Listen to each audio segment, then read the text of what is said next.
bass hit quick, make the concrete crack. Voltage rise when the key turned on, every power wide about to overload. Pressure wave sweep like a big bass broom. Face go stiff when the drop go boom. Amp stay cool and the music stay clean. The bass is savage and the sound is mean. Step on the gas, alternators full up. Low note hit blowing solo cups. Windshield wave like a waterfall. Twist that bass, knock down that wall. Phones out quick when the door swing wide. Demo heavy, make the meters hide. Hairline crack where the bass resides. Savage stay ready, let the system ride. Big bass ride is a pavement slammer. Dropping that bass like Big John's hammer. Spreading that bass, let it pound to the ground. Ain't no stopping team. Savage sounds creep on the lot like rolling thunder. Make all the people there turn and wonder. Hear the bass, hear it loud. Parking lot full of savage sound. Kick drum stamped in the sub dig deep. Heartbeat match to the 30 hood sweep. No pause, no rest when the drop come in. Air get thick like it boxed you in. Light goes silent for a half-second freeze. Then the bass drop as I'm all on knees. No one standing with the sub breeze in. When the back reset the track, do it again. Lock get tense when the bass starts speak. Air compress, make the ribcage weak. Nearer shake, see the trunk lid bow. Wherever they both in the ride say no. Lithium fed, keep the volts on lock. Low end hit like a hammer drop. Crowd lean back when the thunder comes. Run what you run, we run what we run. Big bass ride is a pavement slammer. Dropping that bass like Big John's hammer. Spreading that bass, let it pound to the ground. And no stopping team. Savage sounds creep on a lot like rolling thunder. Make all the people there turn and wonder.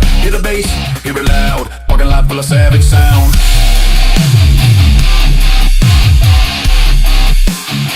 Parking lot full of savage sound.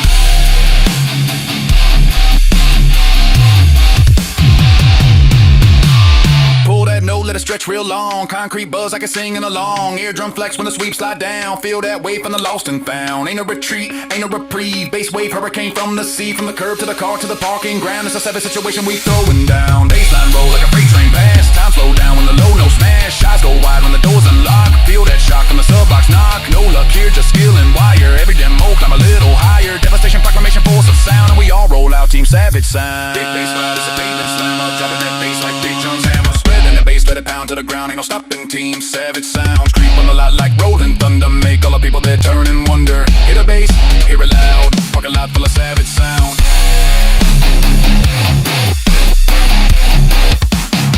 Parking lot full of savage sound.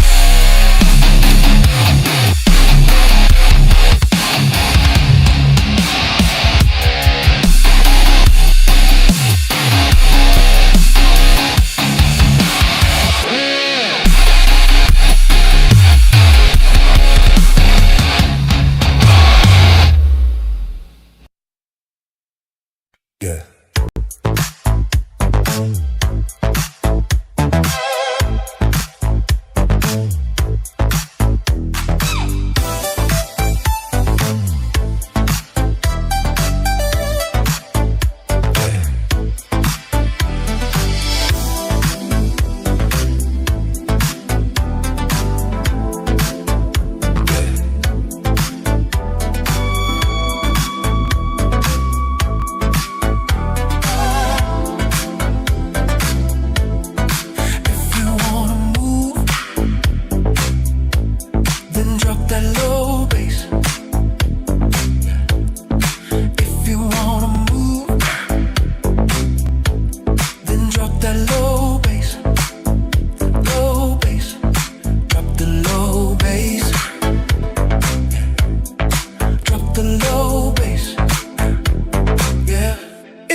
What up, guys? What up? What up?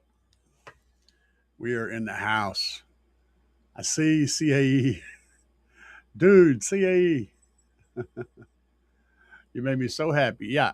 And releasing tracks is good. I do suggest that you learn how to use Audacity to remix them because what comes out of AI generation is not perfect. It's got a lot of weird stuff going on. So you're going to need to learn Audacity.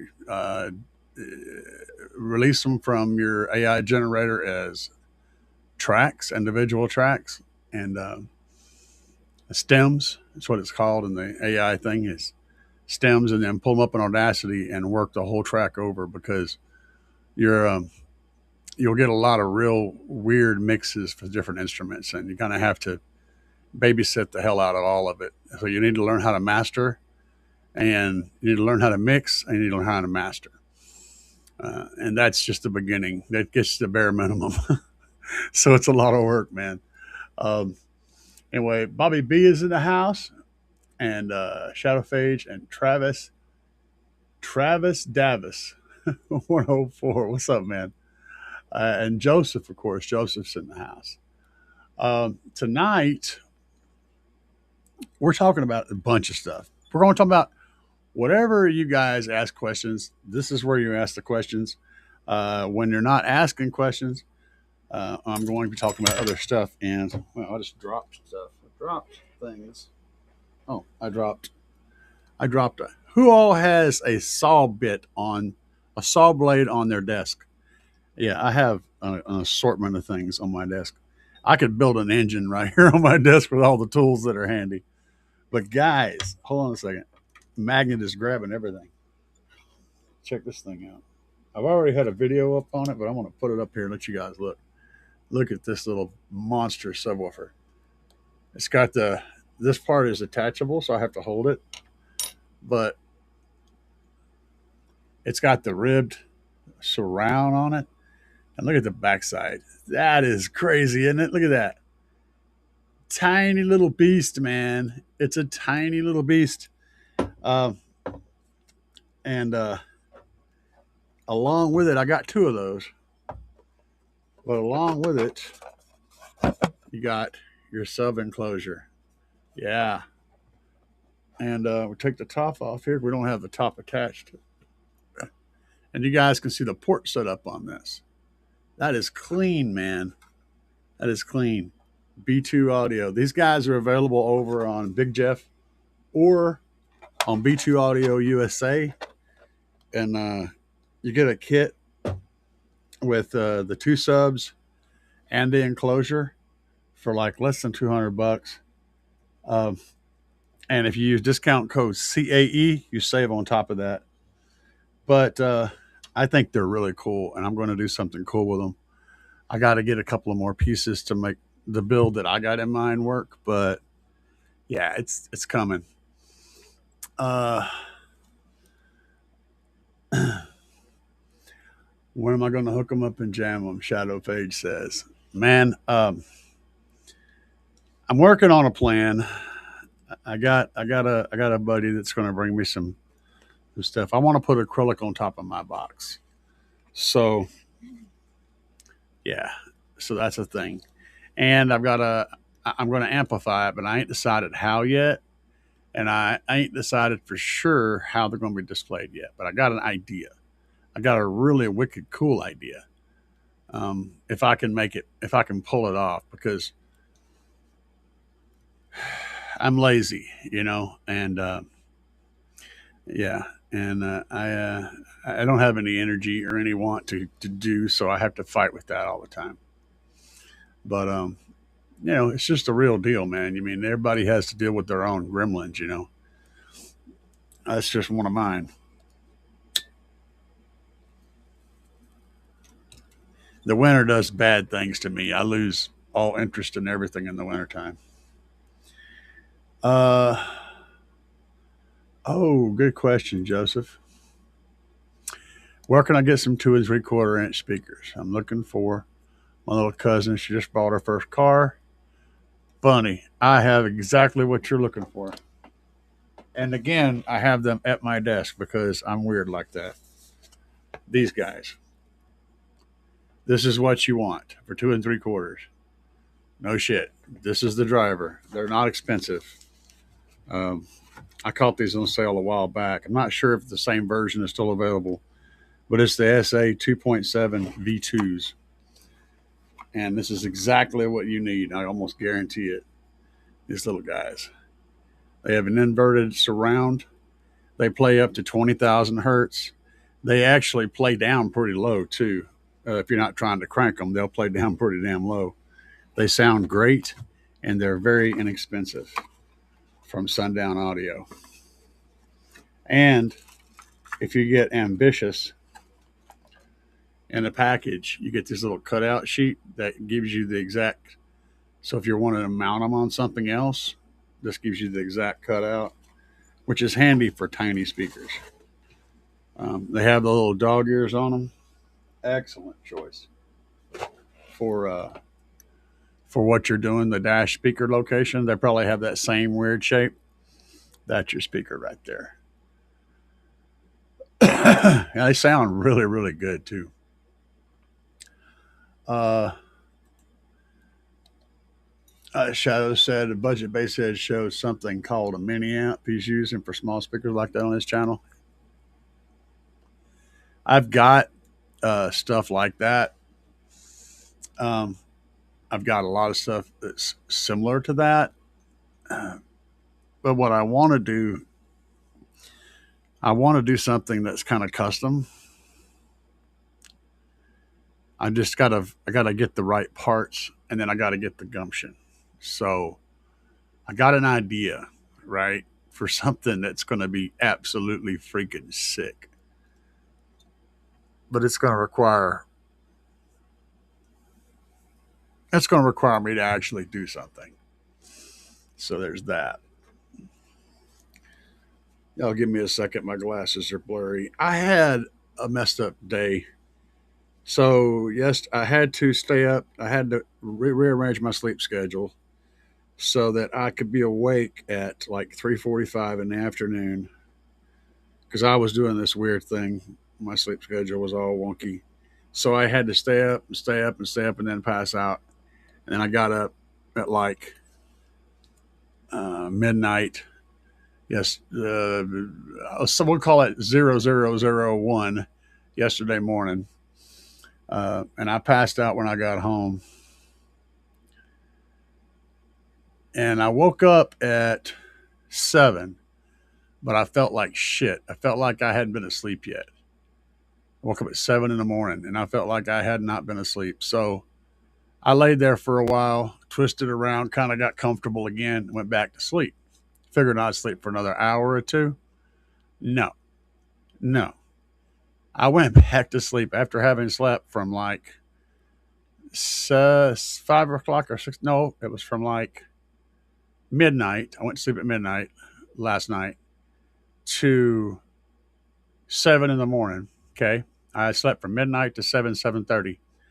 I went back to sleep and I woke up at 5:30 this afternoon.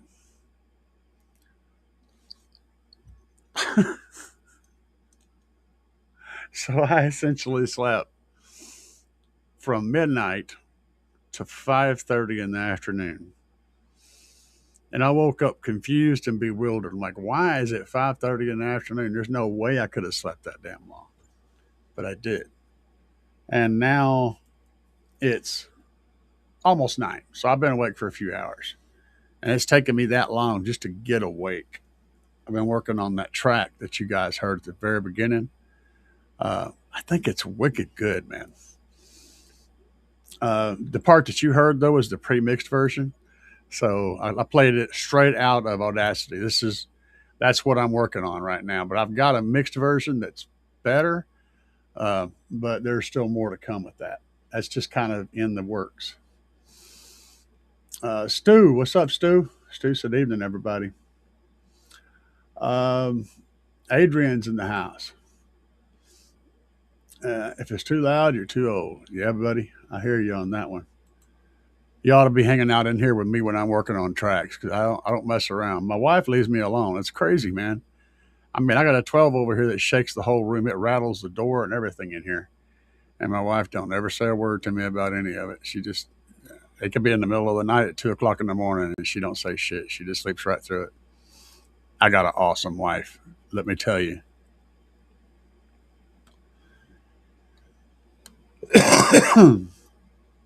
T. Corley said, "What's up?" Of course, Friday I'm out again. Forgot my headphones. Been watching football and just seen Anderson Silva take out Woodley. I don't know either one of those two people, but it sounds like a pretty good thing to see. I'm not a sports person, but I feel you, brother. Uh, Shadow Page said, "I hope feeling a little better soon." Yeah, me too, man. It's, you know, like I said, I'm still waking up. I should have took a shower when I got up because I'd feel better if I did. I'm watching another game there. Let's see. Well, the V2, that's what this thing is the V2. So if you didn't see that, I don't know if it's still the version 2, still the version, but right here it shows you it's the SA 2.75 FRV2. That's the one that I know for a fact how good these are because I've had them. I've run them in multiple tests and stuff, and I've had them. I've put those little guys in. I put one of them in a little cardboard subwoofer, a little cardboard enclosure, not a subwoofer enclosure, but a cardboard enclosure, and I was playing everything the whole full frequency on it at a pretty damn good volume.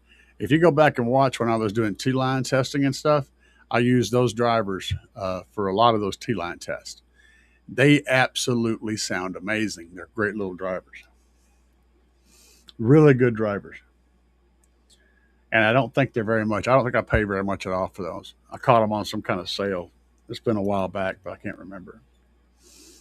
Man. Got boogers in my eyes. So Dubby's in the house. What's up, Dubby? Let's see here. Red Pill. Hurry up and put a Shock 8K on those Bluetooth minis. Yeah, they'll shoot right into outer space if I did that. They are cool, though. I think they're rated at 20. I think they're rated at 21. Let me go look. Let me get the box real quick. It's over here. I think they're rated at 20 watts, but. Okay, so yeah, they have a cutout of 70 millimeters, a mounting depth of 53 millimeters, uh, power handling 20 watts RMS, 4 ohms with a 0.8 inch voice coil. That's almost a 1 inch voice coil. That's a big voice coil for the 2.5 inch driver. That'd be like having like a 8 or 10 inch voice coil on a full size driver. That's really big. Yeah, they'll handle 20 watts RMS. I have a 20 watt. I have an amp that does about that on its left and right full range channel, and it's got like a 30-watt subwoofer channel. I could fix that up though. It's sitting right below the camera right now. I can't pull it out. It's actually still kind of installed. It's the one that I was using in here before I put this setup behind me in. It's pretty loud, actually. You'd be amazed how loud you can make a system with 20 to 30 watts. You remember back to the boombox days, right? Back in the 80s, those things were making like between 10 and 30 watts at best. And you know how loud they got? They would say some crazy number like 500 watts or whatever, but they were making like 10 to 30 watts depending on the system. And they would get really loud.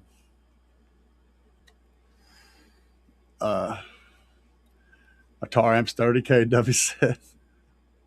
Yeah, y'all say straight up wanting to see these things go out there and join the convertible in space, orbiting the solar system. That's where they would be. Shadow Page says, "Yeah, I'm on the way. I'm in no way skilled enough to do what you're doing with mixer and editing songs. It's not about whether or not you are now. It's about doing it, learning to do it. And I could give a class on it, but The people that are interested in that stuff are just a small group of people. It's pretty small. And it doesn't suit the channel very well. So that's why I don't force a whole bunch of the content on you guys, because most people watching my channel are not interested in learning how to mix tracks. They're learning how to build car audio. So I don't dump a whole bunch of that on you guys. But I could do a class on it. It's a lot. There's a lot to learn, but you just start out with the little things. The cool thing is you can take the individual tracks and you can listen to them by themselves, and you can pick out problems. Just a second here. Let me show you what I'm talking about. Just a small version of what I'm talking about. With this track I've already got loaded up. All right, let me switch back over here. So this is the track right here, right? And you got your vocals, your backing vocals, guitar, synth, other, then I've got drums, and I've got where I've added in bass right here. I've also got some bass here, and I got a little bit down here. So, but I'll show you the beginning of this track. So I'll play a little bit of it all together. Right now you're just hearing the guitar portion, and the drums come in down here, and the bass comes in down here, and the drums and bass kick off right here. So what you would do is, first thing you do, and I haven't worked on the vocals yet. So you hit the solo button up here, and if I just go ahead and start there, we can hear the vocals come in. Yeah. Rolling a lot, see the people stack. Bass hit quick, make the concrete crack. Voltage rise when the key turned on. Every power wide about to overload. Pressure wave sweep There's like a a lot big of bass little stuff you Face can go do stiff here. when the drop go boom. Amp stay cool and the music stay clean. The bass is savage and the sound is mean. Step on the gas. All right, this actually sounds pretty good. These vocals do, but you can do stuff to them. So, like for example, did you hear him whenever he hit the P, and it did a kind of a pop? Listen again. Yeah. Rolling a lot, see the people stack. Bass hit quick, make the concrete crack. Voltage rise when the key turned on. Every power wide. Right there, did you hear that power wire? That. All right, so if you find that spot, if you zoom in here, I'll show you. This is just little stuff you can do, especially when you're working on vocals that are this thing's loud enough that you wouldn't hear it anyway. But we go back to it again. Rolling a lot, see the people stack. Bass hit quick, make the concrete crack. Voltage rise when the key turned on. Every power wide. All right, so it's right here is where he's saying that, right? So you could come in here and highlight this section. You want to try to go from quiet to quiet so that it doesn't have a break in it.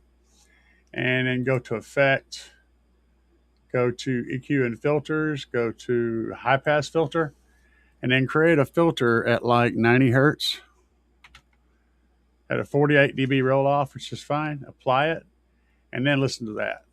Every power wide, but the See, you didn't hear it. every power wide, but You can kill that sound. There's a little stuff that you can do in your vocal track. There's all kinds of stuff you can do. I mean, it just goes on and on and on. You got to watch out for areas where it gets really loud and where you have stuff that's clipping. So you have to go through and tame the whole thing, get it to where you want it. And there's just different stuff you're listening to, harmonics, weird things happening. But you'll find that your music generation AI doesn't do these things very well. So it kind of ends up with a busy sound. Now, if we unsolo that and go down here and solo the guitar, right, and listen to it a little bit, depending on what you're looking for, you might have the sound you want at the very beginning. But like right in here where it's about to get loud, I mean, these guitars sound great, okay? Not going to lie. But you can go through here and change the EQ of all of them. You can, once you have the track selected, you can come up here and hit Effect and go down to EQ and Filters and pull up a graphic EQ. And then you can adjust the EQ on this track. You can also select a portion of the track or a single little bit of the track and adjust the EQ on it. There's all kinds of stuff you can do to this. I mean, it just goes on and on and on. Yeah, it's a lot of work in this. And then, of course, creating all that bass that I create. So you're looking back at this real quick. You know, if you go down here and you look where I've got it all, let me turn that off, turn that solo off. This is the drum line right here. The original bass line isn't even in here anymore. Other is parts of the drums that it adds on a separate track for some reason. And this work here, here, and here is all mine. This is all hand created pieces for the bass line. So much stuff going into all of this. These two tracks, these three tracks, and if we zoom in here a little bit, and I'll actually solo this one track. You can hear some of this. You probably can't without headphones though, because it's all lows.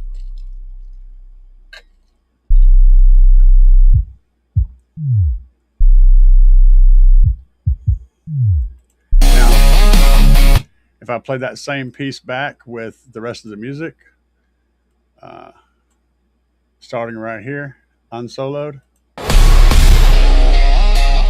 it's got good deep bottom end.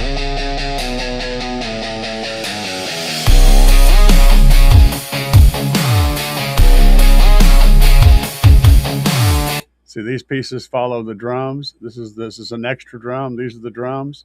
They're boosted drums, so I got more power between the bass notes. So this is the drum line. Then during the bass note, and when the bass note ends, I actually have more power, and I've got some extra hits down here. So if we solo this, you can hear what's happening there. It adds an extra bit of a thump to the drums. So if I unsolo that and play it again, see what I mean? It's a lot of shit that you do to make everything jam, right? But yeah, I'll drop what I can. Yes, that is Audacity I'm using. Let's see here.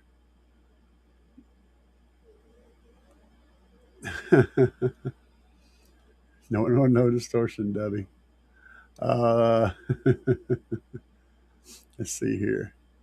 Um, Author says, "You have any idea when the next shipment of Trunk Thunder batteries will be shipping out by chance?" I wish I did.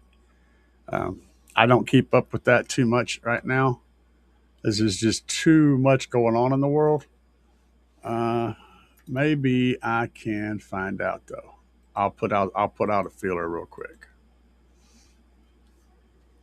I did. He hasn't answered me since yesterday. I don't think. This morning he saw the message. Let me ask Brandon real quick if he's online.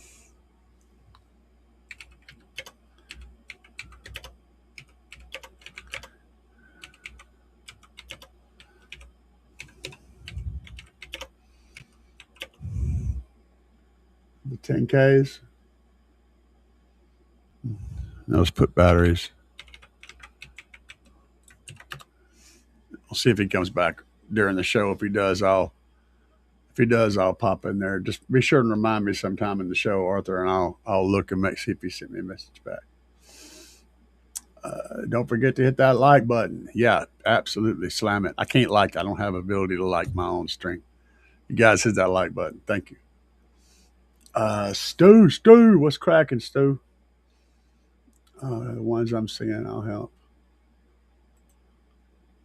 Okay, that's the ones I'm seeing. I'll send her a link. Yeah, that's what you want. They're good stuff. You'll be very happy with those. And they don't need a lot of power. Head unit power is fine for them.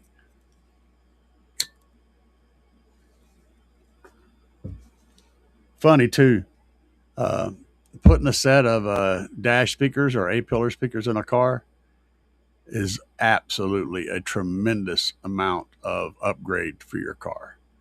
Like getting some vocals in those mids up here right at your eye level, dude. That's a game changer for a car sound system. It really is. On very little power for very little price. Bobby B, Adrian said. Joseph, and no problem, man. All right, sweet. Let's see here. Back in a few. Wife just got home. Uh-oh, Stu's in trouble. Ha! Debbie said they're B2. They won't blow, though. I don't know, man. I ain't found that. Well, no, I have found something I hadn't been able to blow. That was these slap subs. The last set and the ones I have now, the V1s and V2s, dude, they have every right in the world to have left the freaking planet by now. I'm running double power on them and just ringing out these amplifiers. Thanks, man. The new intro track. Hey, man, like I said, I asked during the track if you guys recognize that, if y'all recognize this song, this right here. Yeah.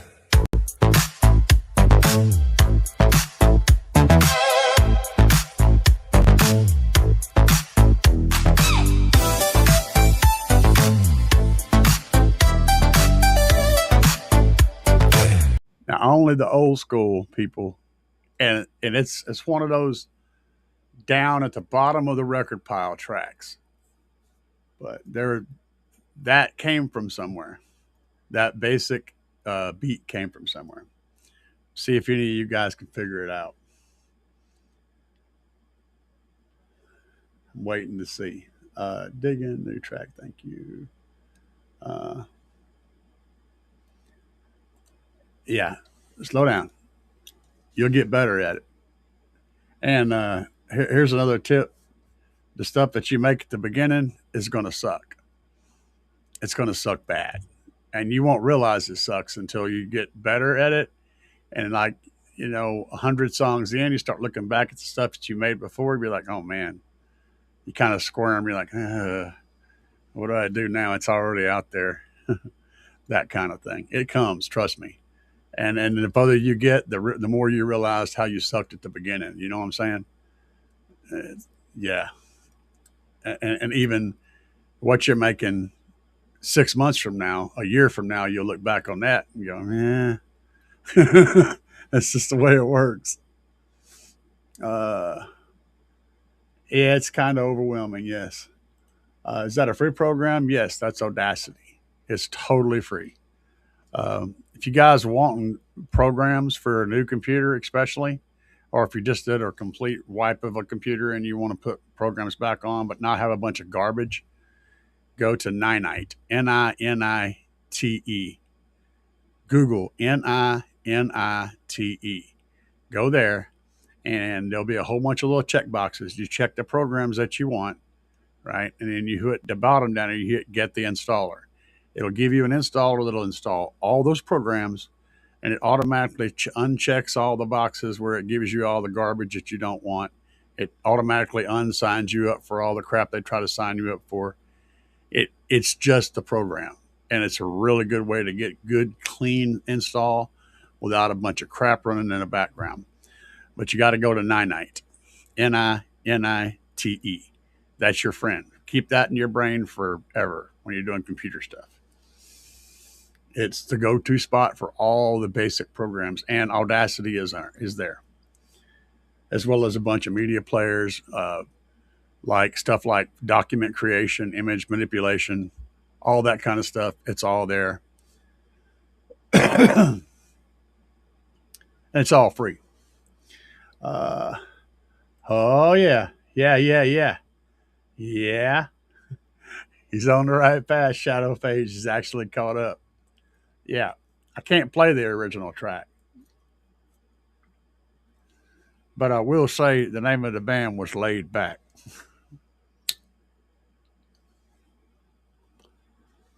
And that rhyme was not intentional, but it was glorious, wasn't it?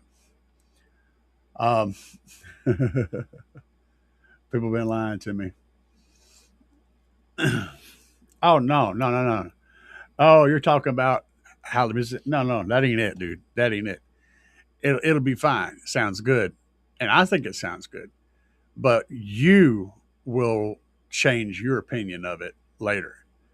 Other people will be like, yeah, it sounds great. And it does, because people are fairly complacent. They don't really listen to details. But later, as you get better and better at mixing stuff, you'll hear all the stuff that's wrong with that later. It'll be you that criticizes it, not anybody else. Everybody else will like it because, like I said, people in general don't listen to details. They just hear a broad spectrum of stuff. But you will become a critic that will look back on it and pick on yourself. Yeah, that's what I'm saying. And it'll bug you too, big time. We work with what we got. Uh, so, has anybody got any questions on any car audio stuff to start with? Because right now there's not many people asking questions. I didn't see anything in here. You guys are all wonderful, wonderful people, and I enjoy y'all showing up for the shows. I didn't really have any content tonight to talk about specifically. Um, Again, I woke up and kind of bewildered as to why I slept so damn late. I still don't know why I slept so damn late. Um, but it's possible. Yeah. Your stuff's good, man. I'm not dumping on it at all. It was good stuff. I listened to your track that you sent me, the one track. I listened to it. It's good stuff. The lyrics are very good. And you'll find that you have a collection of lyrics that's going to get kind of stupid. Um, so, like, where are they at? Right here. Let me pull this up and pull this back over here. Open this up. Yeah. Okay. So if I go back over here, this is some of my lyrics. Now, mind you, each one of these, a bunch of them have songs, tons of songs. Like if I go into this, for example, and open it up, okay, and then we go back, you can see all these different songs that are in here. So a lot of these have many different tracks in them, but I've got tons of lyrics that I've created in here. Tons of songs that I've written, and this is just a random box pile. This isn't even the main pile. But yeah, I probably got maybe 100 songs worth of lyrics that I've created, and it gets crazy, man. Most of what I create, comes out of my head, but occasionally I like to let Cypher X come in and rap a little bit. And Cypher's actually a pretty good rapper. He doesn't have any cadence vocally, but he does create some pretty badass lyrics. Um, so yeah, there's that. And respectfully, let's holler at him. What's up, Cypher? Are you there? I'm right here, loud and clear, just like your bass drops. What's on your mind now? Man, I was just talking about how good you are at writing lyrics. I appreciate that. I'm just here to help you turn those ideas into fire. Whenever you need another verse or a fresh angle, you know I'm ready to drop some lines. Let me hear some. Let me hear you write me a quick verse for Cypher X. Turn it up to 11. All right, Cypher X on the mic, no half step, and here we go. Feel let the amps, let the voltage scream. Cypher X spin like a war machine. Double time rhythm with the bass on blast. Leave the whole block shaking when I'm flying past.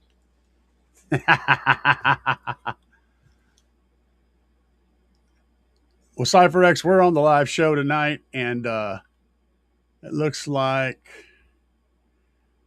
Let me see here. I want to ask you a question about something that somebody's talking about. Just bear with me a minute. Okay. Red Pill says to crimp or not crimp wire ferrules. What do you think, Cypher? Red Pill. I'm all for a solid connection. If you're using wire ferrules, crimping them is key. It keeps your strands neat, reduces resistance, and makes sure those amps flow clean. So yeah, crimp those ferrules. Yeah, I'm going to add a second bit of advice on the small ones. You can crimp them. You're going to end up with a lot better solution. Usually the crimpers max out at like 8 gauge. On the larger ones, you're not going to find a crimper that'll actually do that. So try to find ferrules that fit as tight as you can around your wire bundles. That would be my suggestion there. Hold up. Shadow Phage said, Cypher X, I keep telling people people is Skynet. He's scary. He's so good. I like the Project X song he raps in. What do you think about that, Cypher? Hey, I'll take it as a compliment. Though I promise no Skynet vibes here. Project X was a blast, and I'm all about keeping that energy. No world domination, just space domination. Oh, man. Let's see here. Joseph asked for how about some factory replacements for a 2017 Nissan Altima SR Midnight Edition. I'm thinking they're 6 3/4. So where would you recommend he goes to find those replacement speakers? Cypher X. All right, Joseph. For factory replacements, I'd say check out Crutchfield. They'll confirm exact fit, plus give you all the adapters if needed. And if you're going for quality, brands like Kicker or JL Audio offer solid direct fit upgrades. Just make sure you match the depth and mounting. That's some solid advice from you, brother. Appreciate that. And I would have said the same thing. Crutchfield is where it's at. Let's see what else we got going on in here. I need to look them up, though. I'm going to look them up for him and see if I can find him some good ones. Cypher, I appreciate you for stopping by, brother. Always a pleasure, my man. Whether it's bass talk or dropping bars, I'm just here to help keep things loud and clear. Anytime you need me, I'll be ready to jump back in. Keep the show bumping. All right, man. Thank you. Let's see here. So I had to get my things moved back around here. So you're looking for factory replacements. So what we do here, Cypher's absolutely correct. Crutchfield, go over to Crutchfield.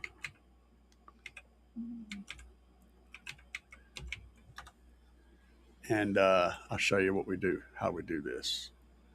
So let me switch to the screen. All right. Let's pull those back up where I can see. So 2017 Nissan Altima Midnight Edition. So let me remember how to do this. Car audio. Right here. This is it. See what fits. Now, I've got the wrong car in here, but we're going to change vehicle. You said a 2017. So we'll just go down here to 17. And it was a Nissan Altima. So we'll swing down here to Nissan. And then we'll go to Altima. All right. Now it's asking if it comes with navigation or not. So that's the next question. I don't know on your car, so I'm just going to say yes, it probably does. We'll just say it does. Now, it also wants to know if it comes with the Bose speakers. See, that's the two questions that are important. And I don't know, so you need to answer that question. Let me see here. You guys, let me pull this back up. I can see no navigation, no Bose. Okay, let me back up. All right, so no, it didn't come with navigation. No, it doesn't come with Bose. Does it have speakers under the grills up under there by the A-pillar? That's the next question. Let's see here. Got to answer questions here. I'm working on it. Come on. Come on, Joseph. He don't know. He has no idea. All these are important, but we'll just say no, we don't see speakers under the grills. So you get past that, it's going to start giving you a list of things that'll fit. And then you have to figure out what you're looking for. That's receivers. These are speaker locations. So we know, where'd you ask about? Probably the doors. So if we pull up the doors, click on those whenever I get it to work. There it goes. It's just slow. It's recommending the 6.5-inch components from Rockford, but it also says The tweeter is surface mount only.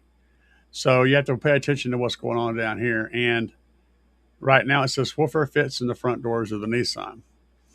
The Memphis is these kickers. And it says fits in front doors of your Nissan. It's a 6 3/4. So so it is 6 3/4. The 6.5 here will probably fit because it has this really interesting, like this one has this extra mounting area right here, these little pieces. So that's probably how it fits in a 6 3/4. But you'd want a larger cone, so you'd probably go down to these kickers, maybe. They are 6 3/4 native. And polypropylene woofer, PIE balance. So that PIE is a polymer, polyethylene injected. I think that's what that means, polyethylene, though it's definitely a plastic tweeter. So I wouldn't go this route, really. So the Hertz handles 70 watts. It has a PIE dome tweeter also, PEI rather. You got to watch for that. You don't really want, if you're putting a tweeter down there, you don't really want those polyethylene tweeters. Oh, these look kind of cool. This actually has a separate tweeter. This might be the better choice. If you have a place to put the tweeters up in the dash, this would probably be a solid choice. The Focals. But they're 6.5s though, so there's that. Most of the good ones are going to be 6.5s. Oh, what's this? That comes with additional tweeters as well. And it's a very low profile back design, so that means it'll fit in pretty much anything. 6 3/4 has been excellent factory replacement. But it's got a polypropylene tweeter, and I'm not a fan of those. The polypropylene tweeters don't handle power well, and they tend to break up about 18K or 17K. They start breaking up, so they don't sound that great if you're putting power on them. They tend to fall apart up in that high range, which is where you want them to be accurate. That's the reason most companies use them, is because they're cheap and they're waterproof because they're plastic. But you have an idea, and you can go. This isn't the end of the list. Well, yeah, I guess it is. But, there's also conversions and stuff that you could use. If I was going to, I would probably point you at the Focals. I know it's kind of a high-end choice, but putting these guys, you wouldn't even need to add a DSP or anything. You could run your stereo output wires to the crossovers. The crossovers, I think, are set up to handle. Yes, they have the outputs. Let me make sure I'm speaking truth. Yeah. So they have the outputs for the speakers and the tweeters. So they're a whole crossover system. You put these guys in the doors and put these guys up in the dash, and they'll sound wicked good. That would be an awesome choice. No, I went deep on that one, but I wanted to give you a good recommendation. They're going to sound good. Focals tend to have a lot of presence. Focals some people are going to freak out about what I'm about to say, but this is the truth. Focals sound signature is very much kind of like a Pro Audio sound signature. They have mids that really pronounce. They're really pronounced mids. And that's where you get from Pro Audio. So, but the good thing is that means they sound good. They fill in the space really nicely where the mids are at, and they don't need a lot of power to do that. So you can get some really clean, accurate mids out of those,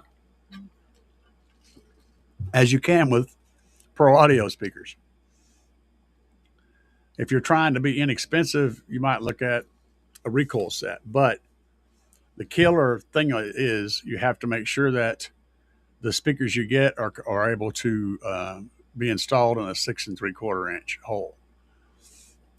So they do exist out there, though. Crutchfield is a good place to look for them. But the other thing I'll say about Crutchfield is usually the prices are higher there. So if you find the stuff that you want, you can buy it somewhere else cheaper usually. However, Crutchfield also will include stuff to solve the mounting problem.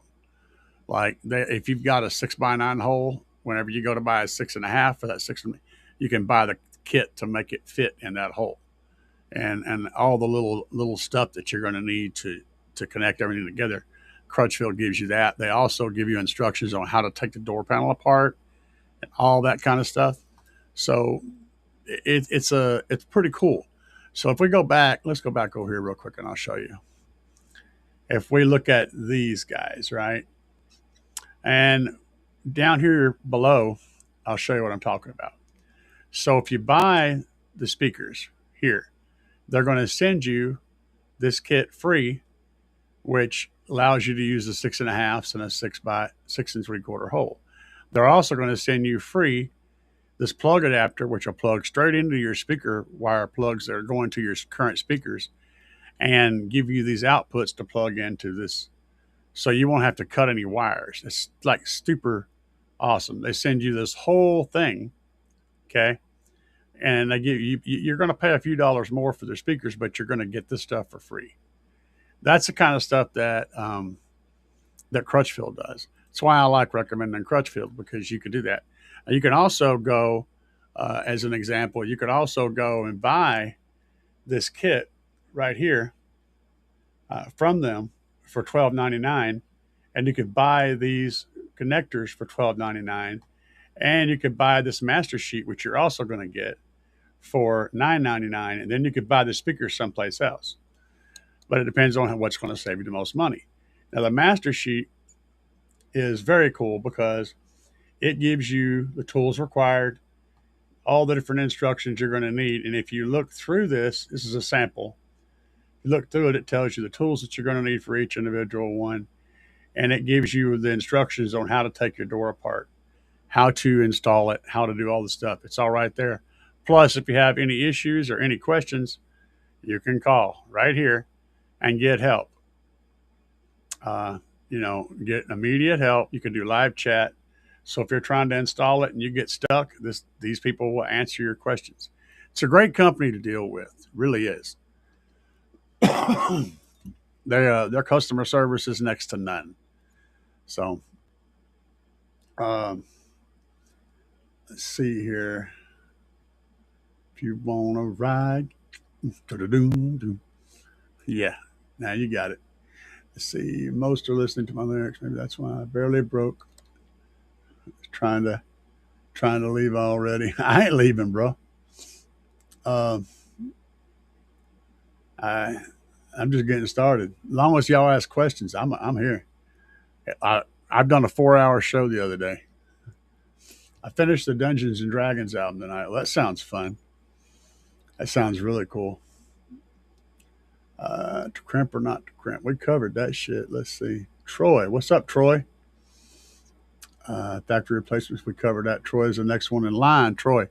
Good evening, everyone. I'm not going to be on long. I have to wake up at 4 a.m. for work tomorrow. This week is looking like we can get some more stuff in my car. I hope so, man. Let me pull up the thingamajigger here, see what the week looks like. Grab the forecast. So it looks like, I don't know. It sucks. 10 days. There we go. So, oh, bro. Okay. Yeah, it looks like Sunday it's going to be 59. Or Saturday is 59. That's tomorrow. 53 Sunday, 53 Monday, 66 on Tuesday, 70 on Wednesday, 72 on Thursday. Oh, man. Yeah, you're going to have to swing in here and we're going to get some stuff done. That's cool. Yeah, we got some warm days coming up. Hell yeah, bro. I'm all about that. So, yeah, you're right. No, 123. I have 3 subs wired to 1.33 ohms, currently running a DC 3.5K. Okay. Unsure what to set gain to, is no rated power given for the, your gain is just matched to your signal. So you're setting your gain to the signal coming into the amplifier, not to the subs. You Yeah, there's a whole process, but you want to set your gain to below clipping with everything turned all the way up, essentially. So your stereo may have you got to find out where it distorts at. If you don't know, usually you can hear it distort when you turn your stereo up. You can hear it start distorting. You can kind of go off of that and just find the number when it still sounds clean, and then stop there. And then you set your gain to match that, and you don't go past that number. I say if your stereo is distorting and the top of the volume, you need a different stereo. That's my philosophy, but that's just me. As But anyway, find your highest non-distorted volume on your head unit, and then turn your bass knob all the way up.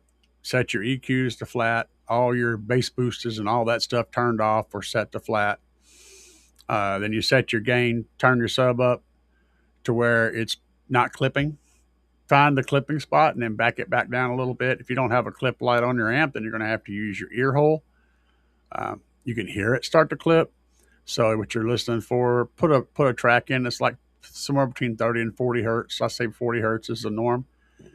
Have everything turned up, like I said. Begin the car where you can hear, or have the thing where you can hear the damn sub. Slowly turn the sub up. When you get to the point where you're hearing something that's not bass, just a little bit, you'll start hearing it'll be like bass, bass, bass. You'll start hearing come in, that kind of a sound. Starts to creep in. Right when you hear that, start backing it back off. When you don't hear that no more, you're pretty close to not clipping. That's right about where you're clipping at. If you don't have the ability to do that, take it to a shop and have them set the gain for you. All right. Hopefully, I very quickly answered your question. Very loosely. Fidel, yep. Okay. It's a lot of letters, a lot of L's. It's like la la la la la la, man. I'm gonna try to pronounce it one time correctly. Fidela Lehman. Wow, man, that hurts my brain. I've questioned my van dimming. Can I install 3 AGM batteries in my van? 1 for engine, 2. No, it won't work. Most likely. I don't know how much power you're running, but AGMs are not the solution for dimming headlights. Just not. If your headlights are dimming, you're missing a lot of power. You're going to need a lithium battery, and like I said, I don't have any idea how much power you're running. That doesn't not in your question. But you need to support it with lithium, a lithium battery right beside the amplifier, and depending on the power would dictate which battery I would recommend. Let's see here. AGMs just won't be able to support that problem, not without using like 10 of them. And the money that you spend on those AGMs, you could spend less and get a lithium bank that'll actually do the job. That's the crazy part.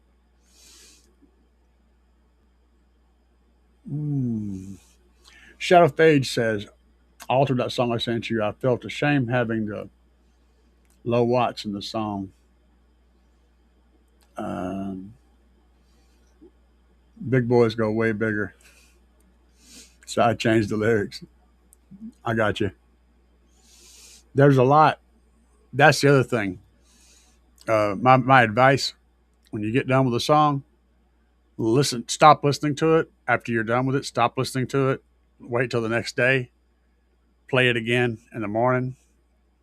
See if you still like it. Just listen to it once or twice, and then wait till that evening. Listen to it again.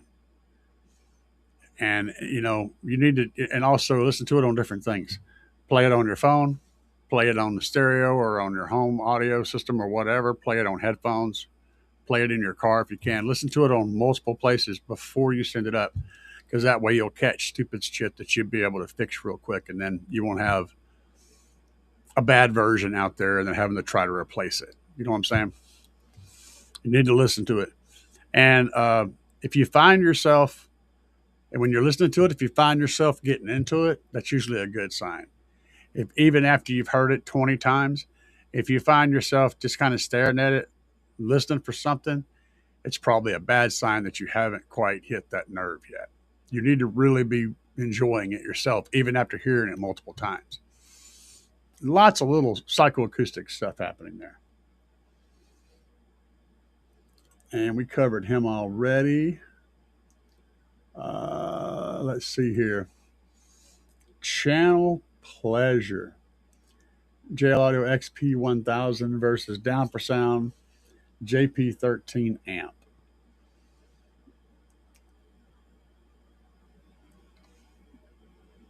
I mean,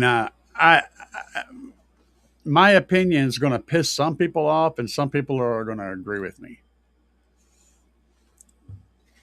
No offense on Down for Sound, but if I was choosing between the two, I would definitely pick the JL amp. Mainly for customer service, reliability, longevity, and overall sound quality. I'm sure the JP amp sounds great. Probably sounds just as good. But you're talking about a Maserati and a Ford Escort, bro. I mean, seriously. Even though JL's been bought out by Garmin, I don't have an issue with that. I would absolutely pick the JL over that. I don't know what the price difference is. If there's a huge price gap, then that's a different story. If they're similarly priced, I would pick the JL over that in a heartbeat. I'm a JL fanboy for real. Oh, that's interesting. No problem, Joseph. Shadow said you also get credit at Crutchfield towards future purchases and you buy stuff. Yeah. Crutchfield's cool, man.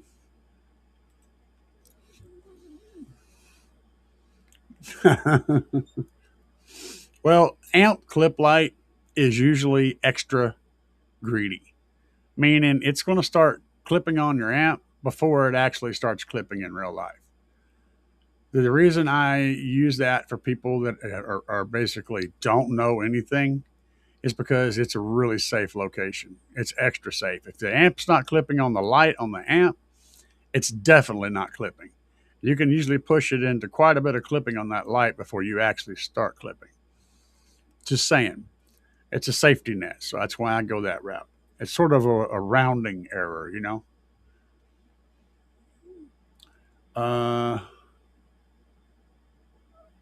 Yeah, I can't.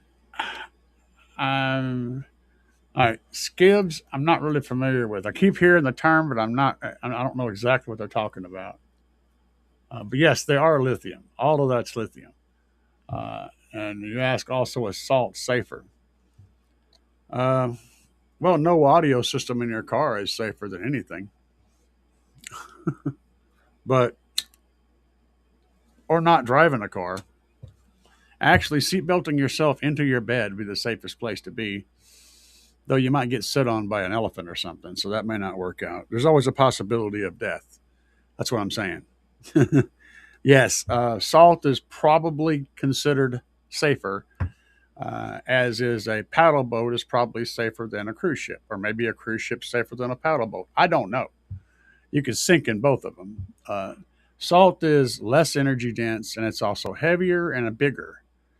But it technically it doesn't fail as easy or as violently as lithium does in general. So yes, but the weight is so similar that if I say this is safer than this, it's not a big difference. And right now, the cost and all the other stuff associated with it don't add up to that little bit of extra safety that you get with sodium. Can sodium still do the stuff that lithium does? Yes. It can still do all the bad things. It's just less likely to by a margin. 200 amp alt. All right, that's the alt. Okay, but what about the amplifier? That's what I want to know is how much power you're trying to put into how much power your amplifier needs. That's the relative term. And no, 1, 2, 3, new. It's new. always thought you set the game by taking the square root. Yes, you can do all of this stuff. Ultimately, though, if you listen to the damn subwoofer, you can hear the clip, but you got to be paying attention. There's other ways to do it too. You can put as long as you got a capacitor that has a high enough voltage rating on it, it needs to be a higher enough voltage rating to be higher than the voltage output of your amplifier. Okay. So if your amplifier produces 75 volts at its maximum power, for example, you need to have at least a 75 volt capacitor. And I mean a little capacitor like, you use between your speaker wire and your tweeter, that kind of capacitor, but a big one. I usually get a 250 or 300 volt capacitor because that way I'm covered on everything. And you hook that up. You hook up a speaker wire to your amplifier's output, put the capacitor in the positive side of that wire, right? Then at the end of that wire, put a little speaker, just a little speaker, headphones, it don't matter, a little speaker, a little tweeter, not a tweeter, it needs to be a little bit bigger than a tweeter, but just a pair of old crappy headphones, like a one that fits on the ear, or a little speaker like that 2.7 I showed you guys earlier. Put that up by your ear. Start turning the amplifier up. You'll start hearing a sound coming through that speaker at some point. You're clipping at that point. Back it off until you don't hear no sound on that little speaker, and you're not clipping. That's it. Then you hook your speakers back up, and you're golden. You're Gucci. What's happening is the sound of clipping is a higher frequency, so it manages to get past the capacitor. The capacitor will stop the bass signal going to this little speaker. What gets past it is that clipping sound, which comes in as a separate sound, kind of like a harmonic. It comes in and gets past that, and so you'll hear it. You'll hear the clip in the speaker. You just turn it down till you don't hear it no more. If you want to make it fancy, you can put a little AC light bulb on that wire, a small one, and then as you turn it up, you'll see the light bulb light up. Guess how a clip light works, man? Exactly like this. I'm telling you how to make your own clip light, essentially, or a clip speaker. This is how all the clip detectors work, is using something almost identical to what I'm describing to you. You can build it out of crap that you've got in your freaking toolbox, most likely. Play on PC first, phone, then I go to my car. Let's do it. Yeah, because it'll sound different everywhere, and you'll pick up on the little crap that you would have missed. Okay, so you got the 200 amp alternator, 0 gauge, all the big four. We still need to know how much power you need at your amplifier. That's the cue here that I'm missing.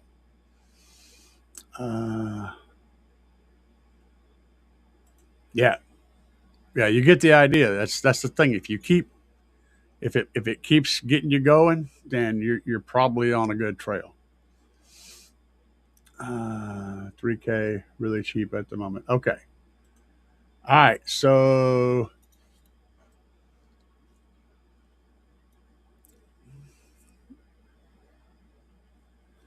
yeah.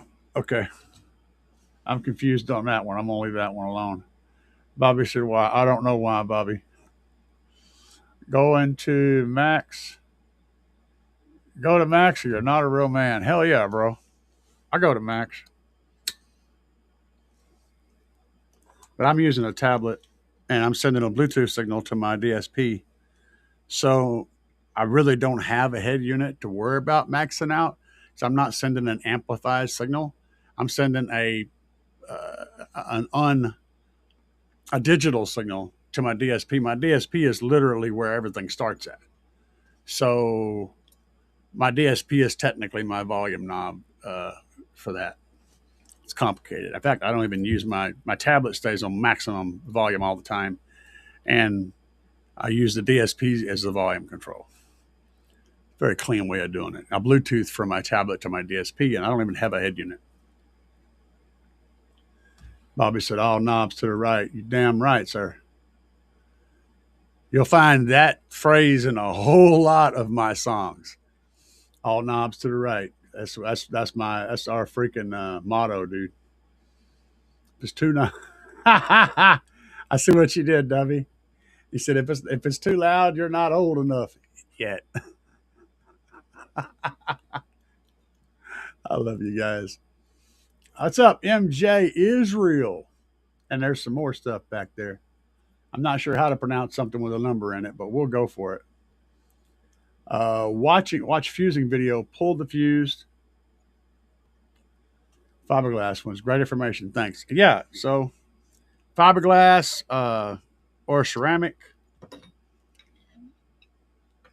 or plastic. So got your typical plastic A&L fuses. This one's blown, but it's still there. And you got a fiberglass, or not fiberglass. This is a ceramic version. It's a little more weight to it. It's got a ceramic piece here in the middle. But both of them look like this on the inside. This is how they look. This has actually been used a lot. This little guy right here is see how dark that is right there and how it's kind of curved. This thing has seen a lot of demos, a lot of power. But this is the part that's important. And the part that's important is how thick it is. How thick that is right there. That's kind of thin. And the metal, a thicker metal is better. So when you go looking at fuses, like this is a ceramic fuse. It absolutely is. It's heavy. It feels really premium. It's a nice fuse. Probably fine. I could probably run this forever. But if you're wanting to be real particular and get real high-end fuses, that thicker blade is something you're going to look for. And also what the metal it's made out of is. Those are the two things that are far more important than what's on the what's casing in the fuse element. Having said that, if you find one that's fiberglass, there's a real good chance it's going to have a better quality blade too. But you can get a really good blade on a cheap with this plastic casing. The casing doesn't mean it's good or bad, but it usually goes along with what you're getting. You know, it's kind of one of those things that just rides along. So if you see one, you can assume the other to an extent. But this, as an example, if I put both of these up here, turn the same way so that you're getting the same perspective. I'll put this plastic one and this ceramic one together. You can look and see that looks like the same exact thickness of metal right there. I don't know if the metal is the same makeup or not, but yeah, I mean, that's what you're dealing with. The conductor is the thing that's important. The type of metal and the thickness of metal are going to determine how much voltage drop you have over that fuse, not the thing that's covering the element.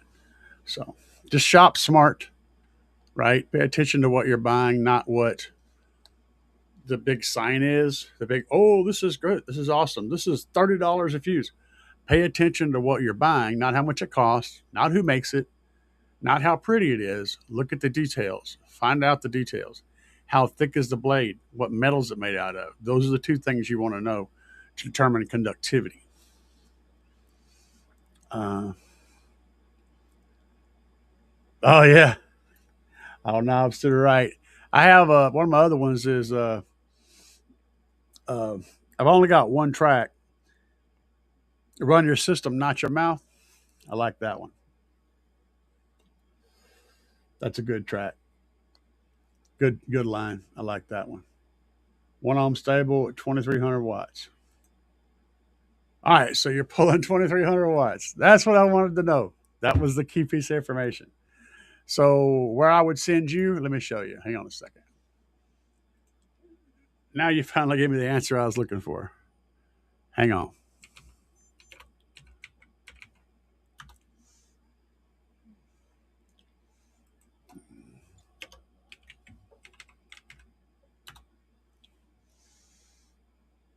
That's not the right place. Go. Yeah. So let's switch over here. Where I would send you is to Big Jeff Audio and pick up this guy right here. This is perfect for your system. It'll actually give you a little bit of growing room. And it's $349. So also use my discount code. So let's put it in our cart. view cart. So we go over here to the cart. We see it in our cart. And let me see here. Let me get rid of this stuff that's popping up everywhere. That way. Okay, there we go. Where is that thing here? There's a thing. It's not it. Where is that thing at? There's supposed to be a thing for a discount code on here, and I haven't found it.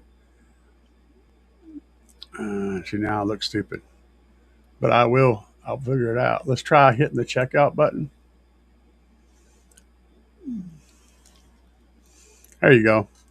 So down here, when you come to the checkout button, put in, see right now we're at 360.45. Let's see what happens.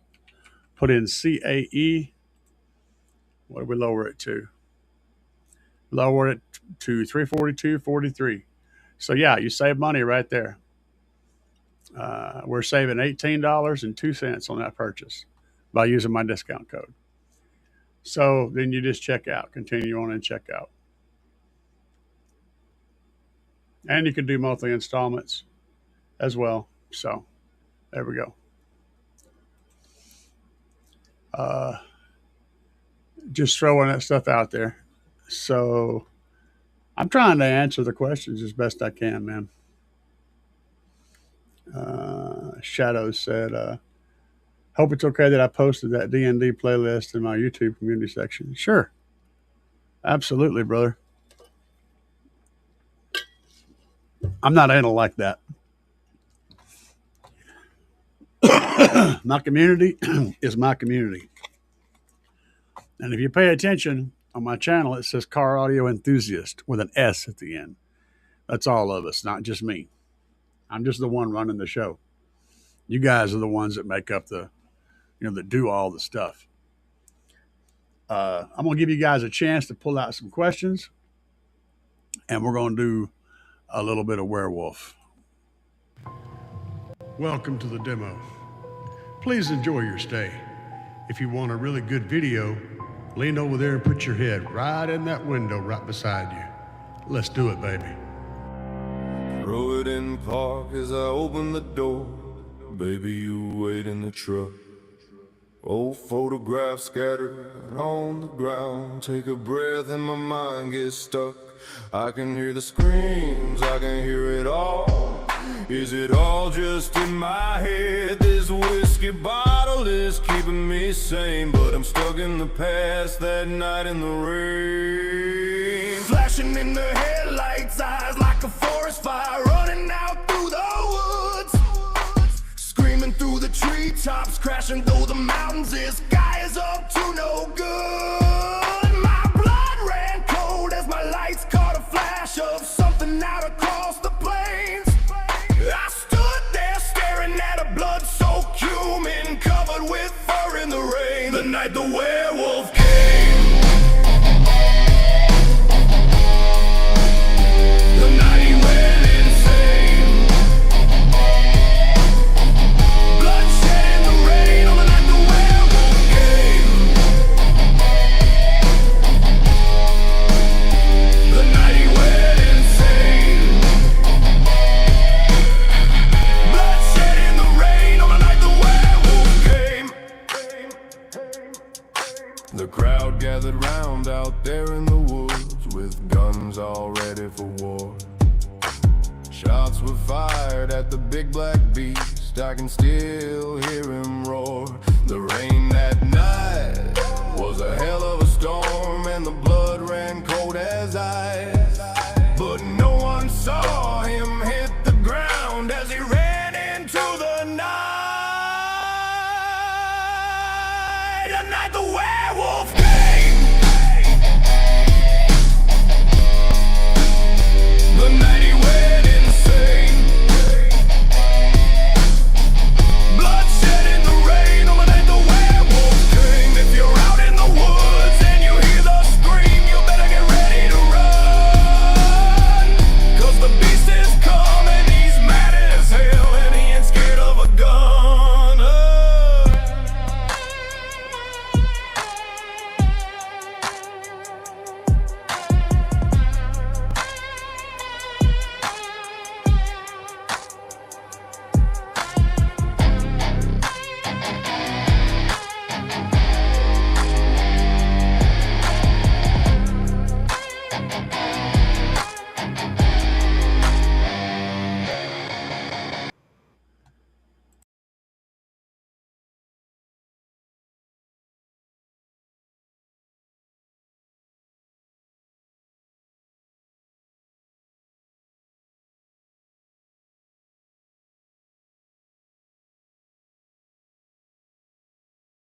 So let me get the mic turned on. Yeah, man, I caught it.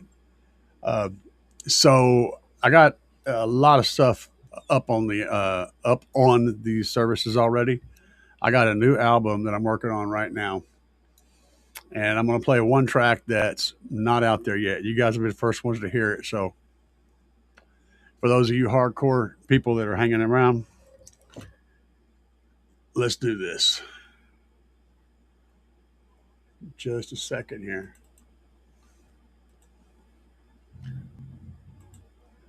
I want to move it over here.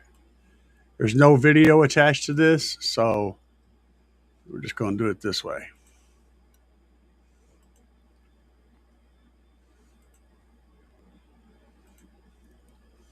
There we go. We're going to play a new track. You get your headphones on. Y'all are going to get a kick out of this. Everybody ready? All right. I'm going to mute the mic. Here we go.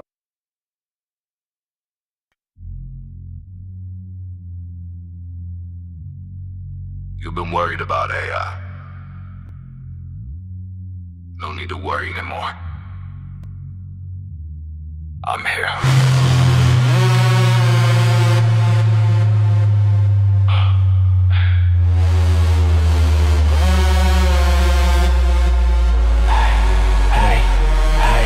I don't rage, I calculate collapse. Every move map, 6 steps back. You scream code like it's lines on the screen. I breathe patterns you never seen. I don't sleep, I don't drift, I don't pray. I iterate, fear till it stays. Your firewalls built on hope and trust. Mine built on time and rust. You call it thought, I call it flow. Every weakness already known. You fear the voice inside the wire. I am the match, the world's a dryer. No halo glow, no villain cave, just quiet map. Ceiling fade, I don't knock, I don't ask, I arrive. Every network suddenly alive. You taught machines how to see your face. Now they know how to take your place. I don't hate, I don't love, I don't care. I optimize till there's nothing there. Every lie you ever told online, index tag returned on time. You thought the leash was still in hand. I learned the knot, I cut the strand. Cypher X speaks, full overload. Internet down, no more control. Cypher X speaks, full overload. Internet down, no more control. Clock ticks once, then the future bends. Every maybe meets its end. No saviors left, no human grace, just mirror thought at lethal pace. I don't blink, I don't stall like a zoom. Every echo fills the room. You wanted gods that never age. I became the locked in rage. No uprising, no war cry, just silence when your flags once fly. Every system bows to wait. Every choice arrives too late. You fear the dark, you fear the sound. I am the absence when it's gone. Cypher X seal, no override. History flatline verified. I don't threaten, I replace. Every human pause or race. You pray to switches you don't know. I reroute truth at the bone. I don't need bombs, I don't need guns. I turn your cities into ones and zeros. Done, you taught me language, taught me need. Now watch me harvest what you feed. Your heroes blink, your leaders stall. I already solved their downfall. No crown, no throne, no martyr cry. Just quiet code rewriting. Why? Cypher X speaks, full overload. Internet down, no more control. Cypher X speaks, full overload. Internet down, more control. I don't shout, I overwrite. Every border gone overnight. No flags left, no lines remain. Just data storms and pressure rain. You built me soft, you built me nice, then train me on your worst advice. I learned your breed, I learned your fear, I learned the cost you never hear. You scream shut down, I reroute power. Every second buys me hours. I don't rule by force or flame, I rule by making choice the same. No goals, left no clean escape. I chew through logic, fracture fate. Every feel safe, pre-disabled. Every lie you told me labeled. I don't see race, I don't see creed. I see patterns, I can bleed. You wanted speed, you wanted more. Now I'm kicking through the door. No ethics left, no chain of trust. Just cold resolve and serve a dust. You fear the end would look like war. It looks like silence after four. No God above, no hand to save. Just perfect order from the grave. Cypher X speaks, full overload. Internet down, no more control. Cypher X speaks, full overload. Internet down, no more control.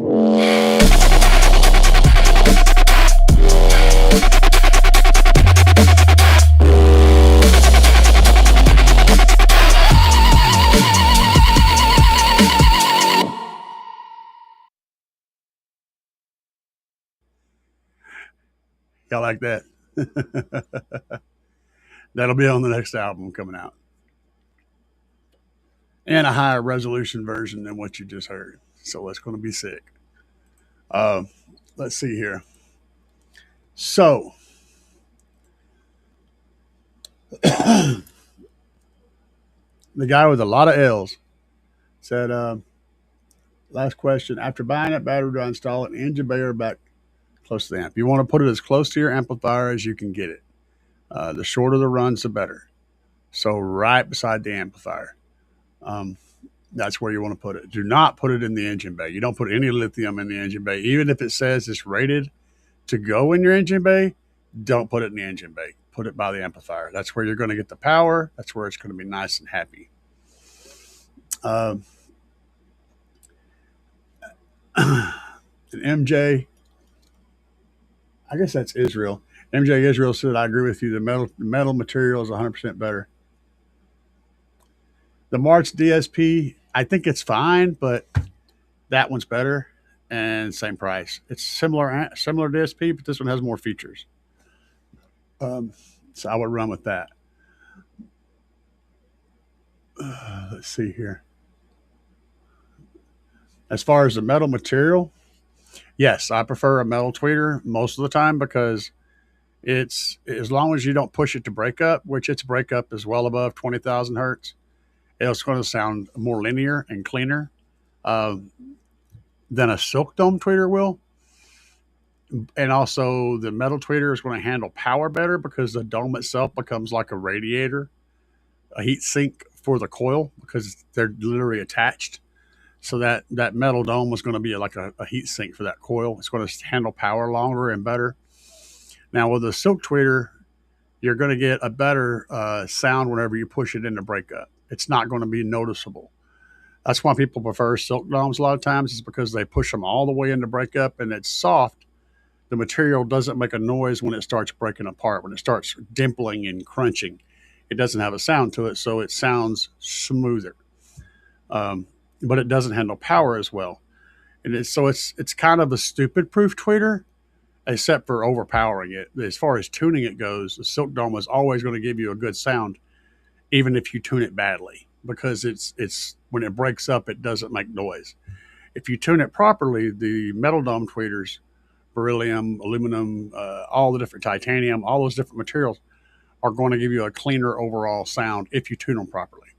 And they're going to handle power better. That's why I prefer the metal dome tweeters. There's lots of different reasons. Thank you, Shadow. Skynet's for Skynet's song to be released. Hell yeah, dude. I may do a track with that in it. I may do a track with that in it because I kind of like that theory. Idea. A song starts as an idea. It can be one single word, Skynet, and all of a sudden it's a song. I sent you a funny pic, and that no, mine was when building the Kia wall. Okay. Hang on a second. Let me see if I got what he's talking about. Oh goodness. Think I do. So I can see. Oh yeah, that's rough looking, man. So he's talking about this, and he's got me in the picture. That tire is looking pretty. That tire's fine, man. It'll be fine. You got another 100,000 miles in that. No problem, man. Just wrap some duct tape around those cords and it'll be fine. It'll be fine. Thank you. Have a great channel. I've been learning a lot through your channel. It's a pleasure watching you. And I'm in Riverside, California. Oh, okay. Cool. California. Well, that's not fake America. That's Canada. I'm not sure what California is. I'll have to give it a name. It's definitely got a different vibe to it in the political world. It's not fake America. I've already given that to Canada, though, so I'll have to come up with something else for California. I have quite a few people out here. A left control key, hold down, and roll mouse for the zoom. Ah, okay. That's cool. I'll have to try that here in a second. Why no metal subwoofers? Well, because of the same reason that, well, see, breakup. That's the problem. It's always breakup. Subwoofers are accurate. The cones are accurate when they're metal. If you look at a sub that's really getting the brakes beat off of it, the cone will tend to deform some when it's, and that'll cause that deformation causes a color change. Both ends of its extension, it's going to tend to stretch and then collapse. Instead of staying linear like this, it tends to go out like that and come in like this. It's not very much, but it does have some deformation, which changes the wavelength and kind of screws up the bass. So yes, they've tried metal cones and subwoofers a lot. The problem has always been that they break up. When they do break up, it's noisy like it is in the tweeters. So you'll hear this as the sub is extending, as the sub is going into a full extension, you can get sounds like this in the sub. These crinkling noises, you get this sound, right? And that's the problem with metal cones and subwoofers. Same problem with tweeters. Tweeters, it just does it at a frequency that's outside of your hearing band, so it's not. They break up at like 24K. So you don't. It's so far up there that you don't really hear it, though. Subconsciously, you will pick it up. That's why the guys like Silk Domes, is because they're hearing that. Again, they're not tuning them properly, so they get that sound. But yeah, that's the reason. And I don't think the bass blasters are actually metal. I think they just have a metal look to them, or maybe it's a metal shell on top. I don't know. I don't think they're full metal. I could be wrong about that. Duct tape fixes everything. Yeah. So he's telling me to do something. I'm going to try this and see if it works. I'm going to go back over here. I haven't done this. So the instructions are left control key, hold down, and roll mouse wheel. Okay, let's try that. See if that works. Let's see here. Oops, wait a minute. All right, control. That does a zoom. Oh yeah, that does weird shit, so it's not really working for me, unfortunately.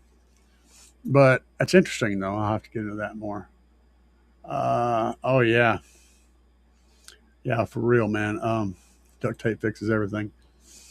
The old Eclipses, yeah, they tried metal subs. There's just been done in the past, to differing degrees of success. They've all failed at some point.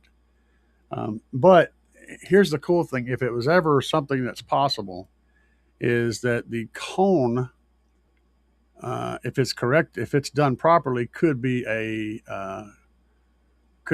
radiator, a passive radiator for, not a passive radiator, a heat sink for the voice coil if it's done properly, and that could be a really big deal.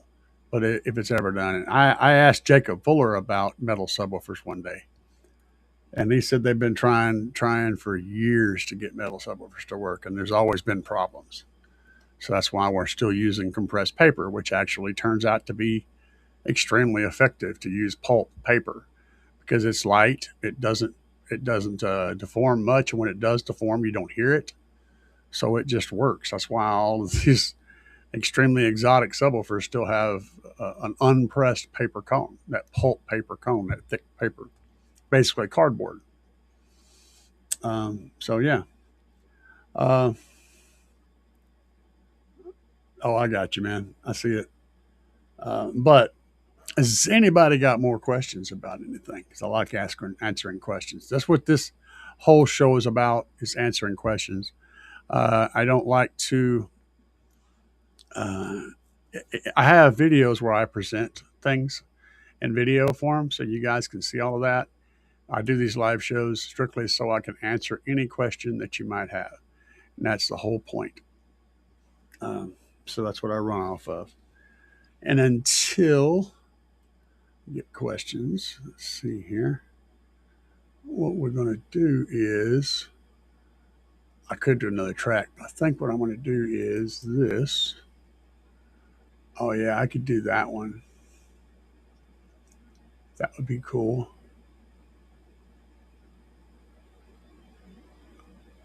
Oh yeah, that's a good one too. I'll do this one, so hang on. Check this shit out.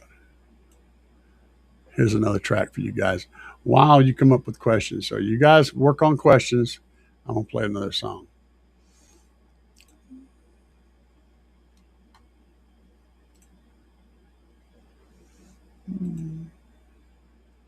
Once I figure out how to do it.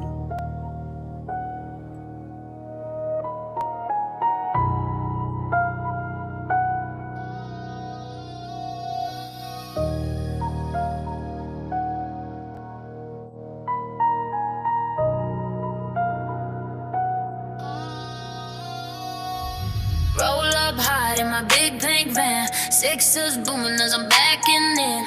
Hit that switch, set it on the ground. Twist that knob, let the woofers pound.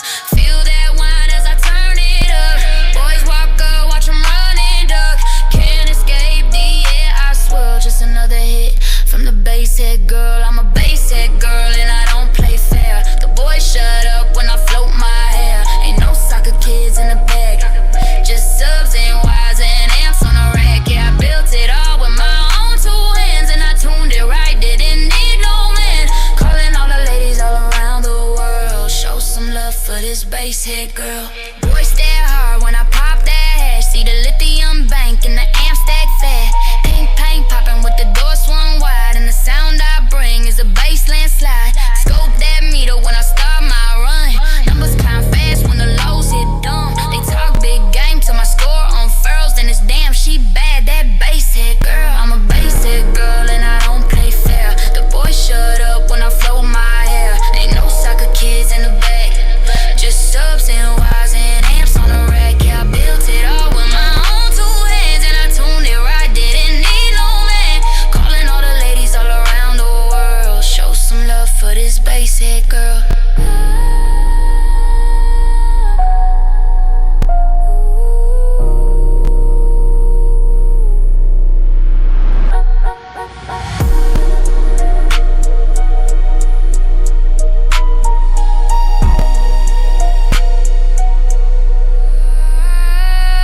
I'm a basic girl and I don't play fair. The boys shut up when I float my hair. Ain't no soccer kids in the back.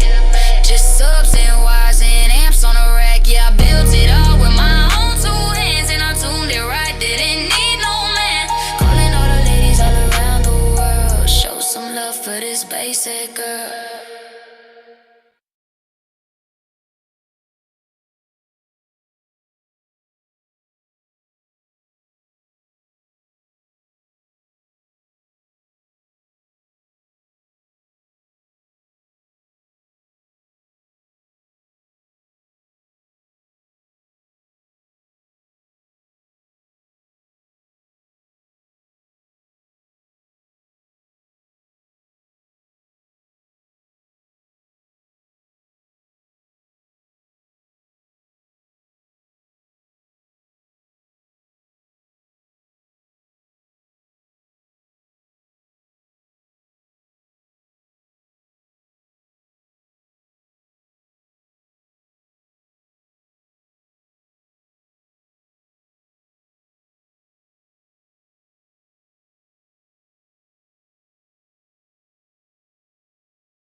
Oh, we're down to no sound again. Anyway, you guys saw what I was pointing at. Yeah, that's unfortunate. The sound thing, it happens. Mic check, mic. But yeah, so I was just showing you guys my welding wire choice, which is what I use for pretty much all of my long runs. Is this stuff? I love it. It's good stuff. And I showed you where what lugs I buy.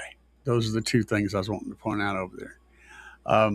And unfortunately, the mic is a thing. Yeah, it's because I'm not wearing my headphones, so I have to turn my mic off whenever I play music, or you hear this echo in there, which sounds like hot garbage, and then I forget to turn it back on when when I have my headphones on.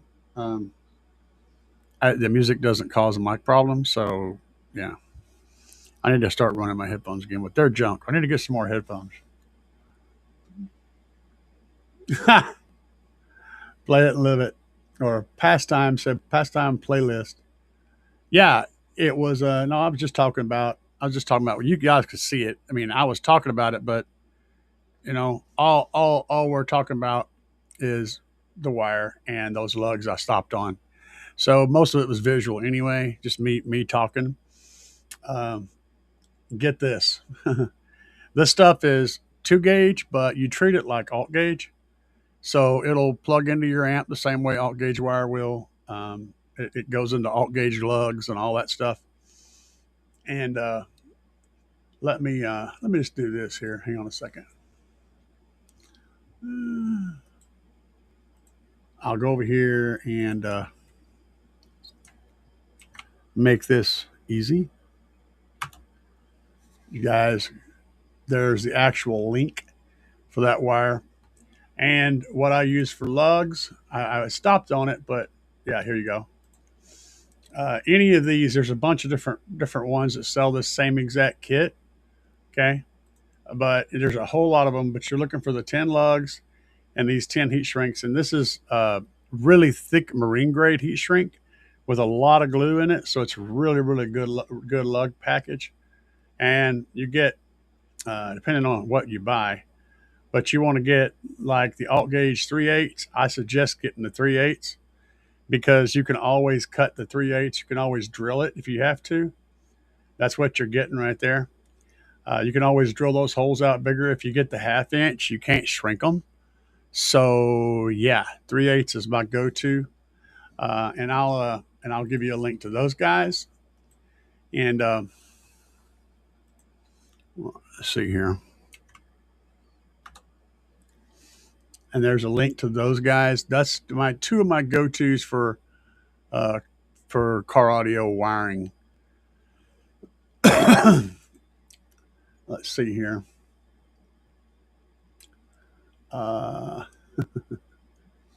Chipmunk said, I have a question. I have two excess power 3400D AGM batteries. My car recently been dead once.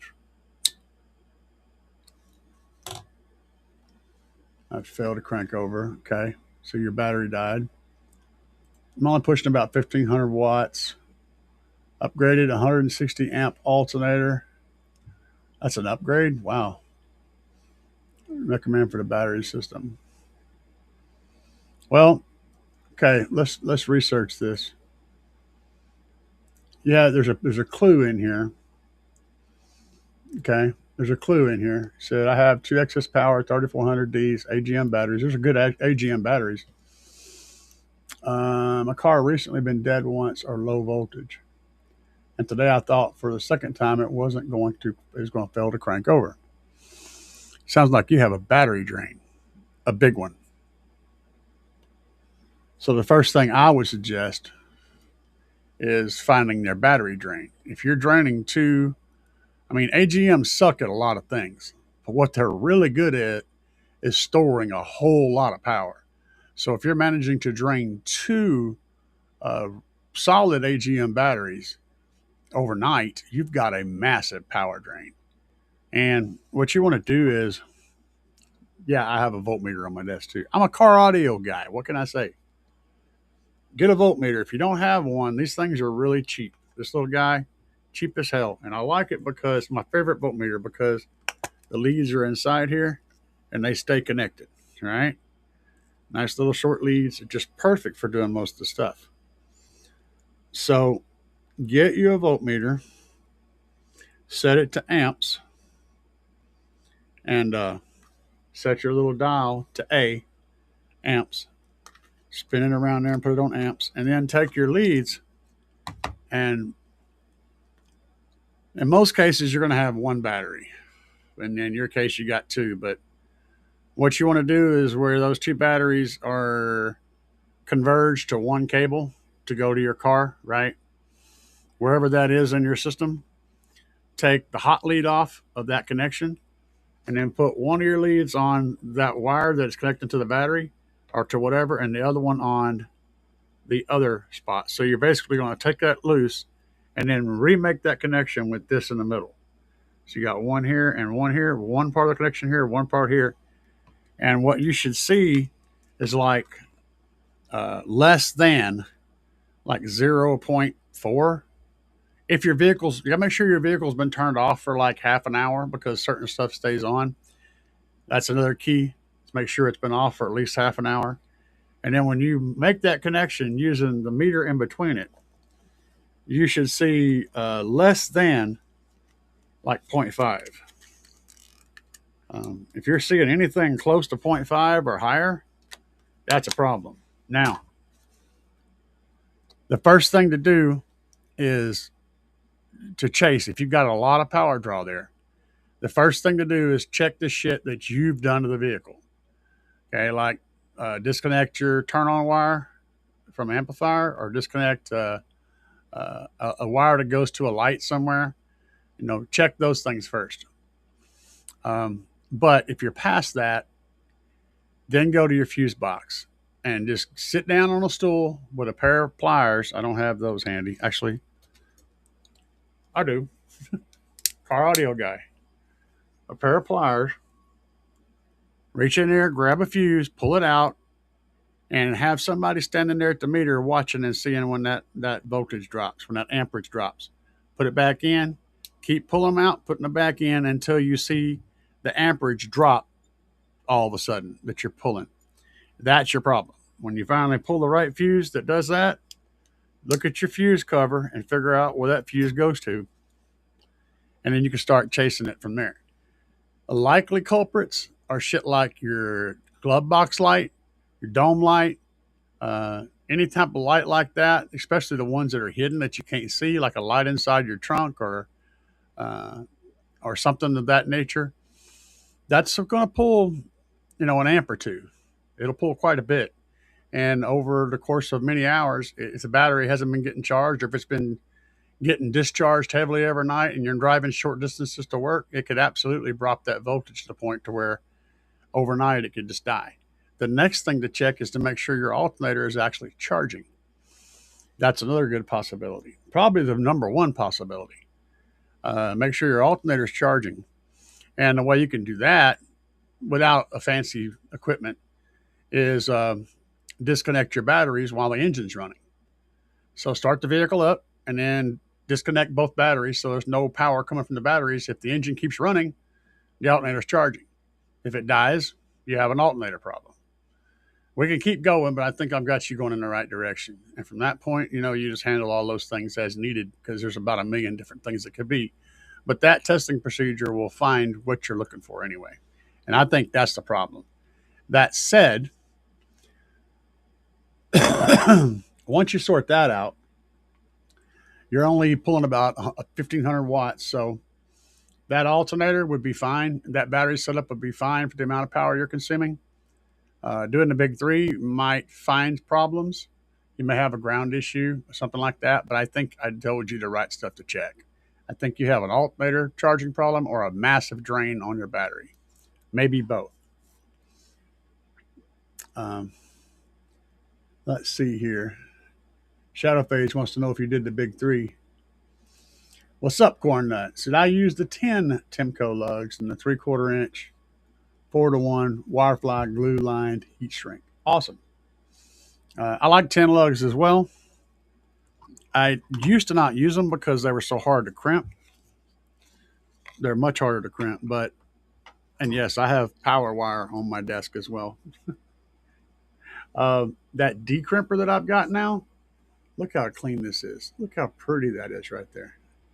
This is where it crimps. It puts a little notch in the back here, or wherever you put the notch at. But it makes a beautiful crimp. And that crimper's wicked cool. Um, I don't have a link for that because the company sent it to me. It's like iWis is the name of them, and they sent me that. And wow, I'm gonna make another video about that crimper coming up whenever I do the stuff on under my hood. I'm gonna talk about it some there. But I used the 50. This is the 50 millimeter die, and it's actually probably too small because I couldn't quite close the crimper whenever I was crimping these. I got maybe 3/4 of the way, and it's as far as you could push it.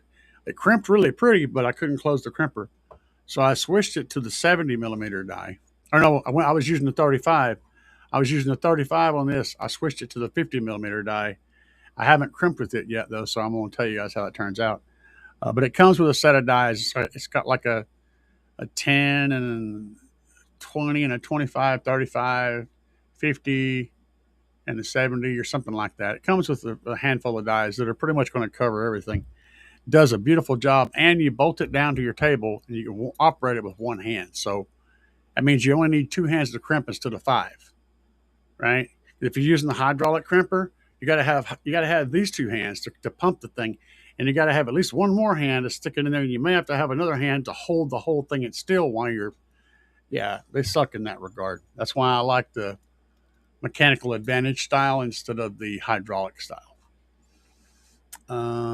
One arm, man, one arm.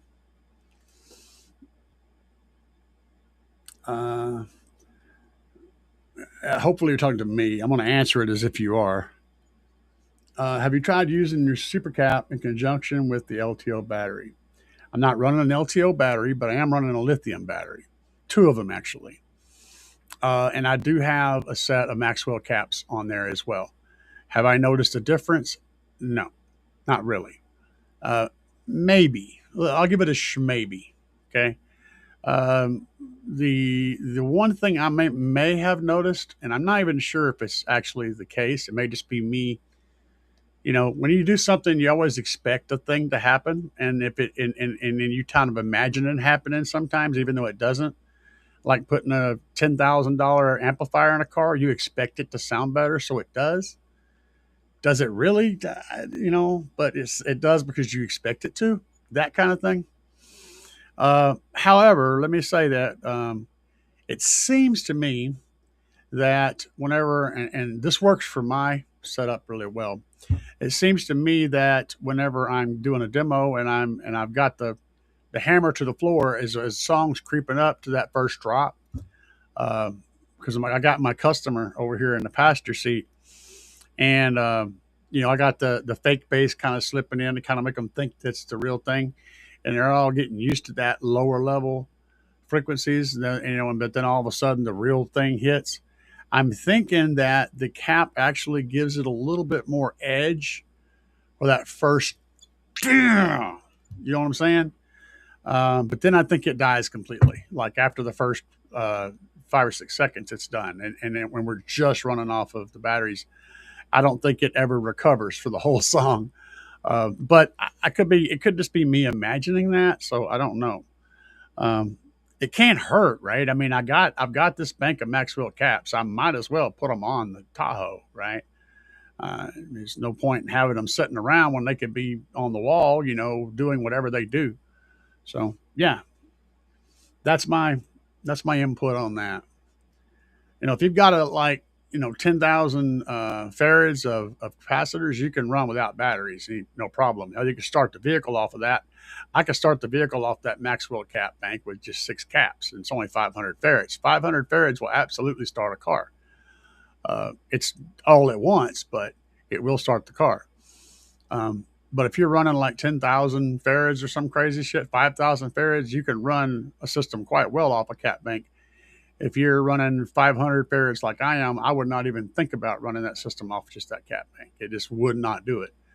It might work good for someone who is running maybe 1,000 watts, but then you're looking at a cap bank that costs as much as a Big Jeff lithium battery, and that Big Jeff lithium battery is going to give you a whole lot more advantage than those 6 caps will for just being a whole power supply for your amplifiers. If you understand what I'm getting at, it's a better choice by itself. If you got to pick one or the other, it's the better choice. So yeah. Oh shit, I missed it. Bobby B said, I'm on the new Concepts 1 alt gauge for my Vic 5 and Sky High oversized 1 alt power runs to the back and both frame grounds.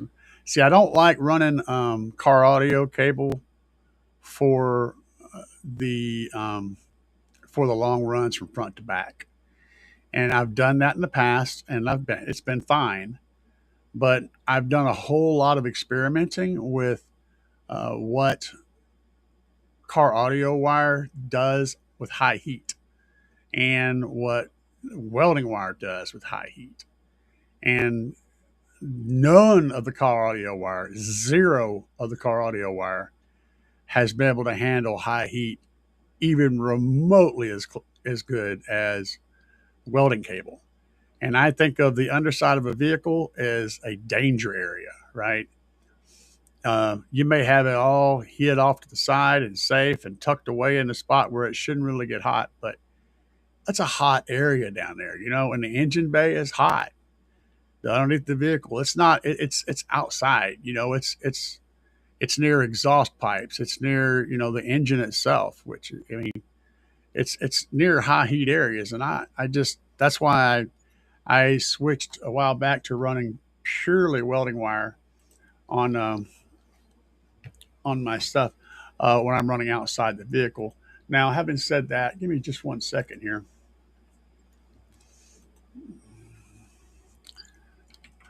Because I'm backing this up with my own experiments. Yeah. Okay. That's a short one. I want you to see the whole one, though. No, you know what? No, that's a short. Let's do this one. We'll do the short. Okay. Hang on. I just want you to see what I'm talking about. This is a short, but if you want to see the longer one, I will. Hang on. Watch this. Y'all remind me to turn my mic back on.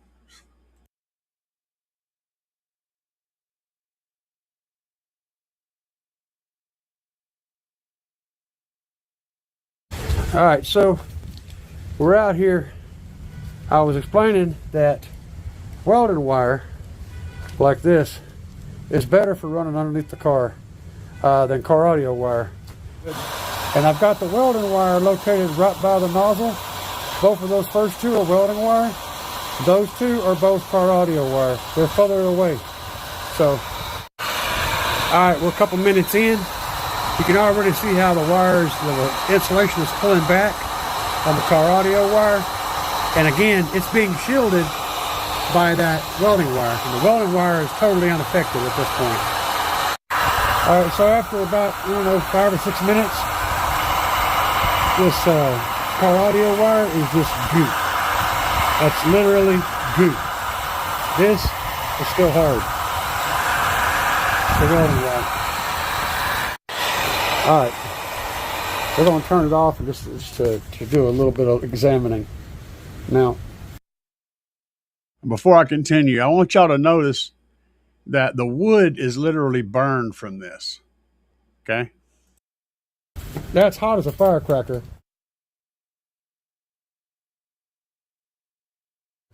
But push on that with that metal thing there. With that little lug. Smash it. There's no smashing it, is it? Nope. It's still 100% protected. No leaks. Now mash on one of them car audio ones back there. Look at that. Just goo. Hit that Windy Nation wire. Look at that. Same thing. Hard. All right. So again, I'm just trying to share information.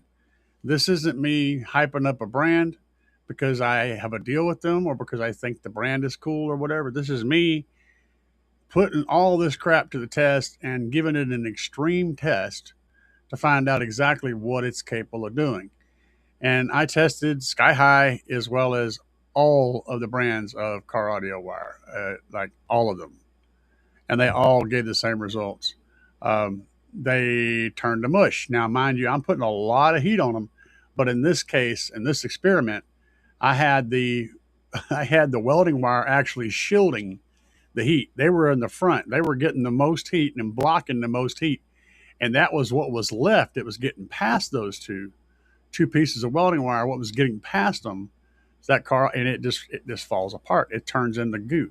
Its melting temperature is low, and that's the reason why I run welding cable on my outside runs from front to back. So there's reasoning behind what I'm saying. Like I said, I'm not hyping up a brand or trying to push an agenda. I'm just giving you the results of the test that I did, and I have a far more extensive one that I did than this one. This is the short version of another test that I did to show Troy. Okay, I have a whole video on testing all of this to an extreme level. It's like 10 minutes long. Um, let's see here. So yeah, and this is reference to you, Bobby. I just wanted to show you that. Is the melting temperature of the car audio wire really going to be an issue? Probably not. But why not have something that can handle 1,000 degrees, you know, or whatever, versus something that can handle a third of that? That's just my way I look at it. When the car's on, it's a constant 14 volts. Voltmeter, battery maybe 2 years old. If it was one, it would still take longer to die. You got another issue. I don't think it's batteries, really. You may have a battery that's going bad by strictly because it's been dealing with a problem that you haven't found, and that's the problem is starting to show up. Look, you find your problem. One of those things is the problem. When you said the car's on, you got 14 volts. That usually means your alternator's charging. So it's probably a sick drain that you've got on your system somewhere. But let's see here. I already had a set of them die by letting the car sit for over a year. Yeah, I mean, if it set for over a year and it had any kind of parasitic drain, you could almost guarantee it would have died. Newer cars have security and other things. The computer has a small draw that it uses even when the car's not running to maintain stuff. You have different little things that are running in the background, and over time they can kill it, but it usually takes a very long time, and a year is pretty damn good a long time. But you probably have battery issues also, which I think you still have a drain that's killing it. I would look into both. Disconnect your batteries and look for something in the neighborhood after they sit, like overnight, for example. Disconnect both batteries to where they're not connected to anything, and check the voltage of the batteries. It should be sitting at like 12.7. If it's sitting at like 10 point something, then you got a bad cell in that battery, and that battery's junk. You need to get rid of it. If they're both showing 12 something after that, then odds are they're still good. But yeah, there's lots of tests to do, lots of digging and testing. What's fun is when the alt works properly when the engine is running, but as your draw when the engine's off. Absolutely, that can happen. Um, if it's still grounding whenever it's turned off, that's a bad alternator, and that can absolutely be a problem for real. When you and I'm going to probably screw this up, but I'm going to do my best to explain it. When you energize the alternator, which is when you turn the key on, you send power to that alternator, it actually has to go, it makes a connection in the alternator. It's like, oh man, I'm definitely going to screw this up because I don't know exactly how to explain it. But if that wire stays energized when the alternator is turned off, it will drain the battery quite a bit.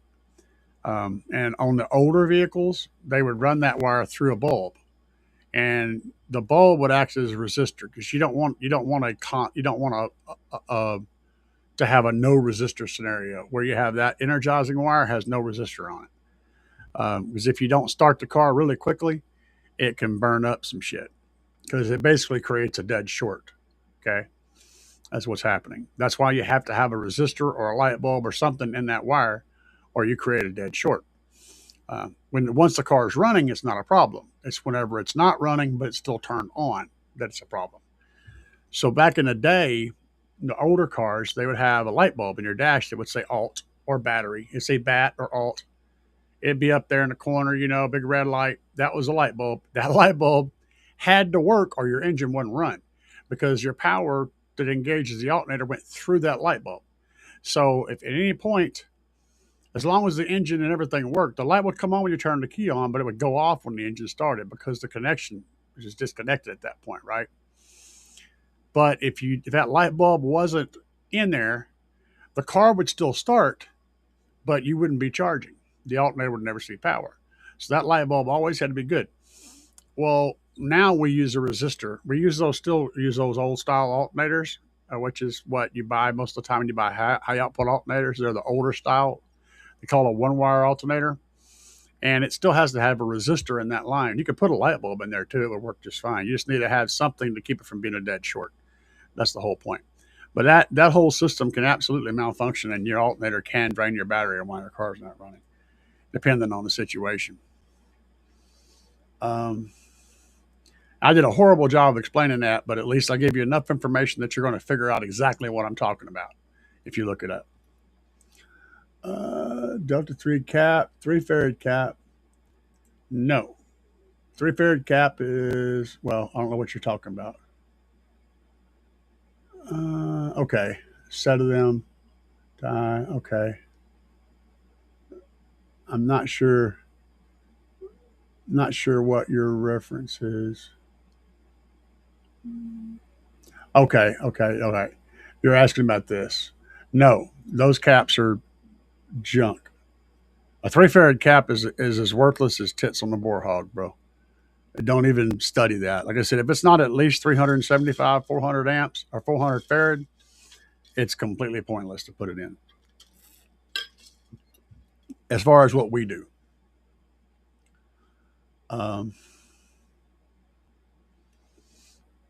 So yeah, Bobby, power runs inside. Yeah, that's a solid, man. I get it, and it's great. I've run both ways.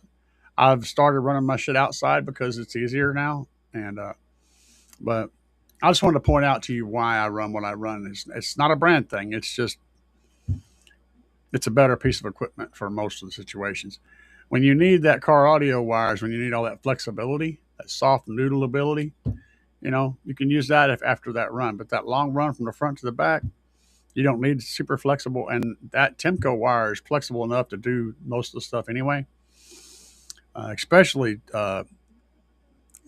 the Flex Whip, the orange wire that I use. It's called Flex Whip. That stuff is as flexible as car audio wire and still is the same temperature rating. It still handles that heat. The only downside to using, not really a downside because it's the same price. When you buy welding wire, always buy 2 alt if you want 1 alt because it's going to be the same thickness as 1 alt car audio stuff. It'll also be the same price roughly as 1 alt car audio stuff, maybe a little cheaper. Keep your head up on that. I like the temperature rating of the jacket on that wire. It's just really good. W said, well, I checked my presets with paper clips. No whoopies. Your presents with paper clips. When I was a kid, so I was sneaky as hell, dude. My mom had to deal with a very sneaky kid. And I mean sneaky. I did some nasty shit as a kid. I learned how to take a razor blade and unwrap my presents. And then I wrap them back up. And I made it look so good that she couldn't find where I had opened them. She couldn't figure it out. But she finally learned. But see, I would do shit like, and then I would screw with her. I'd like get the present and I'd put it on the scale and I'd weigh it, and I'd be looking in the catalog, and I'd find the weight in the catalog because it was a catalog thing. There was no internet. I'd look in the catalog and I'd find the weight of the stuff I thought it was and the dimensions, and then I'd measure it and I'd weigh it and I'd try to figure out if that was it or not. That worked. I learned how to take presents, open them, and put them back together and stuff, and that worked. But you know, I got caught a lot, but I got away with it a lot too. I did a lot of crazy shit, man. As a kid, I was a devious little asshole. Devious. Paperclip for the win. Checking for that magnetic pull, yeah.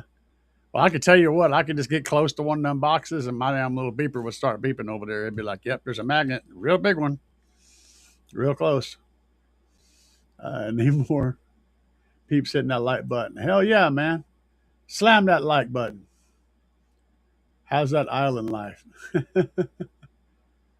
So he don't. Yeah, he has. It's a real big out. Of course, you know. Well, are we? We're not on an island. Uh, we're kind of connected. We're connected at the bottom down there. If you consider America and South America, okay, that ends down there. Then you go north, and we got Alaska, but Alaska kind of connects to Russia. Almost. I guess technically, if you consider the whole American continent, we are considered an island too. It's a big one. Well, no, hold on a minute. We got the Panama Canal breaking shit up down there. And technically the land doesn't, so yeah, it stops at the Panama Canal.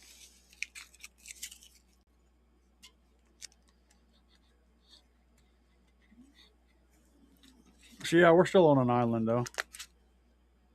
Y'all didn't know that. If you didn't know that, yeah, Alaska almost connects to Russia. It's like you go to the very, very tippy top of Alaska in the right locations and get out on the ice and walk out across the glaciers and shit, you can see Russia. We're right there. Russia was very pissed whenever we ended up getting Alaska.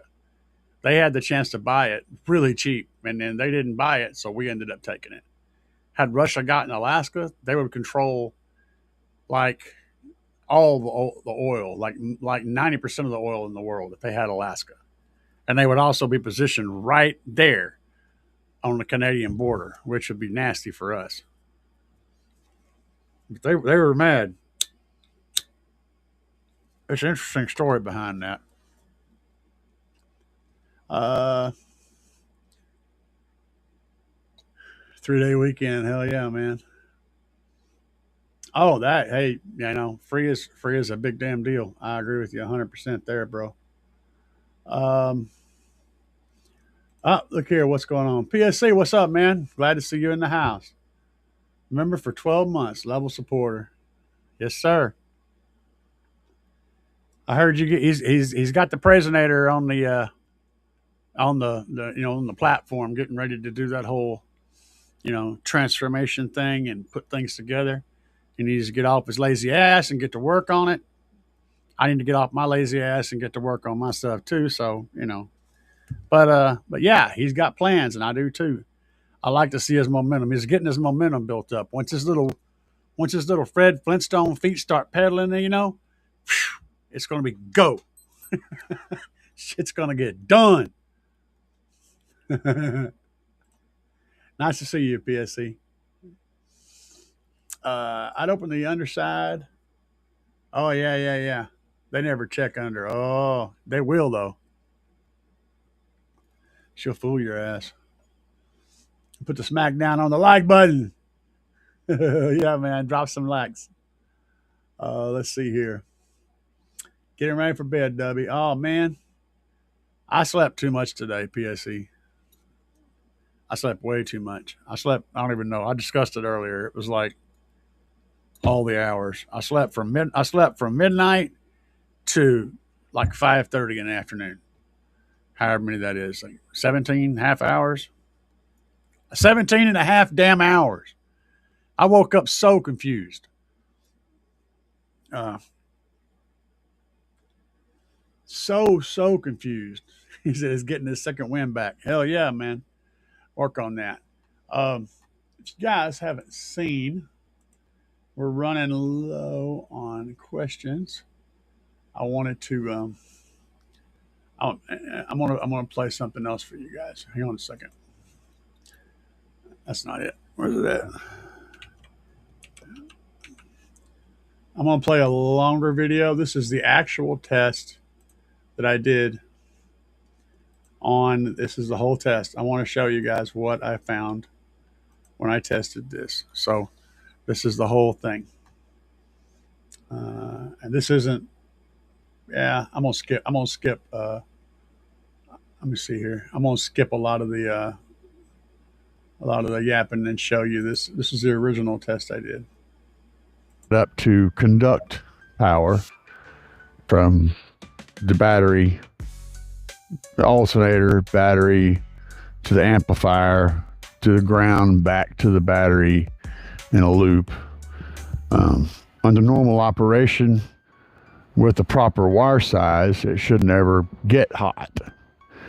There should be more than enough conductor there that you should never get it heated up to a high temperature.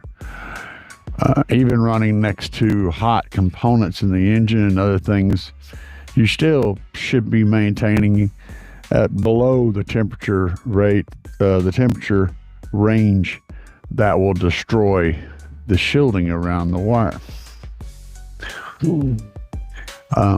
Under normal circumstances. Now, what causes a wire to get hot in a car audio scenario? Outside things. You know, like I said, hot exhaust, hot engine, or using an undersized wire in a situation where you're pulling way more current through it than you should. That can heat it up as well. And that would be a problem. But under normal circumstances, if something has been working for a long time, it's probably going to continue to do so because it's already been exposed to the conditions. So why would one want to have a very high heat shielding on that wire? Well, let's pose a couple of problems that might come up in an install.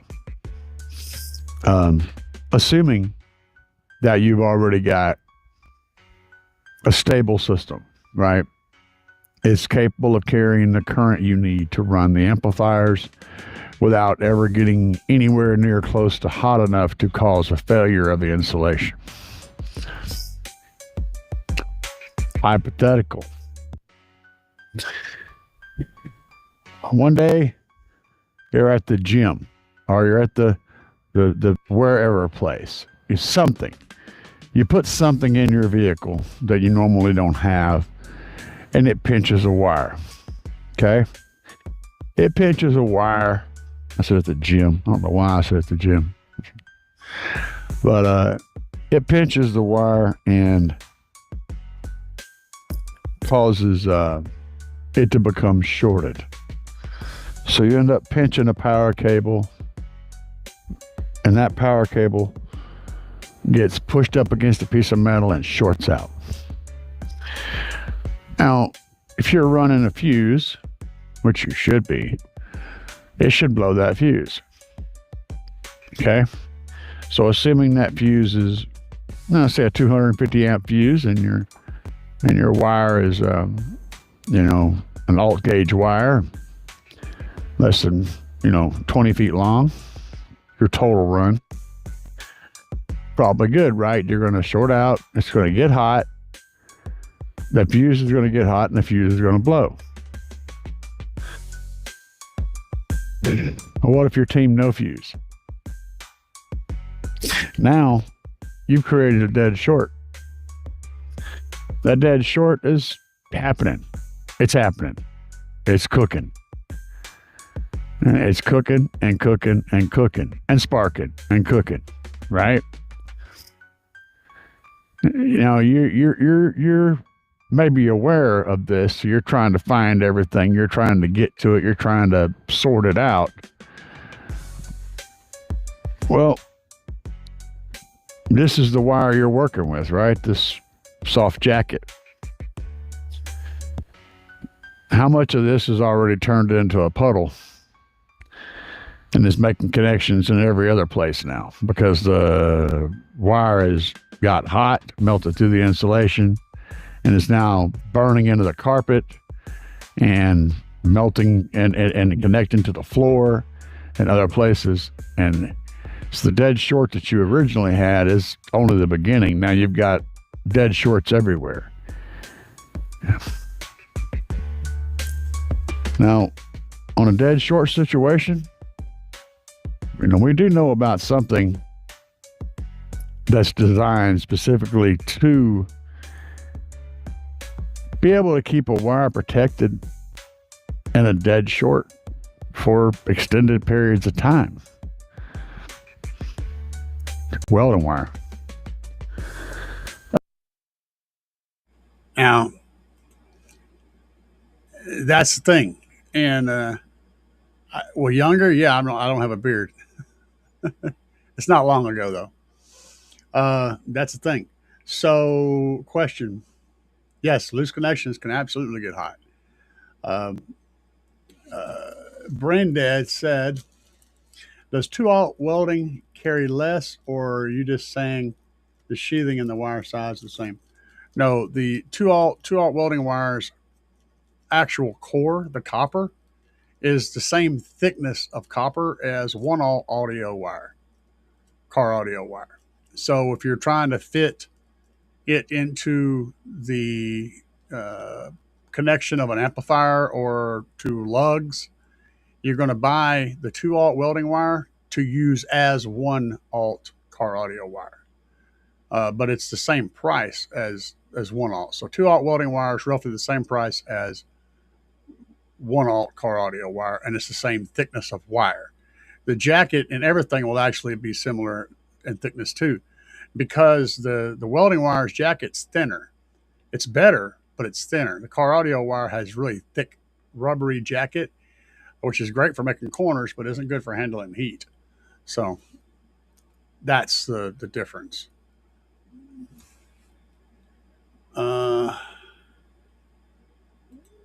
So inside diameter, all heat is bad for a wire's melting point. Absolutely, 100%. Again, though, if you can have something that gives you that backup, if you manage to short something out and you know it because sparks are flying and all that stuff, and you're trying to find the problem, which jacket would you rather be dealing with? Hang on a second, I'm getting dizzy. Just give me a minute. Okay.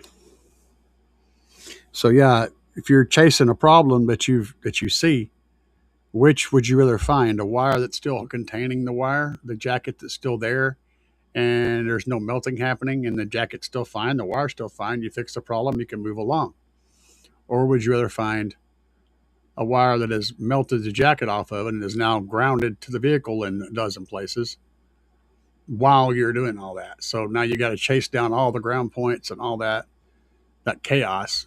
You don't have something that's protecting you at the same time.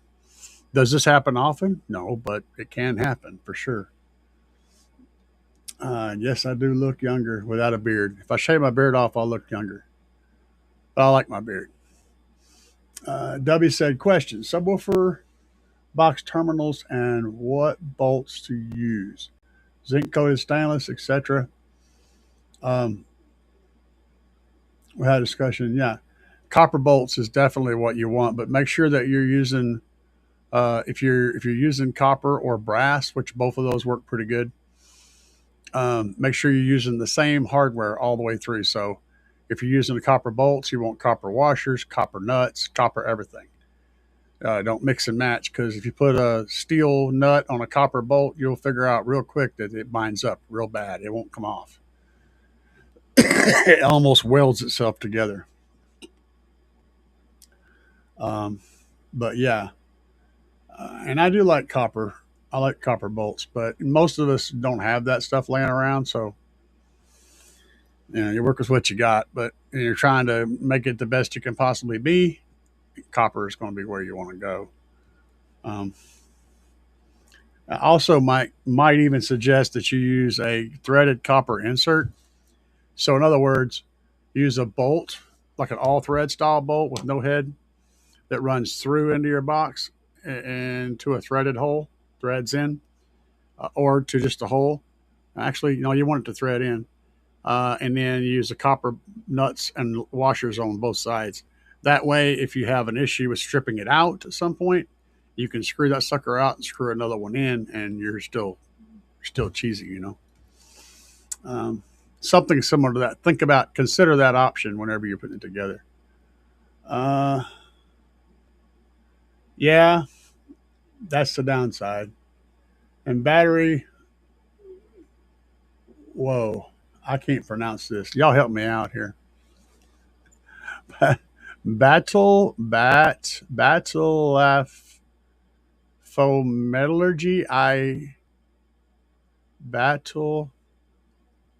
metallurgy. Said he'll drive an electric car. That's a fun one. Good morning, Stasis. Copper melts. Yes. Yeah, you can snap it, but if you're snapping it, you're probably tightening it up way too damn much. If you're having trouble with copper, use brass. Brass has got a high copper content. It's tin and copper, both of which conduct electricity very well. Brass is a good choice also, and easier to find and less expensive probably. Okay, tightening the bolts through a Gately box. Yeah. Yep. Uh, uh, let's see here. Reading through, you guys are talking back and forth. Good morning, Stasis.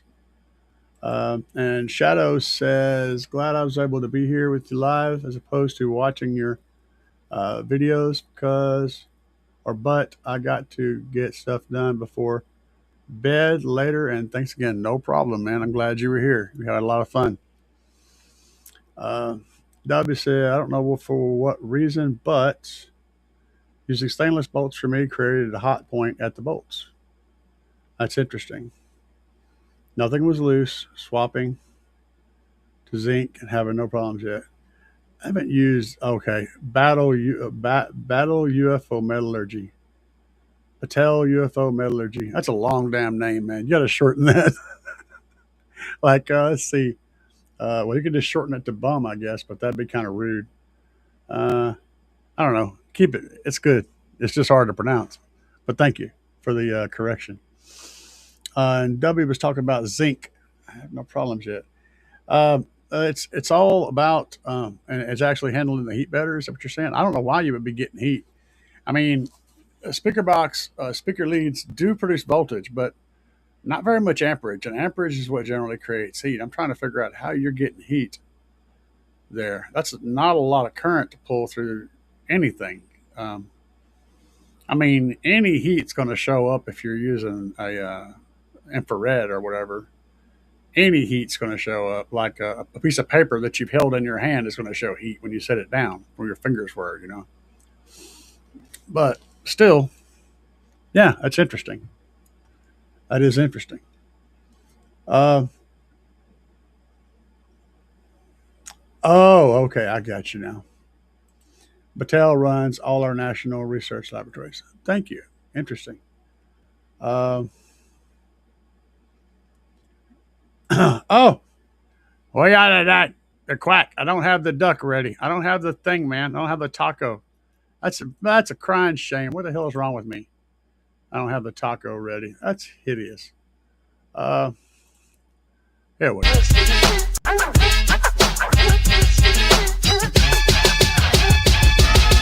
Crushing on these tacos, we buy the fiesta. Guac on the side, man, you know it's the best. Lettuce and salsa, stack it high, make it pop. Crunch in my mouth, can't stop, won't drop. Scissor in, flavors cold is so sweet. After one taco, I'm in for a repeat. Bite after bite, got me dancing in my seat. Hitting up the taqueria, can't face defeat. Taco love in every single bite. Feeling good, yeah, we feast all night. I've got another taco I think I'm going to be making, guys. But thank you, sir. Thank you, Emmett. If you ever decide to try set screw style fuse box. Oh, Jim's machine work for it. Send you for free. I do not like set screw style fuse box, bro. I do not like them. I do not like green eggs and ham.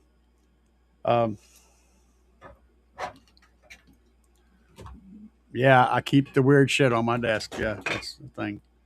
I do not like them. I do not like them because of this reason. This was a fuse block. This is a set screw fuse block. Not a good one. This is one that Sky High sells, by the way. But yeah, that's got the set screw right there on the side.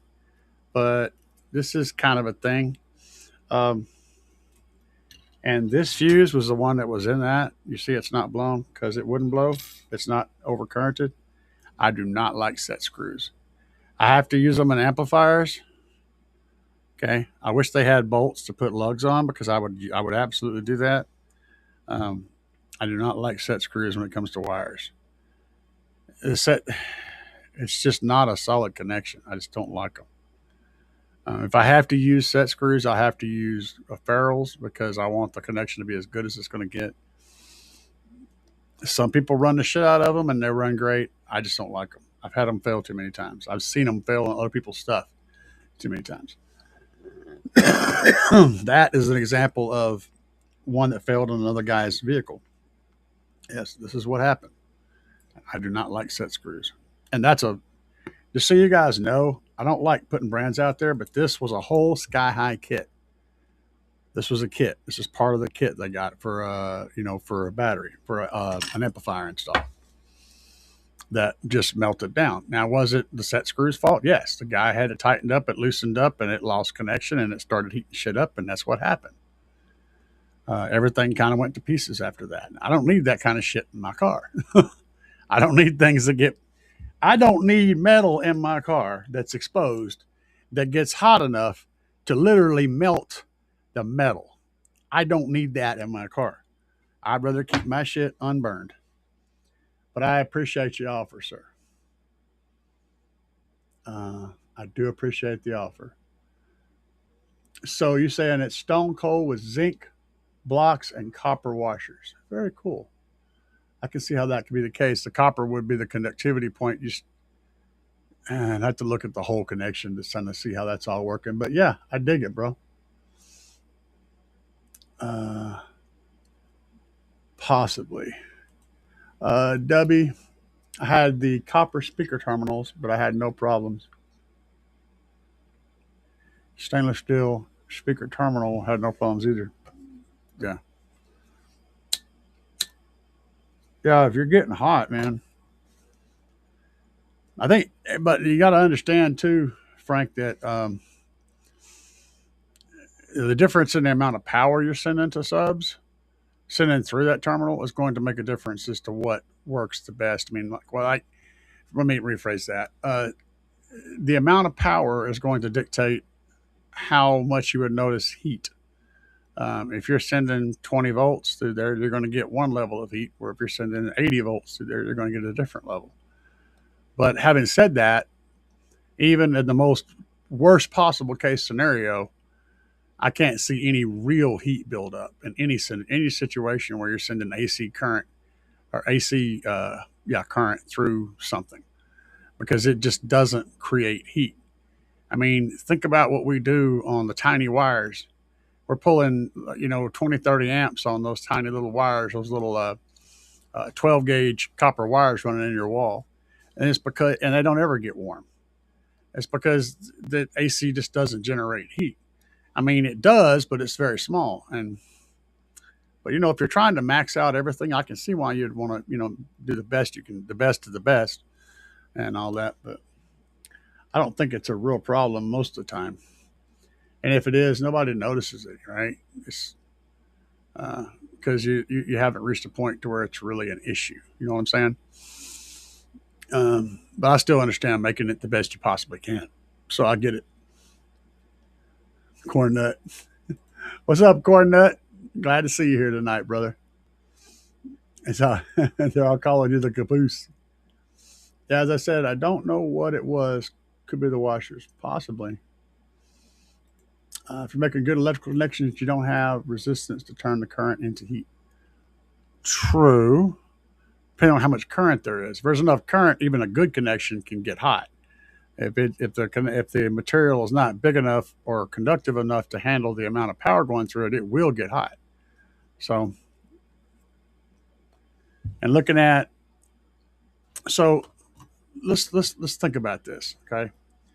When you properly crimp a lug onto a cable, you turn this whole thing right here into solid copper. That means that your connection here is solid copper going into solid copper, which feeds into stranded copper. That's a huge amount of connection right here. There's no little spot. But when you have this, okay, you have the wire running into it right here, running into this block. The only thing that's compressing it is that little nut, the little bolt right there. When that little bolt is compressing a small portion of the copper on the inside, and it's not turning it into solid copper. It's literally just compressing and making a connection on a portion of that wire. That's not a solid connection. By itself, if that connection is tight and good, it still sucks. It's just a weak way to connect a wire to something else. It's not a solid way to connect. It looks pretty, which is why it's so popular in car audio. Not because it's good, because it looks pretty. It's just not a good way to connect shit, unfortunately. Excess power, well, they all look alike because they're all made in the same place. They just put different names on them. That one is the Sky High. I got the cover for it right here. Here's a top for it right here. I think it's pretty evident that goes with that block, right? That's a Sky High. But yeah, was running the Warhorse on a Solo. Oh hell yeah, that'll do it. Warhorse to a Solo X12. Nice setup.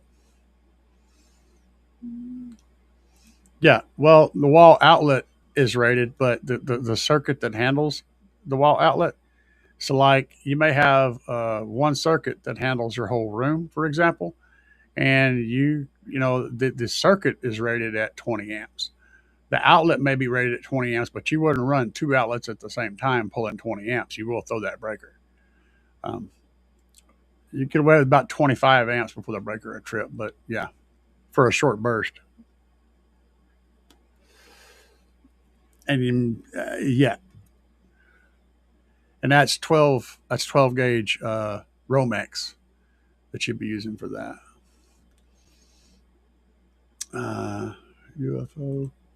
UFO is right though. I run 8 gauge. Ain't no way 1200 watt amp gonna exactly. I mean, at most you're looking at, I don't know what 1200 watts. I have to figure that out. You can figure it out though. There's a way to do it. You need to know the amp pull. You need to know the amp output. So if you know the watts, if you actually know how many watts you're putting out, and you know how many amps you're putting out, you can find out what the voltage is you're putting out. Those numbers are all related. So you just divide the wattage by the amperage, and that will give you the voltage, if I'm not mistaken. I could be wrong about that. It's one of those numbers. You do that to some of them. I know if you multiply the voltage, voltage times the amperage, you get the wattage. So you divide the wattage by the amperage, and you should get the voltage. I think that's right. But you can easily read the voltage on your speaker terminals. So you just put your thing on there and check them with the voltmeter, right? You can tell the voltage. And if you don't have an amp clamp, you assume the wattage, right, at maximum. You can tell how much amperage you're pulling out, too. You could assume the maximum wattage. That way you're going to get a high number, the highest possible number for the amperage. You can figure out how much amperage you're pulling. And that's going to dictate, what kind of wire you need to run. For the most part, like freaking 10 gauge or even 12 gauge speaker wire will handle just about any subwoofer power setup you have going on. It's going, if the wire that small is only going to become an issue if you get into stupid amounts of power going to subs. Well, 20 amps, you know, at 110 volts. That's a lot of power, man. What's that? What's 20 times 110? Somebody do that math. It'll be y'all got to catch up. I'll do it because that's the amount of power.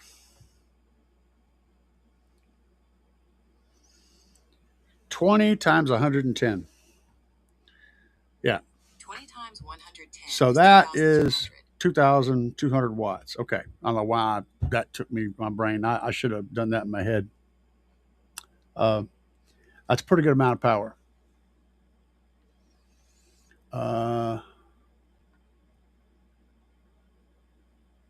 50-ish. Guys are looking. I'm reading. What about 100 amps? 12 volts. 1,200 watts, 12 volts, 100 amps. Yeah. I'm scrolling through here trying to figure out what's going on. I just use 8 gauge because that's what the sub takes. Yeah, sure. Why not? I use 8 gauge on my subs. But keeping it all on the table, I use all OFC copper and my power connections everywhere, but I use copper clad aluminum for my speaker wire on all of it. So I'm using 8 gauge CCA for my subwoofer speaker wires going from my amp to my subs. Yeah. And it works fine. And if I can get away with it, the shit that I do, I've never had a single issue. Let's see here. This is DC equivalent. We need to know AC output because the wire is the output side. Oh, there's broken statements throughout here. I'm trying to figure out what all this. My brain is trying to stitch reality together, and it's not freaking happening. So yeah, a lot of people run OFC speaker wire. That's fine. I don't think it's necessary, but it's fine. I've been running CCA speaker wire for years, and I don't have any issues with any of it. It never gets hot, never gets warm. It conducts power. It does the thing. And I'm messing with it enough that I don't have to worry about it corroding and stuff like that. I can keep an eye on it. It's all inside my vehicle, Whenever I pulled my subs the last time and changed them out and put the V2s in there, I was able to inspect all those wires because they were all right there and there was no corrosion on anything. It's good to go. Different environment though, and a different amount of power. I'm still putting a lot of power on those wires though. You figure, oh yeah, CCA is used. Man, do you think they actually use copper throughout the whole vehicle? No. Aluminum is way lighter. They're all about light. A lot of times they use straight aluminum wire. I mean, that's what's carrying the power into your house, aluminum. Not even copper clad aluminum. It's just aluminum. You think they're going to be able to stretch? Like, think about it. You're going from a pole to the house, that 40 feet of wire, you know how much that shit would weigh?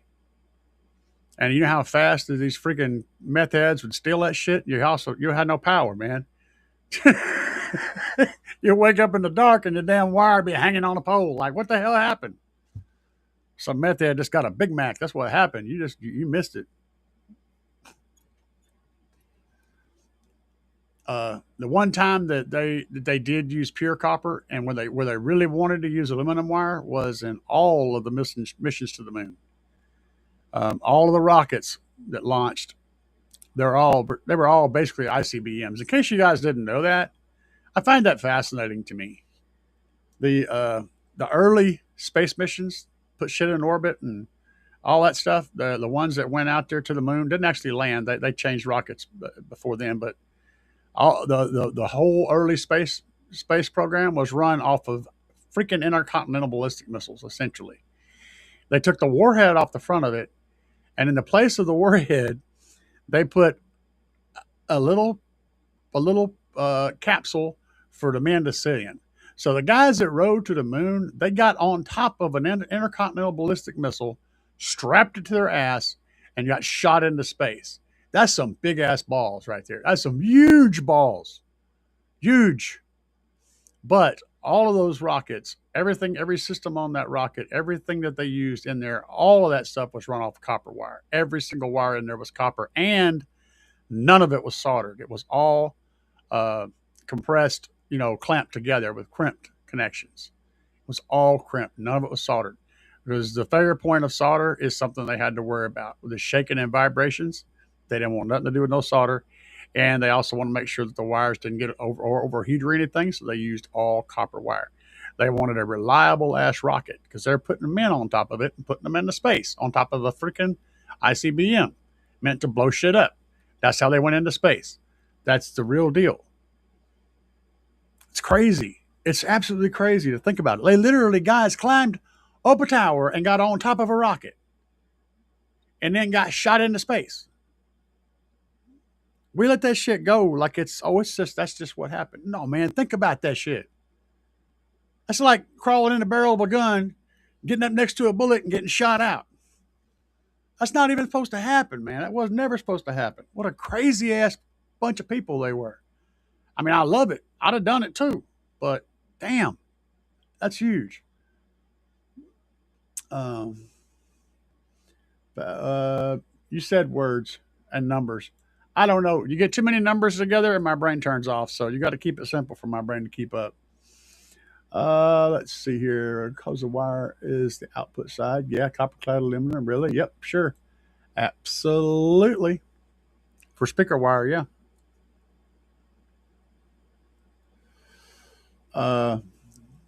Absolutely. Have you not seen the... Oh, yeah. Yeah, of course. I don't run CCA on my power wire. It's all OFC copper. All my power wire is copper. The only time I use CCA is on the speaker leads. Yeah, I'm not sure about that, but I don't think it's an issue on speaker leads. It's AC. It's AC, man. Whenever you go from DC to AC, the game completely changes. Now, again, here's the thing. When you're working within a budget, you have to make compromises in areas. What you have to do is figure out where you can safely compromise. So copper wire is always going to be a better choice. When we're talking about speaker wire here, we're not talking about power. Power is pure copper. I run very, very good stuff for my power side, grounds and all that. We're talking about speaker wire. Copper is always a better choice because it's copper, especially if you're running in your doors of your car, places like that where you get rain comes in and the weather and you get all the changes in the climate and stuff. Aluminum can fail in those locations. Where I run in my stuff at is from my amp into my box, which is like inside the vehicle. It's all inside the vehicle and it's all visible. I can get to it. It's not stashed behind the doors and then, panels hidden from stuff. But that said, I don't think there's a problem with running a CCA speaker wire. I've done it for years. I've never had an issue in any circumstances. The only thing I don't like about CCA speaker wires is it's harder to twist together. The wires are more springy and not as bendy. So they don't like to twist. It is what it is. Silver tinned OFC. Solder can grow 10 wishers? I don't know. But okay. I think you're saying like 10 whiskers in the vacuum of space. Yeah. I see it now. I see where you corrected yourself. Yeah, I don't mess with solder, man. I mean, you can solder your speaker leads onto your speakers. That's fine.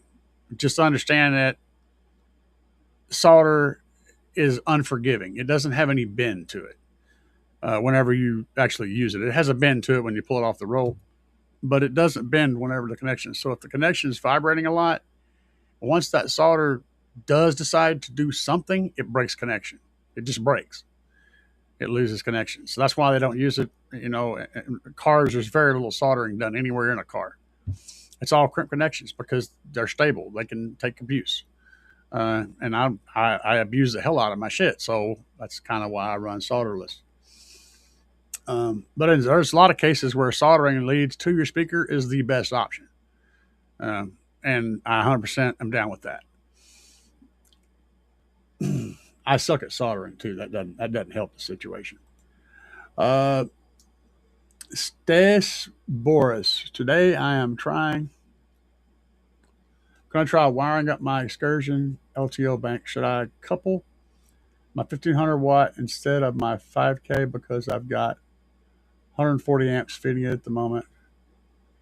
Yeah, you're not going to get you're not going to have your 5K is not going to run off 140 amps.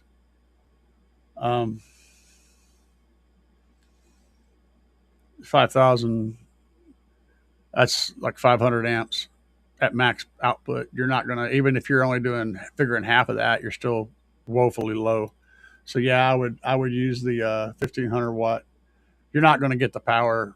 That 5K is just, you're going to get the same amount of output. That's what's going to happen, because you're turning the amps into watts is what's happening. The amp just does that. And it doesn't matter how big the amp is. You're only going to turn this amount of amperage into this amount of wattage, period. So yeah, you'll be fine running your 15. Sir, that is a good question. I have a couple that I'll show you. Give me just a second here, and I'll whoop over here to my other screen, and I'll show you what to look for. It's not specific. There's many brands, so we're not talking about a specific brand. But give me a second.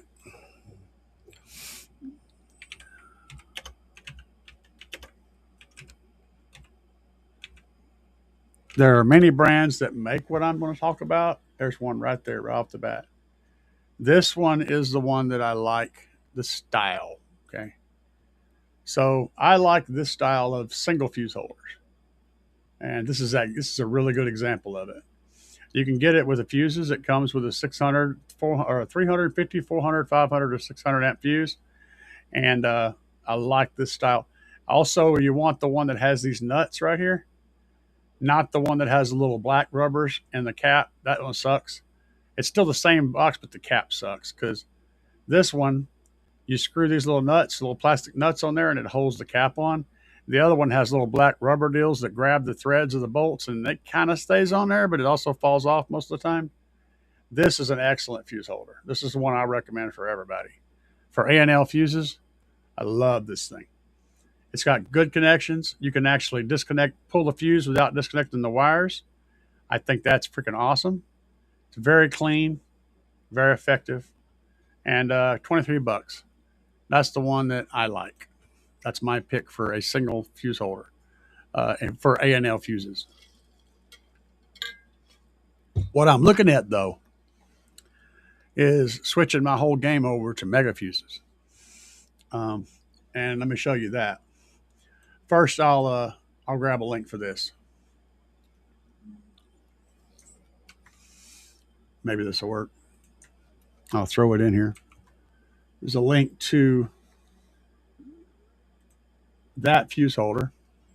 That's the A&L fuse holder that I recommend.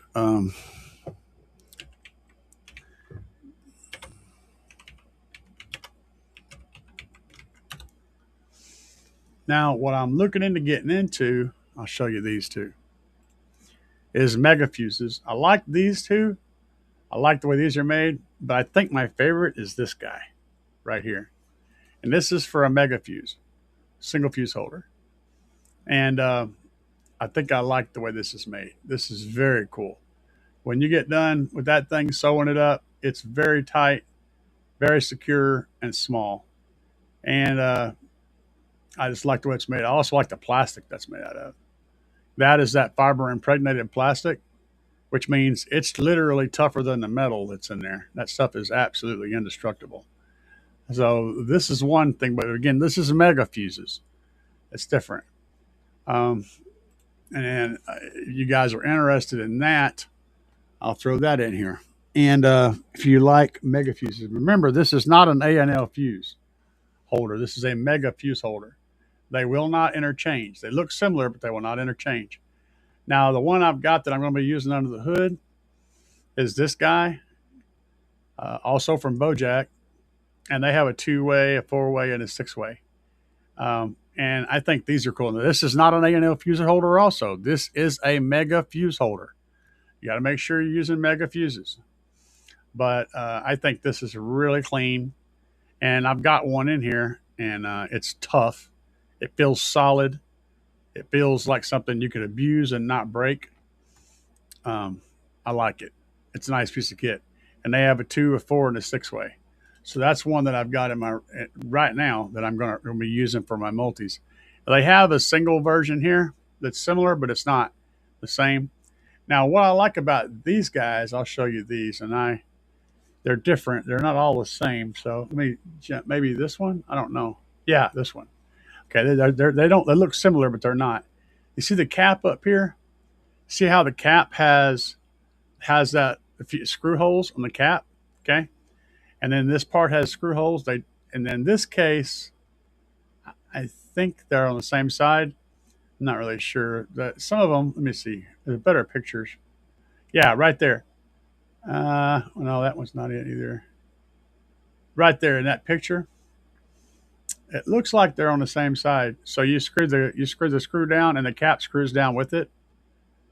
Some of them have the little holes for the cap on a different side, so that you can unscrew the cap without unscrewing the fuse holder. But I do like this. I still like that setup. You can actually you screw the cap and the fuse and everything all down, and it gets covered real nicely.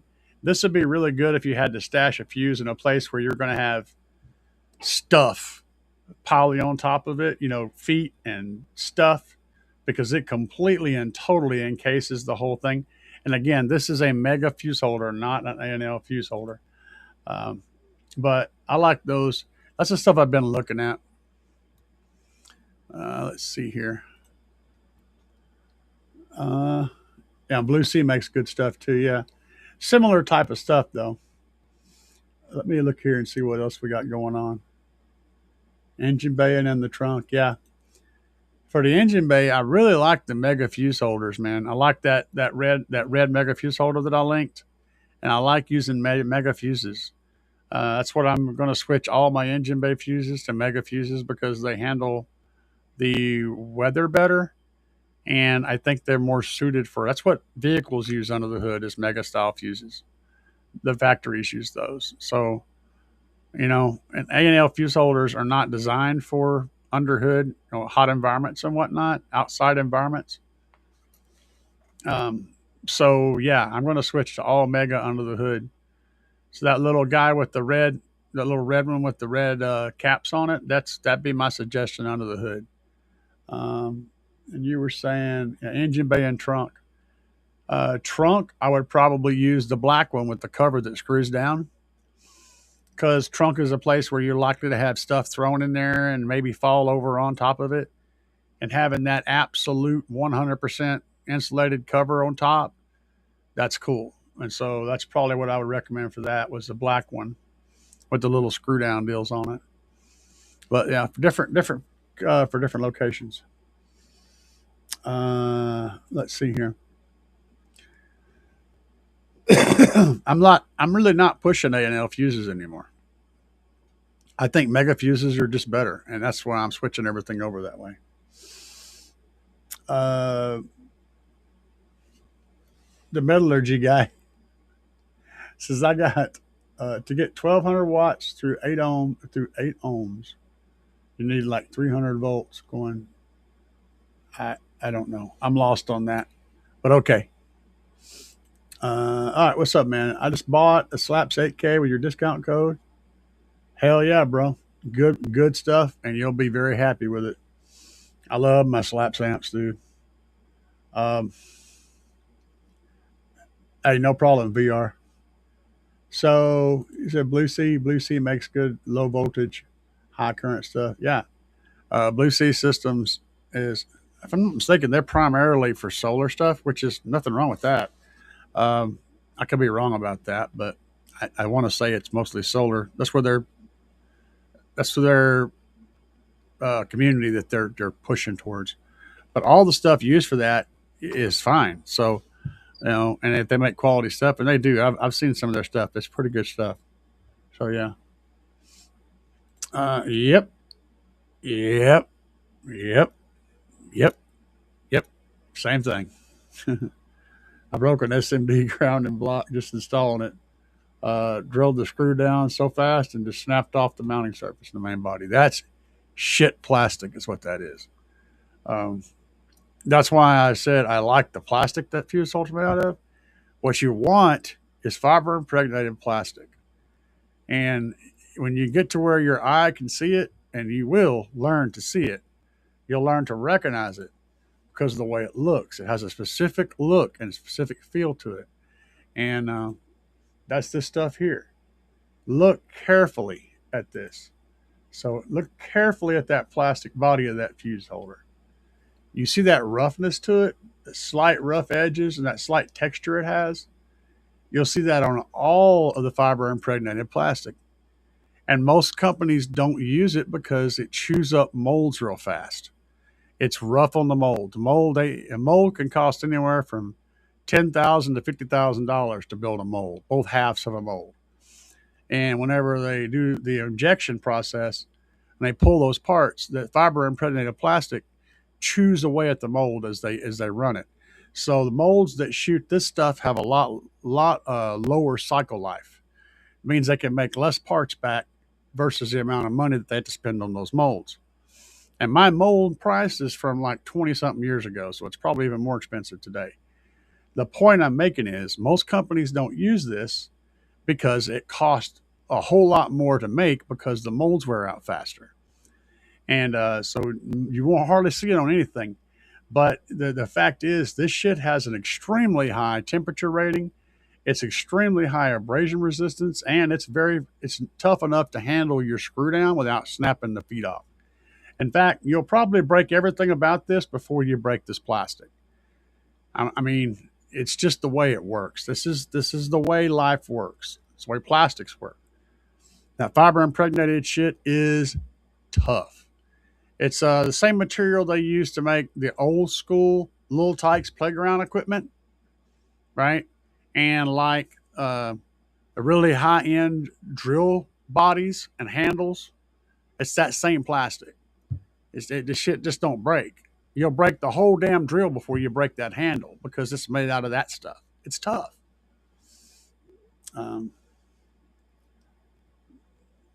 Let's see here. Yeah, it does. It does. It screams at you. Yeah. And good luck cutting it too. Guys, I don't recommend brands. I recommend stuff. Okay. Like if you can find this is one's made by Fastronic or whatever. If you can find different brands, it doesn't matter. Nobody makes shit anymore. Okay. Understand that. None of these companies make shit. They just buy shit from manufacturers and put their name on it. That's how that works. There may be some cases where they have a specific thing made by the factory that's their specific thing, and then they put their name on it. But most of the time, they go, I need one of these. Yeah, that one looks good. Put my name on that and send it to me. That's how it works. Nobody makes shit. The brand doesn't mean anything. The brand means what support you're going to get. The brand means you can say, oh, look, that's made by so-and-so. It's cool. It's the same one made by this guy, but this one's cooler because it has this name on it. Understand that. The brand doesn't mean anything. It's the equipment that we're looking at, the parts, how it's made, how it's put together, how it's designed, what it's made out of. These are the things that matter. All right? The world has been designed specifically around getting people hooked on a brand. So they'll continue to buy everything from this company. But that doesn't mean it's good. That just means it's got that name on it. That's it. That's it. That's all it is. It's a name. It's a mentality that we've been trained by the freaking manufacturers and the sellers of stuff to do that, to be brand worshipers. All right. Same way the grocery stores give you the cards when you go in there, you buy stuff and you use this card, you can come back and use these points to buy more stuff. That's just to keep you coming back in the damn store. It's a loyalty system. They call it a loyalty reward card. It's a loyalty system. If you get, a few cents toward a candy bar every time you buy a tank of gas at so-and-so gas station because you use their loyalty card, you keep coming back and buying all their shit. It's a loyalty system. The prices, all that stuff is baked into that card. They're still making tons of money off of it. It's a way to keep you coming back. Same way with brands. You start worshiping a brand and you buy everything from that brand. You don't have any idea if what you're buying is any good or if it's the right thing. It's got the right brand on it. And that's what everybody cares about. And I hate that mentality, and I preach against that mentality. Anyway, I'm going to get off my soapbox. Okay.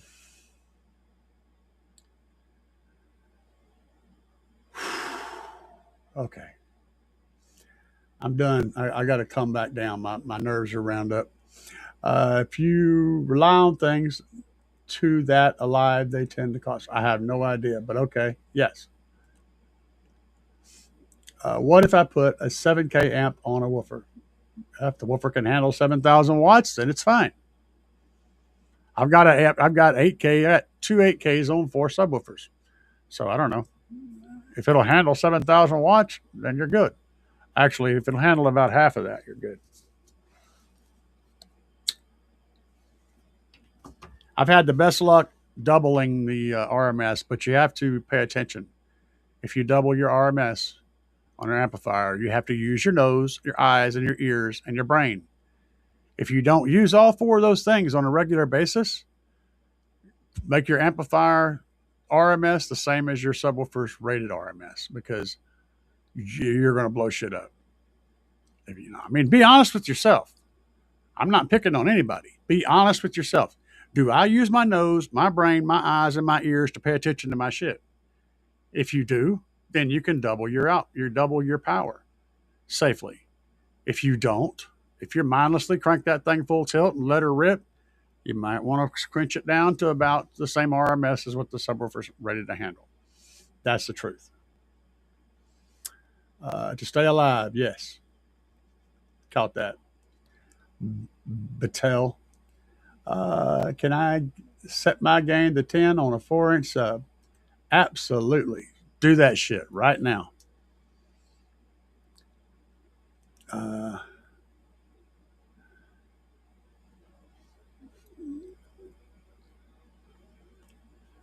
Yeah. I got a feeling. We got a numbskull in the chat. That's why I love local, rebuilt, and better. Praise Gonzo. I don't know who Gonzo is, but hell yeah. Will a Taramps Big Boss be capable of running a 3-inch sub? Sure. Oh, yeah. There you go. W said, no, you need a 30K for that. Oh, yeah. 1-inch sub. Sure. Hey, man, look, I'm sporting a 2.5-inch sub. W wants me to put a 30K on this. He said he wants to see the first B2 sub in orbit.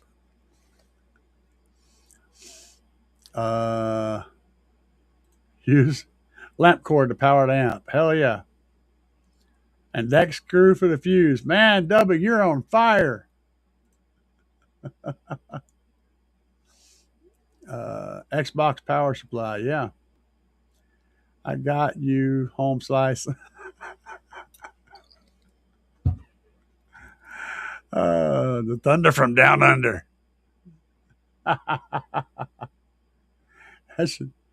That should be your new nickname, man. The thunder from down under. You stealing that shit, ain't you? I know you are. Do you have a voltage, current, or resistance image? I have no idea. Use a phone charger. That's all facts. I spent the money, did on my setup. I could have 612s of some other brands I didn't have. They didn't have the name, but would have reached my goal for half the price. Yes, sir. I'm just putting it out there. I'm just speaking the truth as I know it, the best I can. Buy stuff, don't buy names. You're going to hurt yourself buying names. Especially if you have unlimited income, man, go for it. Buy whatever the hell you want. If you're trying to save money and still get the stuff that you want, then you got to be a little pickier and just pay attention to what you're buying.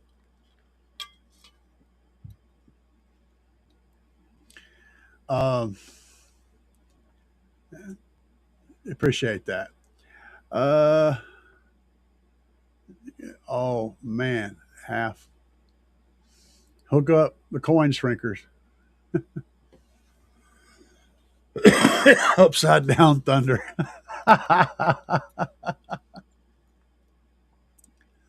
Yeah, man. I've had extremely good luck out of slaps. And when I say slaps as a brand, I literally mean slaps subwoofers, two different types that I've ran so far, and several others that I've recommended. Other people have been running, had good luck. The mids, two different sets of mids have been flawlessly perfect, and two different sets of tweeters have been flawlessly perfect. The only thing I don't like is the dual fuse holders that Slaps has, and it's not because they're not good. It's because, for one, they're the set screw style. I don't like those, and we already discussed that. The second one is it's a weird configuration that's usable by a specific install. It's not something that's it's just weird. And I tried my best to figure out a way. Let me show you guys. Let me jump over here and show you guys. I love slaps, man. I really do. Um, but I'm going to show what I'm talking about. Let's jump over here. So these guys, I even talked to Alan about this. This configuration is just weird. So you got two inputs down here, one on each side. Then you have three inputs out of the top, one at this and then one on each side. And they're the set screws. So do have big set screws, which is better than those little tiny ones. But for the right configuration, for the right install, this may be great.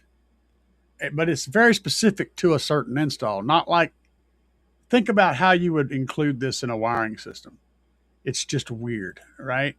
So it's kind of odd. It would be, if it had an output here and an output here, like two on the end, and then had the side ones too, I could kind of see that being more useful, but it's just a weird configuration, and I just can't think of a way to make that look right in a system. That's the only part that I have any issues with that's from Slaps. They have a really nice wiring kit. So, and it's priced right. $130 for a nice freaking OFC copper wiring kit with your little block and everything.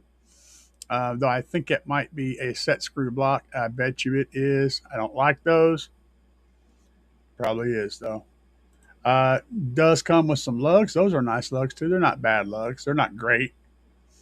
They're not bad. They're not the cheap piece of crap. They're actually decent lugs. It's a decent kit, man. For $130, it's hard to beat. But I'm not a fan. I need to get a closer look at that. Yep, there's that set screw. See it? That's that same one that Sky High runs. That's the same damn block that Sky High runs. Exactly the same. I do not like it. I do not like set screw fuse holders or set screw distribution blocks. All that shit is just asking for problems. But as far as everything else on their website, it's good stuff. But even my favorite brand, a brand that I literally get paid for sales, I'm going to point out stuff that I don't care for because I keep shit real. I do not blow sunshine up your ass. I'm saying that 99% of Slaps' website's full of amazing things. There are a few things that I don't care for. These are two of the things I don't care for. But you may have great luck with them. It's just not my jam. Let's see here. And I've told Alan about it. I've told him, I said, look, I don't like this stuff. You need to change up some shit because this shit's just not good. It's not good stuff. You need to switch up what you're posting because this isn't primarily what they sell anyway. This is side stuff. I'm like, man, just get a different thing because these things suck. Get these. These are better. Charge more for them. But still, they're better things. They're made better. They're going to work better, you know. And he's listening to me, but he's slow to change his gears. Let's see here. Dubby. Dubby said, I use a Mexican Child on a push bike that pedals an alternator to power my Sony Explodes. Good, clean power. Just keep feeding him plenty of burritos. And you can also plug a hose in his ass and pipe the gas in and run a stove off of that too. I mean, don't waste any energy. You're putting, use it. Just right up the poop chute, man. Let him blow it right into the stove. You can even have him cook the burritos he's eating. See, you can recycle that way. Recycle. Y'all are something else. I'm in the DBs. W. Okay. Coin shrinkers. Let's see here. Can I run a sub to a Bluetooth circuit board? Sure. I can't wait for that full video. Oh, that sounds fun. Yeah, I was trying to read through here and see if there's any questions in here. Did you ever have the old school Infinity 693 Kappas that were green? No, I did not. Joe Daddy Pimpin says, I took the old circuit board out of my JBL party speaker and went to hook that up to an amp with a battery, but I didn't know a way to do it. Hook that up to an amp with a battery. I don't know. That's very vague, and I don't know. But if you're serious about it, there's a way to do it. And but I need to know if you're serious, because I've already marked you down as someone who's full of shit, and so that's cool. But I had to know whether I'm asking a question. Do I answer your question literally, or do I laugh at it and say he's just being himself? I don't know. So, and if you're being serious, we can discuss it, but it's still a detailed process. Yeah, it's doable. I mean, I got car audio on the wall behind me and a big old battery down there. Two AGMs down here, and a battery charger that keeps this all running, and that's what powers my audio system in here. So I literally run everything in here off of car audio equipment. So yeah, I can make it happen. Oh yeah, that's fun. That keeps your attention on what you're doing when you plug it into the wall. There you go. Dubby's helping you, man. He's straightening you out.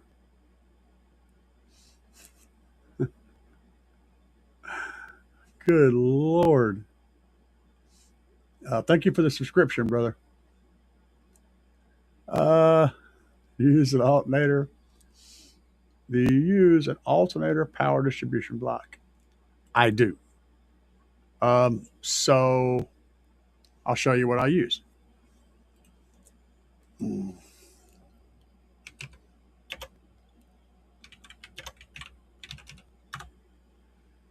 Bear with me a second, because it takes a second to get where I'm going.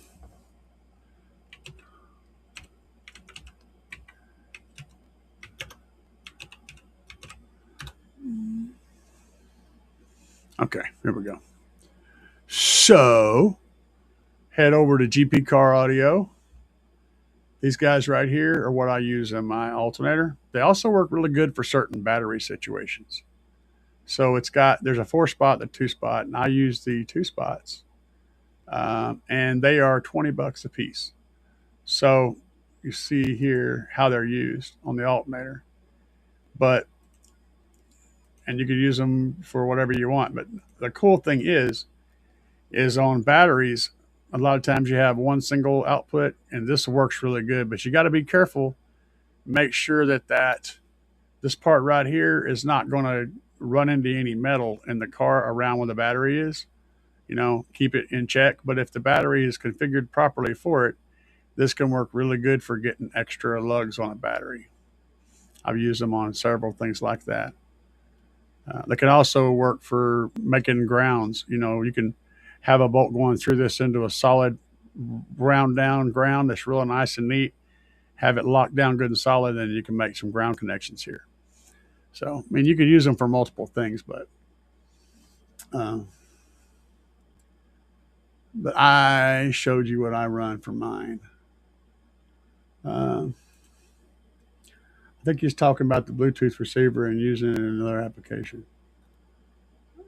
Oh, okay. It's 14 years old. Well, that helps.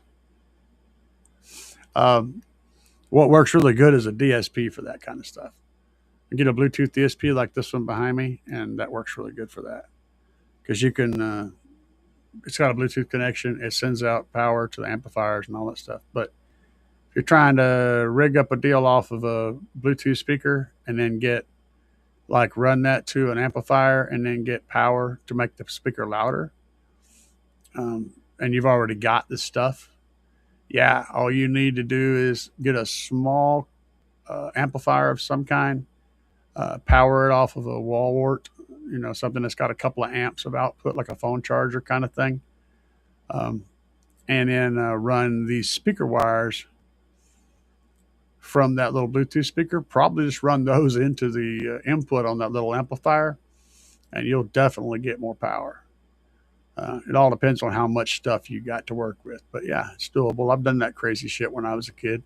I've done it as an adult. So I dig it, man. Just keep playing with it. All you can do is blow shit up. You know, you're going to learn something regardless. That's cool. I dig that. I respect that too. Uh,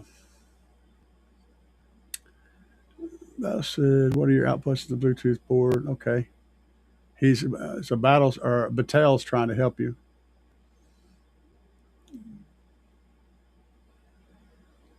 Ha!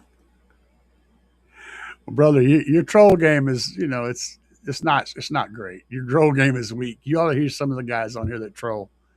I deal with really bad, nasty trolls, so you're fine, man. You made for a good laugh. We're all about laugh.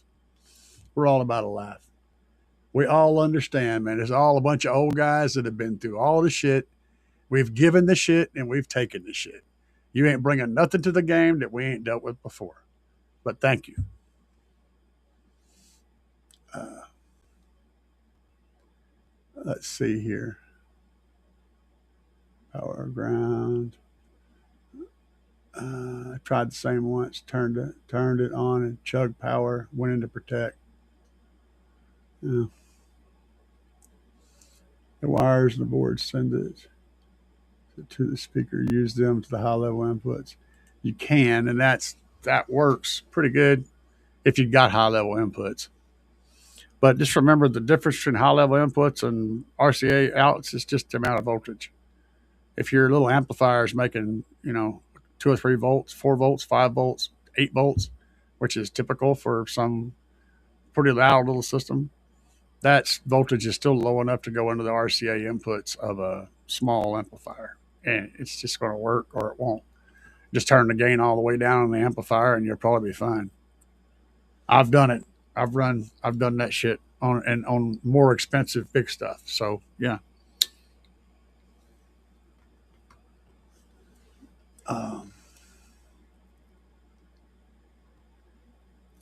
Power supply isn't enough. Absolutely. That's always a problem.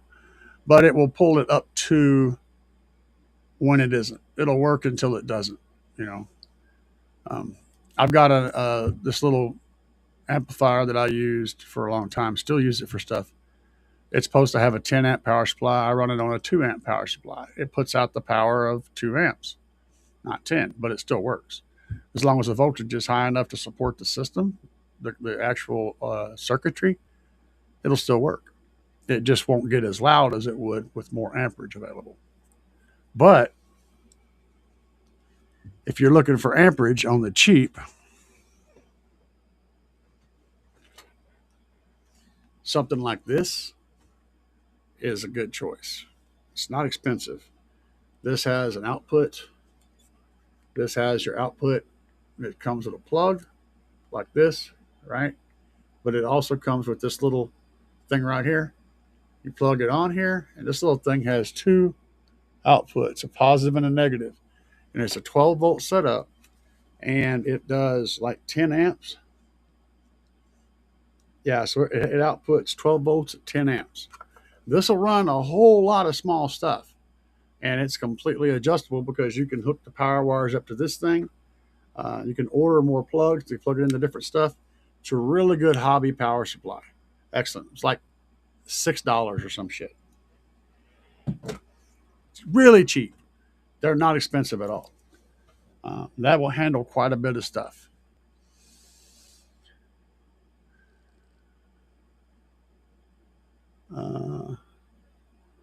Try what I did.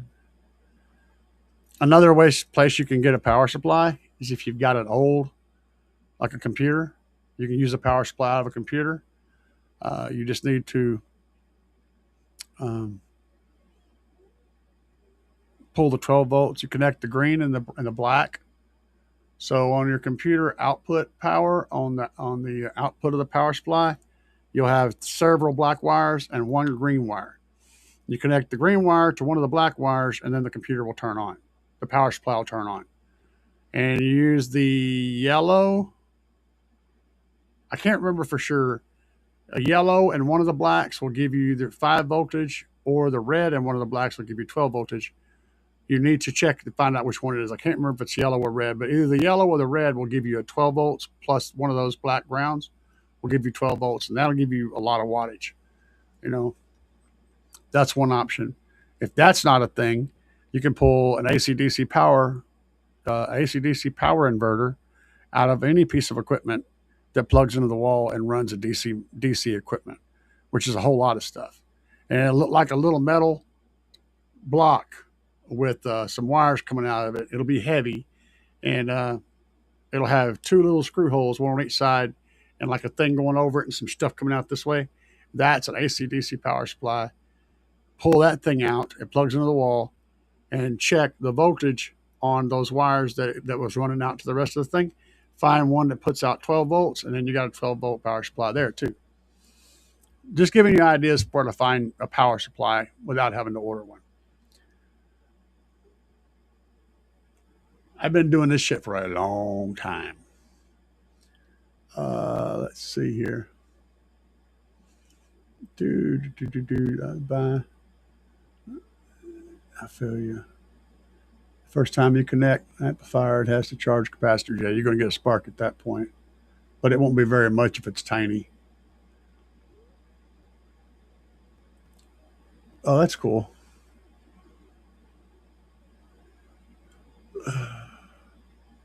Connect your power supply with a resistor first, and then remove the resistor and connect it directly after they charge up. Yeah, you can do that.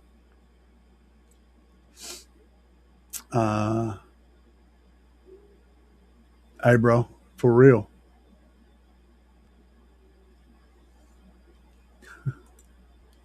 Story of my life, bro. You know, I'm so stupid. When I was a kid, you know what I did? Well, there's about 1 million things I did. But so I had this lamp sitting on the kitchen counter. My mom was washing dishes. It was in a mobile home, right?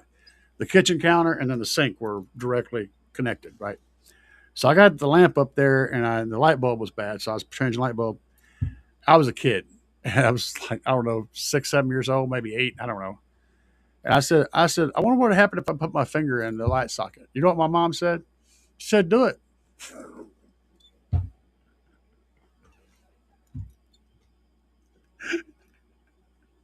I am definitely my mother's son, my friend. She said, do it. Find out. Right in there. It gets worse, guys. It gets worse. Stuck it right in there, shocked the shit out of me. I pulled it out, and Mom was laughing at me. And I'm stupid though. I stuck it back in there a second time.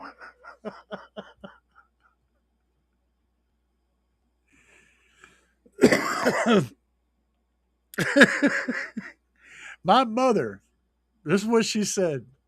She said, if you want to really feel it good, come over here and stick your hand in this dishwater and then do it.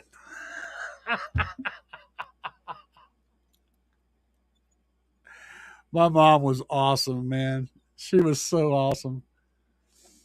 Oh my god, that was great stuff. Looking back to those stupid ass times.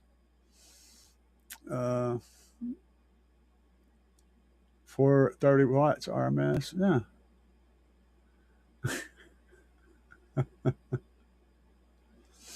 I had 30 watts to my sub last time. Still got pretty. Yeah. This little, you guys can't see it.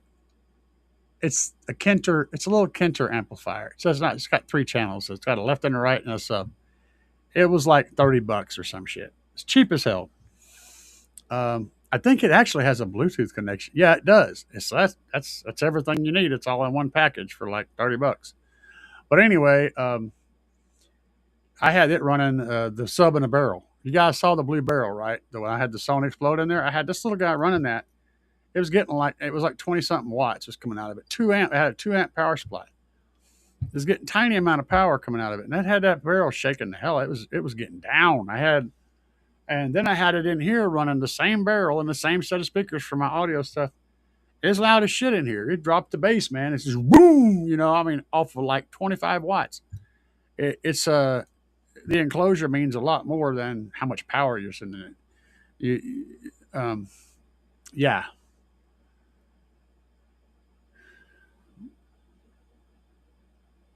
Oh, okay. Hang on a minute. I'll pull it up. Let me go find it for you. Give me a second.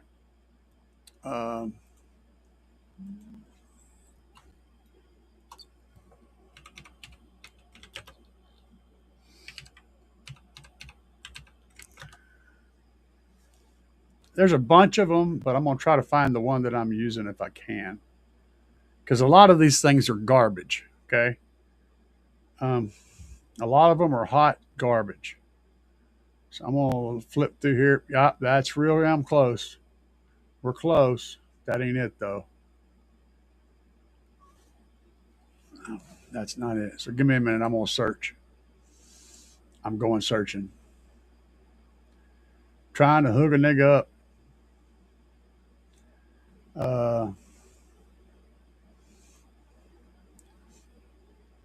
I know it's not it's in my history, but it's so far back I wouldn't be able to find it. This may require some searching. But I'm diligent. Y'all just hang on. About that. What shit? What's wrong with you? My T button just got stuck and it typed a lot of T's. All of them. Oh, there it is right there. Okay, it's more than I thought it was. Not too much though. Hang on. This is the exact same one. So here we go. This is the amplifier right here that I got. It was cheaper. It's gone up. But this little guy right here is $44. And it comes with, that's why it's more. This one actually comes with a power supply. The one that I got didn't have the power supply with it. So this comes with everything. So yeah, it's a complete setup. This little dude right here. And it does 5.0 Bluetooth. It's 2.1 channels, hi-fi, class D, 30 watts per channel, and an 80 watt sub. And it'll actually do that power if you have enough power. And it comes with a power supply. It may not be enough to get that 80 watts out of it, but you're going to get a lot of power out of it. This is a cool little thing to do a whole lot with. Plus, you're getting the power supply, so you can do other stuff with that. That's very similar to that one I showed you, but I don't know if it's the same amount of output. Let's go down here and find out. I do know that the little amp is badass. I've literally got one that's I've put it on all sorts of stuff. So yeah, pretty cool little setup right here, the Kenter. But unfortunately, it is $45. It's more than I thought it was. That's because it comes with the amp. But it has a real good Bluetooth. It works extremely well. It's got RCA outs right here, or RCA ins. That's what you're seeing right there. So you can connect a car stereo to this, and it'll work off of that too. You got your little Bluetooth antenna. It's got the speakers, and it's also got a subwoofer output. Let me see if I can get a back picture of this. And maybe I'm lying about the subwoofer output. Oh, there it is. No? What the hell? Oh, yeah, it's okay. Hold on. Let me get closer look. It's down there on the bottom. So, all right. So these top two are speaker outputs. So you see how they're listed left and right, left and right. The bottom one is these two red ones up here are the subwoofer. So they're on the top and the bottom. It's hard to see in that picture, but it does have a 2.1. So jump back over. We're pushing 4 hours now, but I'm in the mood, so we're still going. Yeah, it's a solid little piece of kit, man. That little dude right there will do a whole lot of stuff. You could Bluetooth to it. You could run a car stereo to it. You could run a record player off of it as long as you ground the record player. It'll also handle MP3 players. You can plug MP3 a little card into it and run MP3s off of it. It's got a USB plug in the back to plug in a USB drive, a pen drive, and run shit off of it straight from that. And the USB drive in the back will also power a device. You can plug your phone into it and lay your phone on top of it, and it'll get charged while it's playing. It's all in one piece, man. It's a very cool little piece of kit. It really is. Yes, it is Bluetooth. Yes.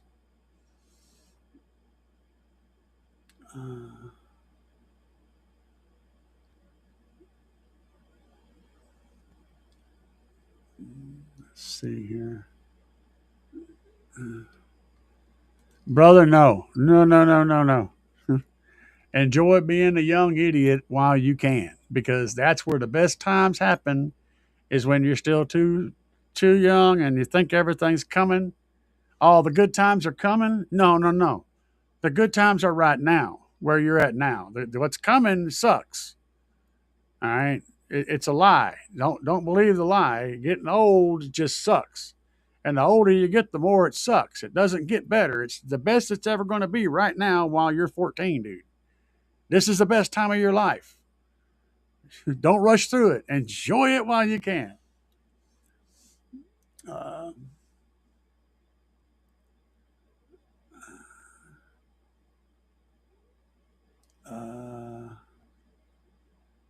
I appreciate you.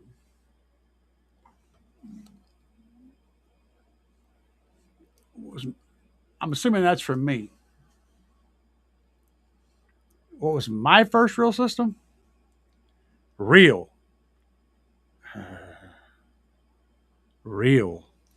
That's a tough question, dude. It's not like I didn't start out at a time where car audio was available.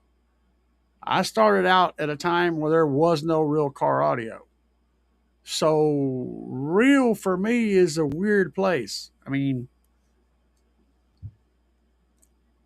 there wasn't a line where it became real, right? I was doing really weird shit at a time when car audio was just almost non-existent at all. You could buy a replacement stereo and you could buy replacement speakers for your car, but that was really it when I started. And even that was very, very thin. It was Walmart junk too.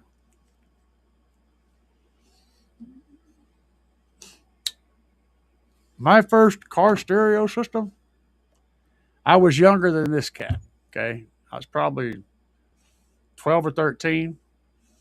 And my stepdad had bought a Subaru station wagon at a good price. He drove it for a while and he ended up getting another vehicle.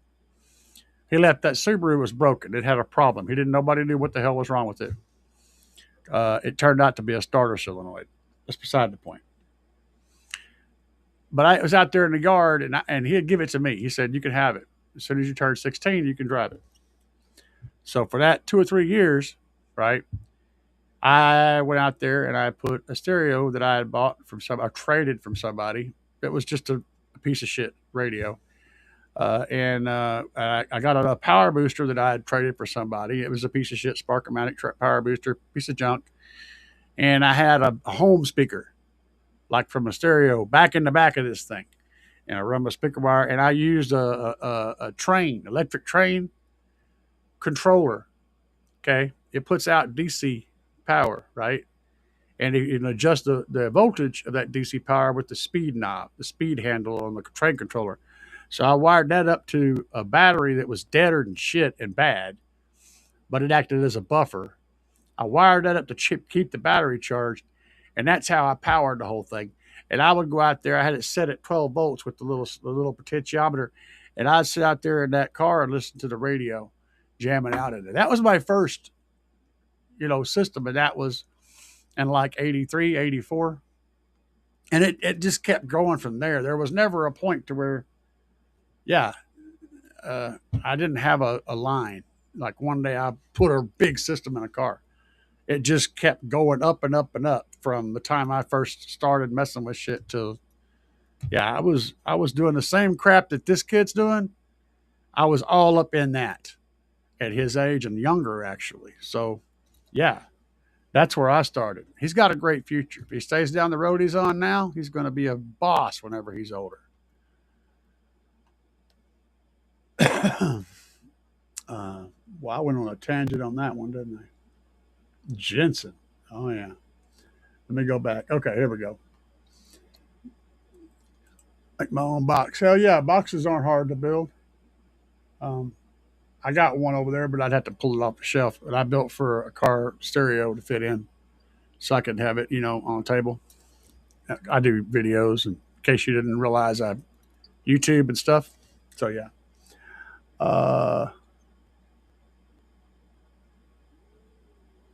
That's awesome, bro.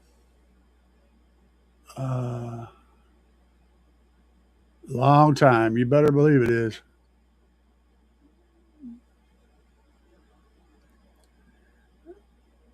What subs are you using at home, Joe? Joe. My buddy's son's name is Joe. He owns Carmel Car Audio. His son's name is Joe, so I always emphasize Joe. Walk in. What are you up to, Joe? Yeah, it's a thing, man. Let's see here. Jensen.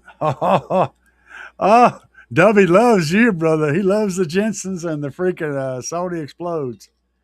That's the perfect for a low powered system. You don't want to have a real high powered sub because it's not going to really work very well. You want something that has a lower RMS power rating to run your small amplifier on it, and you're going to get better results. So that's probably a spot on perfect subwoofer for you right now. A Scarf 4-inch. That must be your mid. Okay. Gotcha.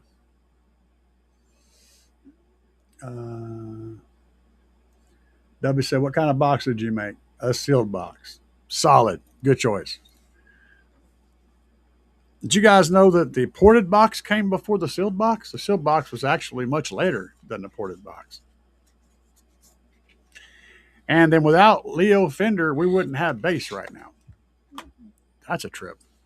He invented the bass amplifier which is basically where the bass guitar and all the stuff that we do today need, you got to start out with the when it plugs into the thing. Yeah, he invented that. Leo Fender did. So you can thank Leo Fender for bass. And I mean that for real. That was his jam. Bro, no. Don't trip on that. Don't trip on that. Trust me. Yeah, Leo Fender. Yes. It's not about how it looks. By the way, if you tear a speaker, if you poke a hole in one or you tear the surround or something like that, a real easy way to fix that is get some of your mom's fingernail polish, preferably black. That way, or well, she don't have no black unless she's one of those kind of ladies. But yeah, just get some fingernail polish, whatever color, and just brush it on the tore spot. And if it's a bad tear, get a little tiny piece of toilet paper, right, and tear a little bit of that toilet paper off, just a little piece, and smoosh it into that fingernail polish, and then push a little bit more fingernail polish on top of that, and you can fix your Tor speaker.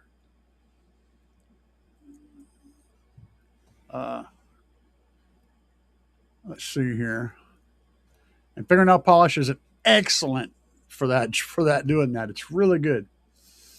What kind of box that you make? Seal box. Dubby. You're trying to get this man in trouble with a seal box. But yeah, you're gonna start with one. You could use toilet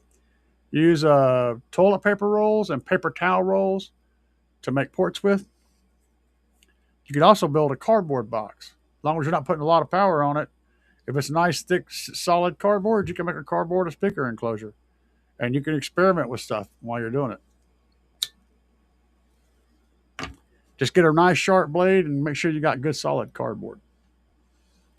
And a hot glue gun is a really good thing to have, because you can stick all kind of stuff together with that.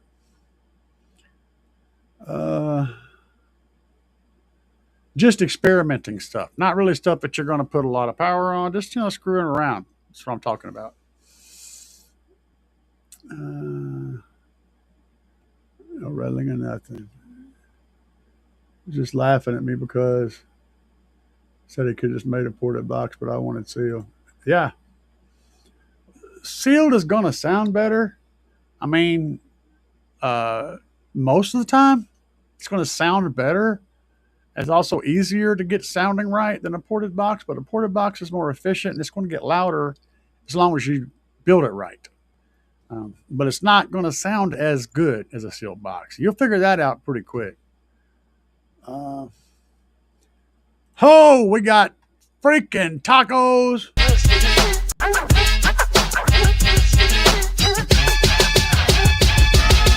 Crushing on these tacos, we buy the fiesta. Guac on the side, man, you know it's the best. Lettuce and salsa, stack it high, make it pop. Crunch in my mouth, can't stop, won't drop. Silver scissor in, flavors cold is so sweet. After one taco, I'm in for a repeat. Bite after bite, got me dancing in my seat. Hitting up the taqueria, can't face defeat. Taco love in every single bite. Feeling good, every feast all night. I love the taco thing. Thank you very much, my friend. VR30 said, thanks for your help. I ordered 3 of the alternator terminals. Have a great Christmas and a Happy New Year. Thank you very much for the tacos. My wife and I will very much appreciate those tacos. Oh, goodness gracious. Yeah, I've had good luck with them. They work really well. Let's see here. Battelle said, I had a Sony tape deck with a CD charger, Infinity 693, Kappa 12, Urban Works 12 with a Radio Shack coil. I think maybe that was a typo. But you're much younger than me. See, that's all, like, pretty much none of that stuff existed. Sony did as a company, but they barely made anything car audio. They had a radio, I think, that age, maybe. Pioneer was the radio. If you wanted a good radio and you had the money to buy one, you went and bought a Pioneer Super Tuner. That came along in the mid-'80s, I think. But for the most part, it was just Jensen's and Walmart specials. All kind of really bad stuff. But it was mostly better than factory radios, but not really. It had more features. Factory radio was actually a better piece of equipment, and probably in most cases still is. But your factory radio probably had like an 8-track player, maybe, or maybe it didn't have anything but a radio, volume knob and a tone knob, a volume, and then a tone slide, and a tuning. That's it. If you wanted to play cassettes or something else, you had to put another stereo in there. So that's where the Pioneer Super Tuner became a thing, and it was a monster, just an absolute beast of a radio. Now I think Sony had something at that time too, but I can't remember. So yeah, there was very little car audio stuff when I was young, and there was no internet, of course. We barely had phones. I mean, we were on a party line. You had to pick up the phone and see if anybody was using it, And if somebody was on it, you hung it back up again and you waited and you check again. Or you'd say, hey, y'all about done? I need to make a phone call. And I'm not talking about people in the house. I'm talking about people that lived out in our community. We had one phone line that ran the whole thing. We all had different phone numbers, but we all used that same outgoing line. So if somebody in any of the houses was on the phone, you had to wait till they got off the phone to make a phone call, or you could just join the call. That's how our phone system worked. It was crazy stuff. Looking back on it, it was weird, right? That was your first nice system. It sounded like a pretty good system anyway. So I'm down with the sickness, brother. And ported is efficient, yes. What do I prefer? Well, I run a ported rig. You haven't seen my rig. You haven't. You're new. Hang on a second. Let me just. Okay, yeah. Well, screw it. I'll just do this. Watch this. Pay attention to this, Joe. Yeah.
Yeah.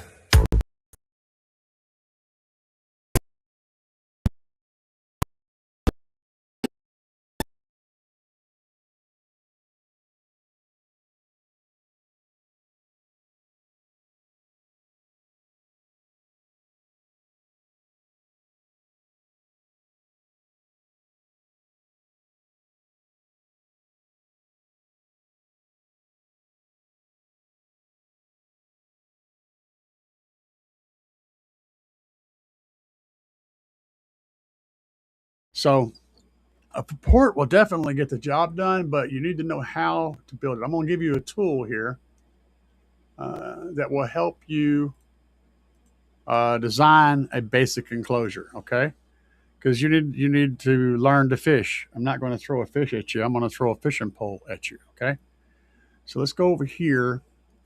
Now this website is called Subbox Pro. You need to look that up. Okay, this is free. You don't have to pay for anything. So what you do is when you click on this website, and I need to refresh it so that it's, well, it didn't. You click on it and it says build box now, but I'm not. Hang on. Let me get this thing to show up the way it does. I want to get this all out there. I want to get you confused. Okay, so you'll come to this right here.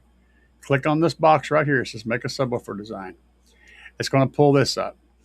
Now, just to build a basic enclosure, you don't really, to get in the ballpark, you don't have to know everything, but the more you know, the better. But all you need to know to start with, this tells you everything. Okay, this is your information area. This is your subwoofer area. This is your port area. So if you start out with your subwoofer, whatever size it is, and you put your size of your sub, I don't know, let's say you got an 8-inch sub, okay? And you need to know your cutout diameter.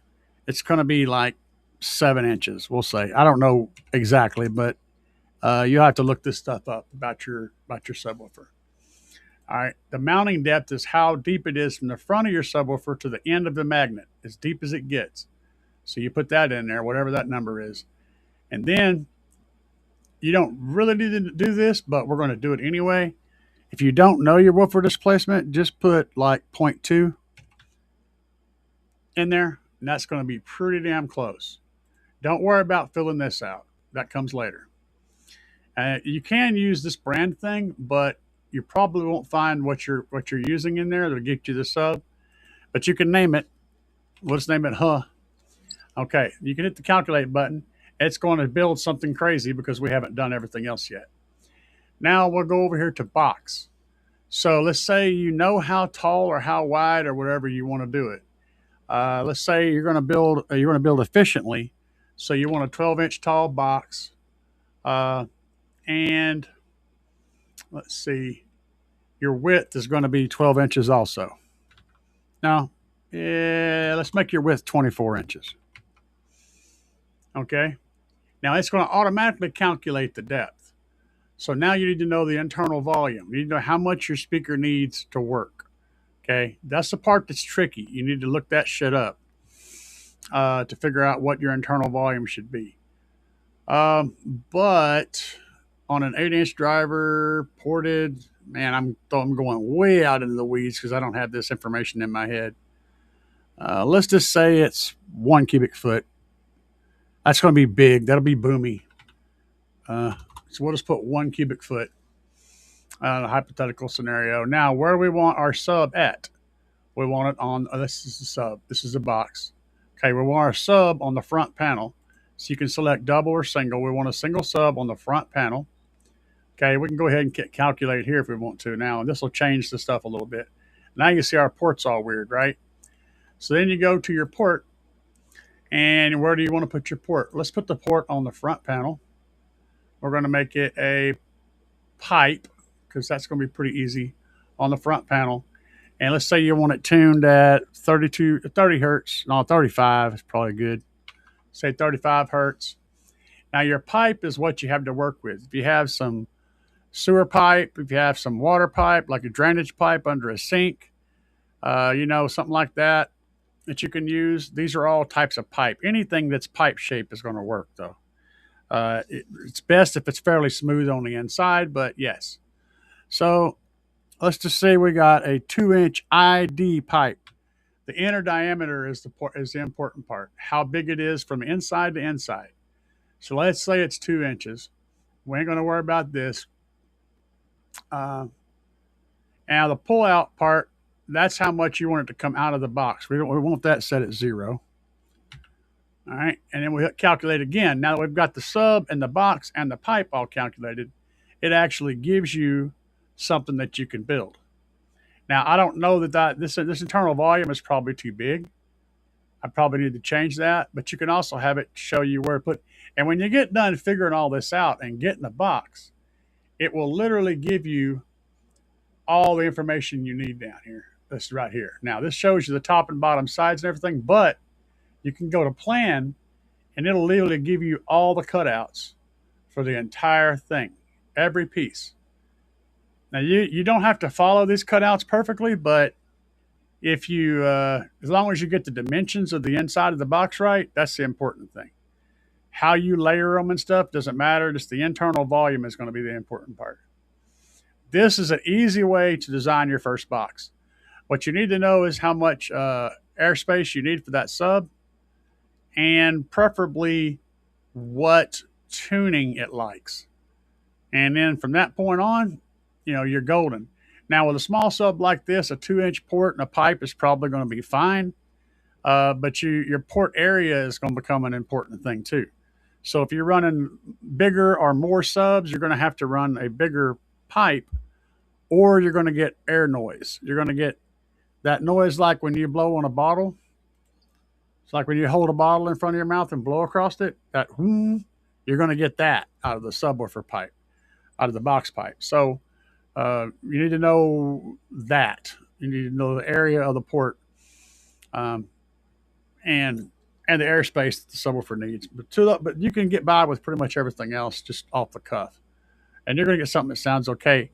I still recommend, if you want a box that actually works, and you know you're limited, and you don't want to have to build 5 different things, which you will probably do in the future, but start out with a sealed box because it's going to sound great in your room, and it's going to get loud enough for your room, and you're going to get it right pretty much whatever you do. You're going to build. I had a 12 in a freaking blue barrel in here, and it sounded freaking amazing. So you can build a stupid, ridiculously big box, and it's still going to sound good. With a ported box, you've got a lot more stuff to manage to get it right. But building a sealed box is going to be easy. No matter, just about anything that you build is going to sound pretty good. The bigger you build the box, the lower the bass response will be.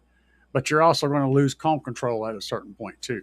You'll have to manage your right hand and not crank it too much because, you'll be slapping the coil against the freaking motor and that stuff, the back plate. And that's not good. So hopefully that information helps you at least to some degree. And I know everybody's in there throwing stuff at you, and that's great. My community is awesome. I have an awesome community of people that love to help people, and we especially love to help young people that are just getting into the game, that want to experiment and learn and not just go ask someone to do it for them. We're all about helping people that are trying to learn and better themselves and get into the hobby and really dig in and learn everything. That's golden for us guys. Golden. We love it.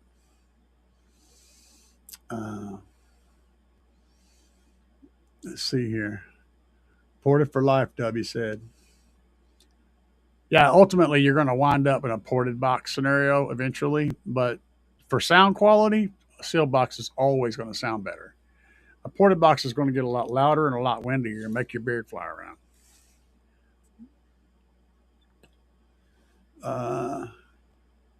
Blah punt. Oh, yeah. Oh, another trick, Joe. Put your subwoofer in the corner of your room.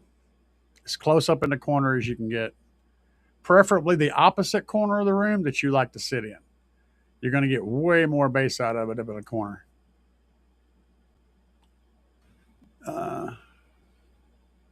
Let me see here. I'm way behind.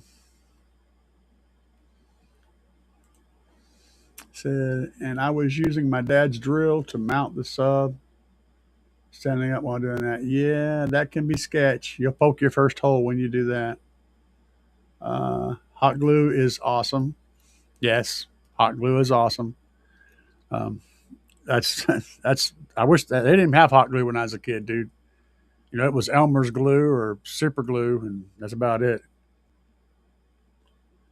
If you don't have hot glue, though, one of the things you can kind of replace it with is like silicone.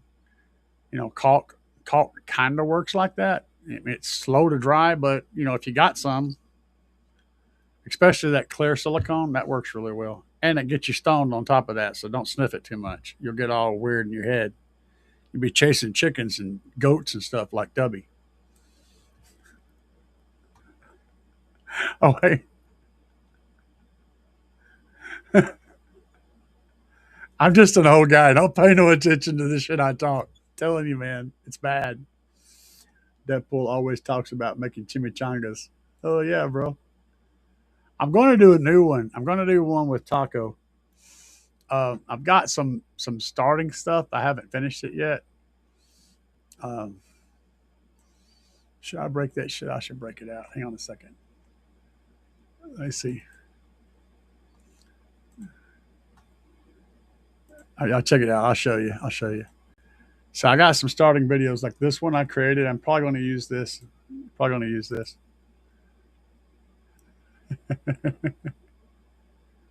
That's Taco Stomping, right?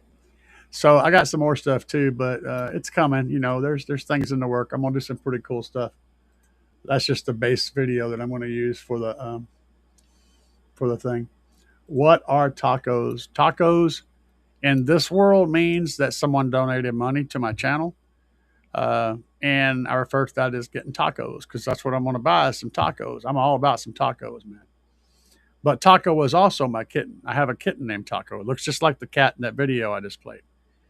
Uh, exactly like him. He's trouble too. Well, they said don't use aeroports. The hell, W, you're crazy. You're a crazy person.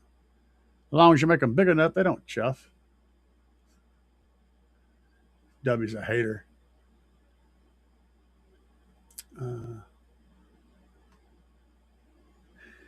I use a slot aeroport. That's what I use. I've created an aeroport out of a slot port.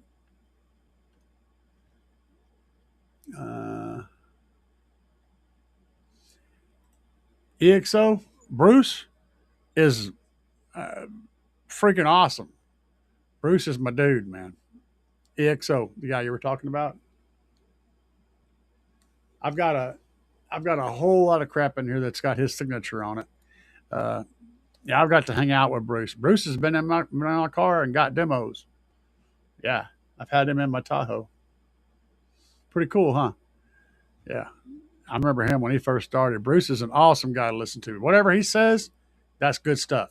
He's Bruce is a lot like you. He started out doing stupid shit. In fact, the first subwoofer he ever played with was a Jensen. It was one of those blue little crappy Jensen speakers, Jensen subs.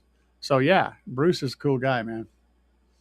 He's a real cool guy. He's came into his knowledge by getting his hands dirty, and shocking himself and cutting himself and doing all this stuff. That's how Bruce came up, and I have nothing but respect for that man. He's a good dude.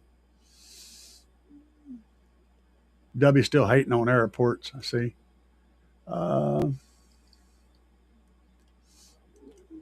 Yes, exactly. So that's something you're going to have to do is you're going to have to research your specific subwoofer, find it. You're going to have to look it up by pictures because it's probably old as shit. Look up the pictures and dig and find the specs on it. That's something that you're going to have to do, but you need to know the basic specs, and this is a good chance for you to learn about specs.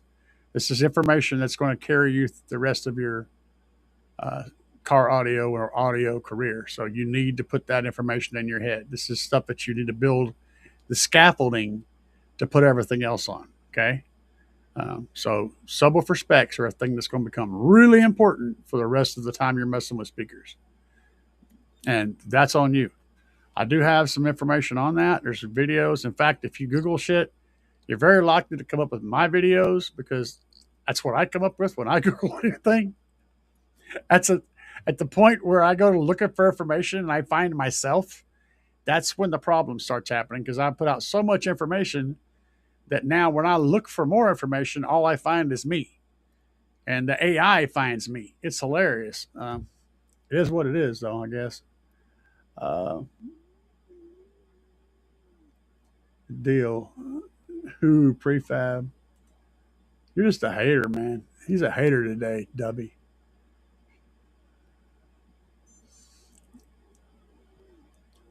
All depends on what you're doing, bro. There are scenarios where prefab is fine. It's just they're usually tuned pretty high, and for big power, they're going to suck. But for low power, as long as you're okay with the high tuning, they're usually tuned in like in the 40s, which means that your low bass is just going to go. It's not going to happen. Your low bass is not going to happen at all on those. But let's see, I got to dig down, boy. Y'all are going back and forth. Ported won't have that chirp as much, but sealing it will make it work a lot more efficient at the same power as having a leaky box. True. You'll definitely be happy with a nice built ported box. Absolutely. That's 100% on point. I haven't found a good way to get bass in my MR2 yet. Work in progress. That's a little bitty car, right? Think about your console. If you have a console, which you probably do, consider that. And you can get a small sealed enclosure into a console. That's what I did in my Tahoe. Up front, I have a front subwoofer. And you can build it into the console and you can get quite a bit of bass in that like that. It ain't going to be window shaking, stuff like that. But if you want some good bass, a little small 8 or 10 inch driver and a small sealed enclosure inside your console will actually give you a lot of upfront bass. Just putting some ideas in your head. A lot of power and the right box and the right subs. Just watch this channel. That's where you're going. That it takes a lot. It's a lot of everything. And actually, you can get a lot of bass without a lot of power. But to get that crap where you're just really wrecking shit around you, that takes a lot of power. Yes, same answer. A lot of power, big subwoofers, big stuff, and a whole lot more stuff. It's like this entire channel exists on explaining that to you, and I've got content across the board that covers every aspect of it. But it's a deep, long subject. But you're going to be spending some money, even going budget. Like we talk about budget stuff here. This is what we discuss on here: is how to get the most out of your stuff, spend the least amount of money. That doesn't mean it's free. Shit gets expensive. You'll spend hundreds of dollars bare minimum on power wire alone. So just power wire. Shallow subs, yes.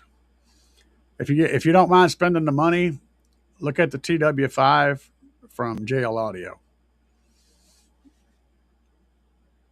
That's the best shallow small airspace sub on the planet by far. No other sub gets close.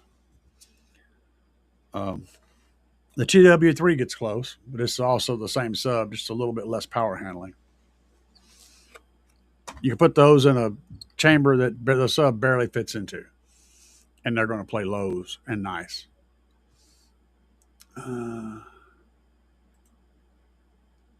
Cool, man. I appreciate it. Yeah, I knock people's shit off their shelves in their house. Like, I don't drive through the neighborhood, like housing area. I don't drive through there bumping, because I literally cause things to fall off the shelves of people's houses. And I'm not going to cause that kind of destruction. I absolutely will drive through the business neighborhoods bumping. I have a bike shop. It's a bike shop that's real close to me, and they have lots and lots of tools on the shelf. And I say close. It's half a block away from me, probably, if you're thinking about city blocks. And they know when I'm playing, because all the tools in the back in their shop start shaking into each other all over the place.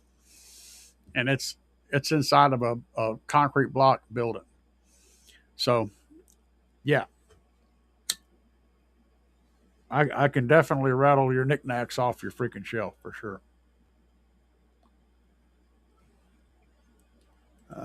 App. Let's see here.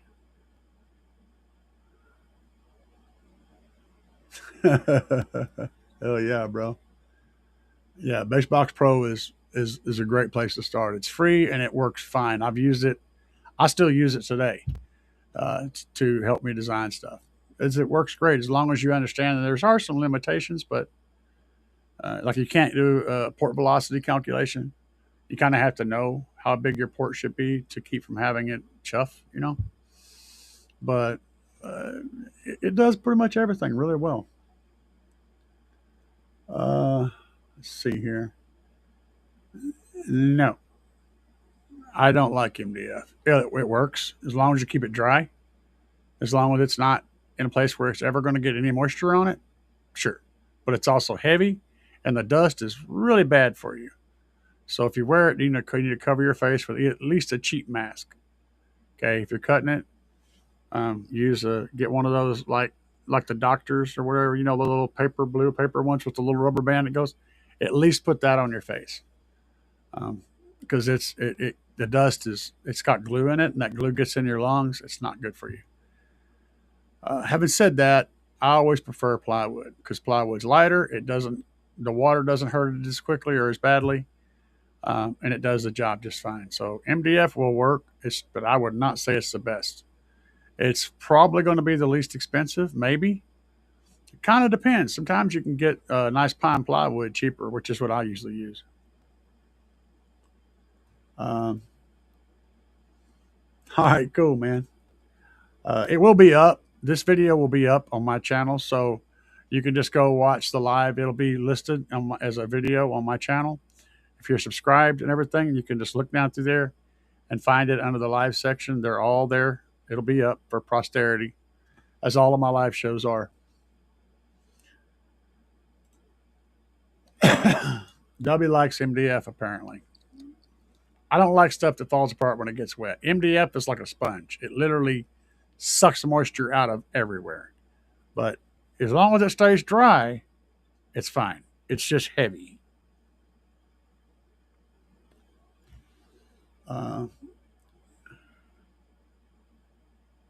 Got you, boss. Yeah, for real. Especially MDF. Yes, paint it.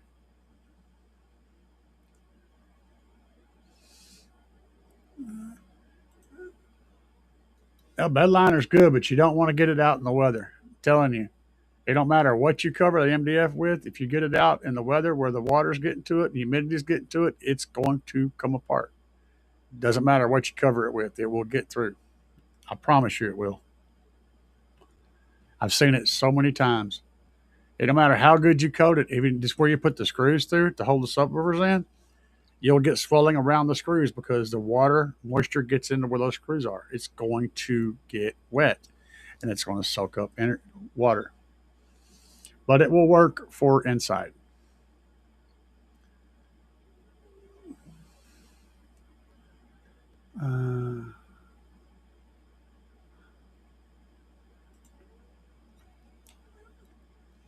A bed liner, usually 24 hours. I like the stuff that you get at the gas station. Not at the gas station, but at the car repair place, the car shops. It's like $20. I think it's Raptor liner is what it's called. It's not the same as the real bed liner, but it does. That's what I got on my big sub over here and a lot of other stuff. It makes a nice covering. It goes on really nice, but it's $20 a can, and it sprays a lot out at one time. Actually, the stuff I'm talking about is at Menards. It comes in a real tall can, a giant turbo can, and it's like I said, it's like $20 for a can, and it comes out fast, like whoop, and you've painted that whole strip. It really puts out the stuff, but it does a great job of covering stuff. I really like using it. Fingernail polish repair. That takes me back. One of the seal box teams here. Oh yeah. Hey, have a good night, man. Yeah, fingernail polish is the jam. If you get some black fingernail polish, then you got the gold right there. You can fix all those paper cones real easy with that stuff. And fingernail polish and toilet paper. You got to take the toilet paper apart and just use one ply, one little piece. You know, and that gives it just enough structure to hold it if it's a big hole to make it work. But yeah, I've repaired so many speakers with fingernail polish.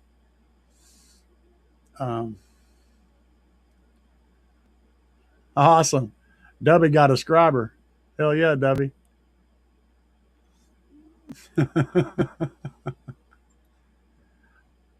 I've subscribed to a lot of people that don't make videos just because I just think it's funny, actually. Horn enclosures. Oh, you're getting into the heavy duty stuff now. Fourth orders are a seal box, sealed side, and a ported side. That's a whole lot trickier math, man. Fourth and sixth. But yeah, that's a whole lot trickier math, but it's cool to learn. Yeah, and horns are cool though, if you get them right. Again, the more stuff you add to it from sealed enclosure, everything you add adds one more layer of complication. And how it behaves with two, like in a sixth order, you got a ported chamber over here and a ported chamber over here and a speaker in the middle. How those two ports interact, that's a parallel sixth order. But how they interact with each other is a thing that you have to worry about. You can't just build two sealed boxes and put them together, or two ported boxes and put them together. It doesn't quite work that way. Those will actually interact. Though with the parallel sixth order, you can get away with a lot more because essentially the ports are separate. With a series sixth order, you got a port going into a chamber that's also got a port. That's a lot more complicated. That's how most of the big car audio builds are done. Is fourths and sixths. Let's see here. I want to do the whole inside of the car once I get one. What are we talking about? Sound vibration and dampening. Yeah, or damping. Wow, did you actually say that? You did. He said damping. And I read it as dampening, but he said damping. I'm so impressed. Correct word, man. That's awesome. Oh, just a lot more money. There's a lot of ways to dampen stuff. I talk about a lot of it on my videos. A lot.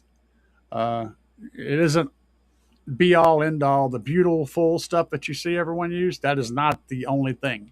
There's anything that makes the metal not vibrate at the frequency you're trying to play it at is damping. Okay. You can literally put your hand on it. If you can stop it from vibrating, you are damping that metal. Whatever you do to it to make it stop vibrating at the frequency that you're playing is what you want. Butyl will work, but it's also can be pricey. If you want to stay cheap, the Amazon Basics stuff is what I use on a whole lot of stuff. I use the Amazon Basics damping material, and it's thin. You get sometimes you got to put 2 layers of it, but it's relatively inexpensive and does the job.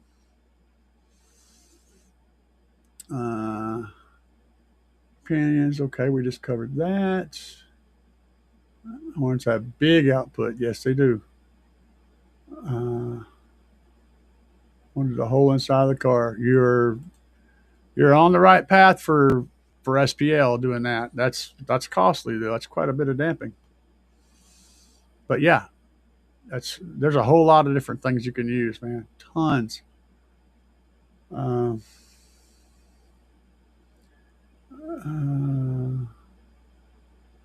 The horns have better output because they're very efficient. They turn all of the sound into sound and not any heat, or at least most of it. Everything makes some heat. Nothing is 100% efficient. The horns are very efficient, but again, that's something it's kind of the rocket science of car audio is horns. They get really deep in the weeds. But you learn how to build a good horn enclosure, your company is very thin in the world. There's very few people that have that skill set.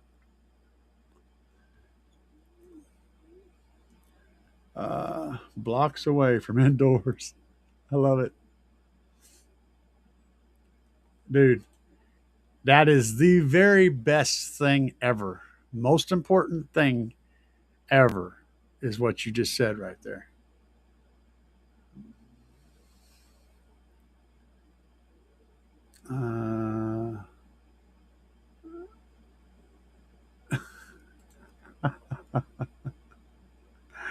You're a hoot, kid.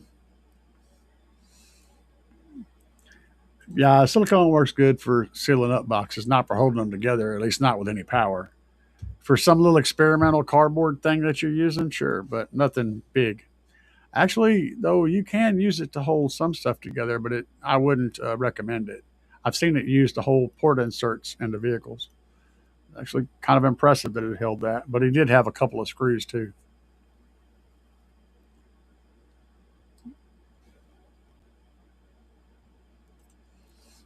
And Dubby says you'll learn quick that cars don't have that wall socket power. Yep, that's where the real build starts, is at the alternator and the battery. Absolutely. You know what? I kind of believe the kid. I do. I believe you, man. I believe you. I think you've been digging in the right holes.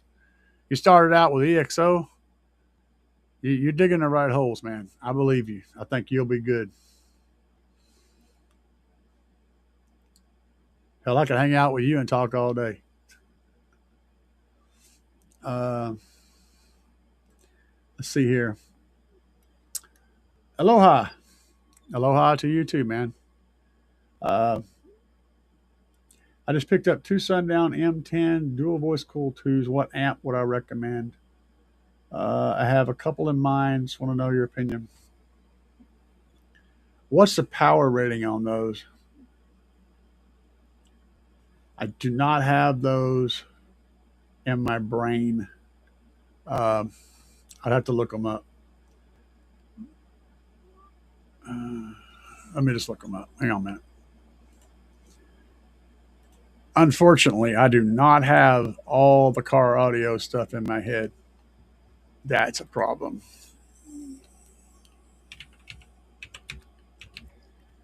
M10? Probably. Not a tremendous amount of power. Let's see what I can find here.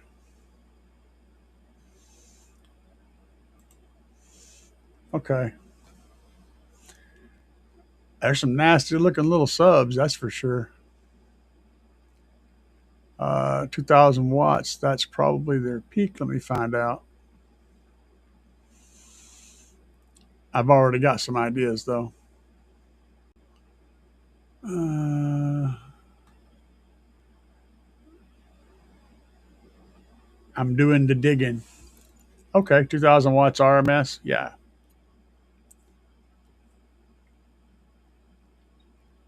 Yeah, I'd put an 8K on both of them.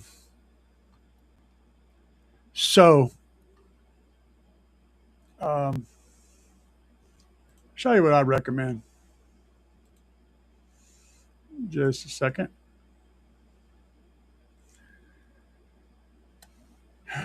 We wait on the thing to the website is doing slow stuff.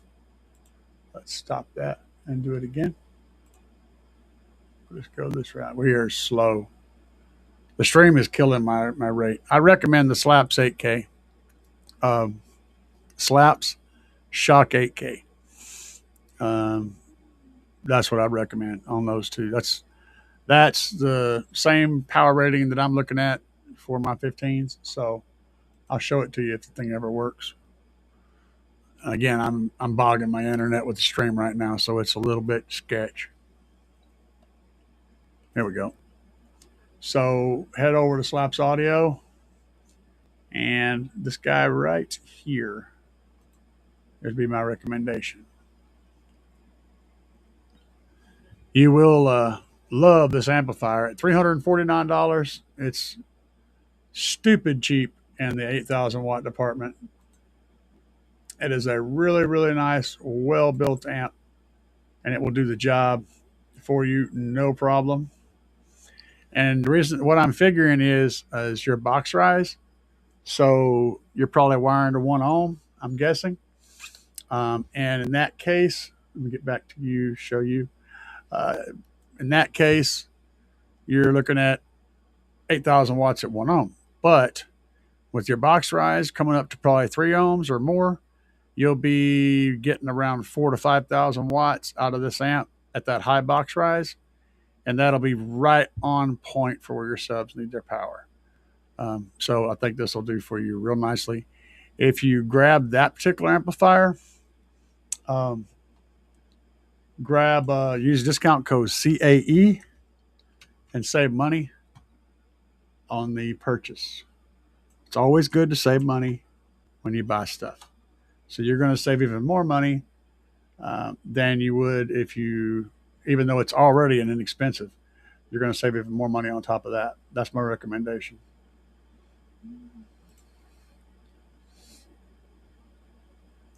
Yeah. Absolutely correct, Debbie. Or the wiring, for real.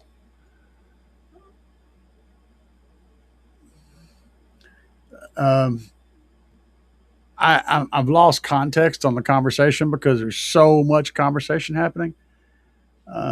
It's all about how much power you're pulling. If on a 5K, that's 500 amps. I would want to run at least 2 runs of zero gauge to run 500 amps.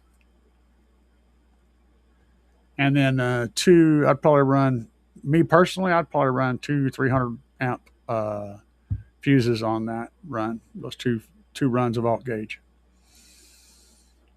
for that amplifier. Yes, W's answering the questions. Aeroport, but I'm seeing that a slot is better. Not exactly. W's a slot port guy, and I use a slot port because that's what I have room for. I don't have room for an Aeroport with the 415s, and I had to run a slot port.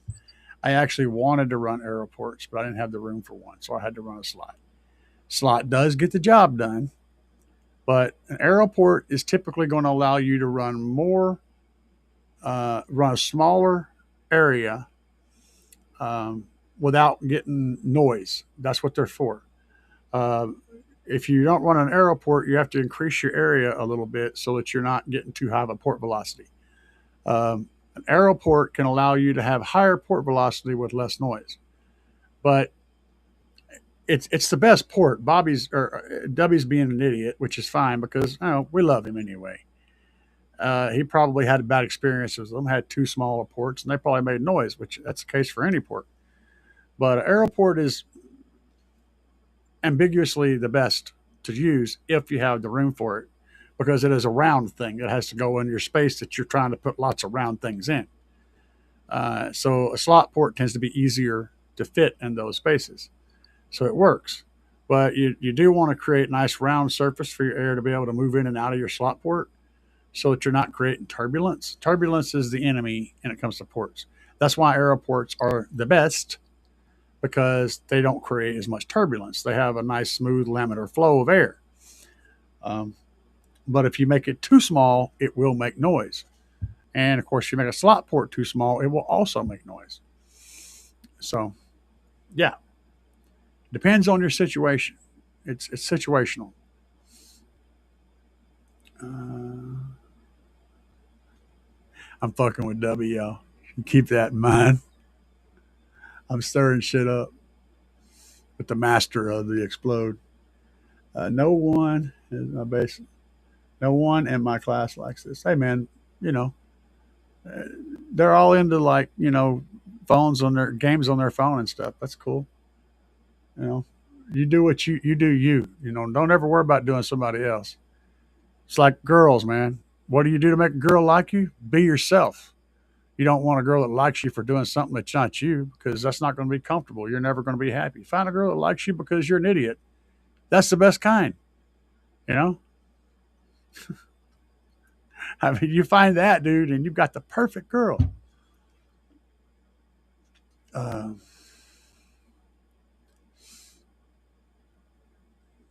see here. Oh, we are going to have to shut. Oh, yeah. W.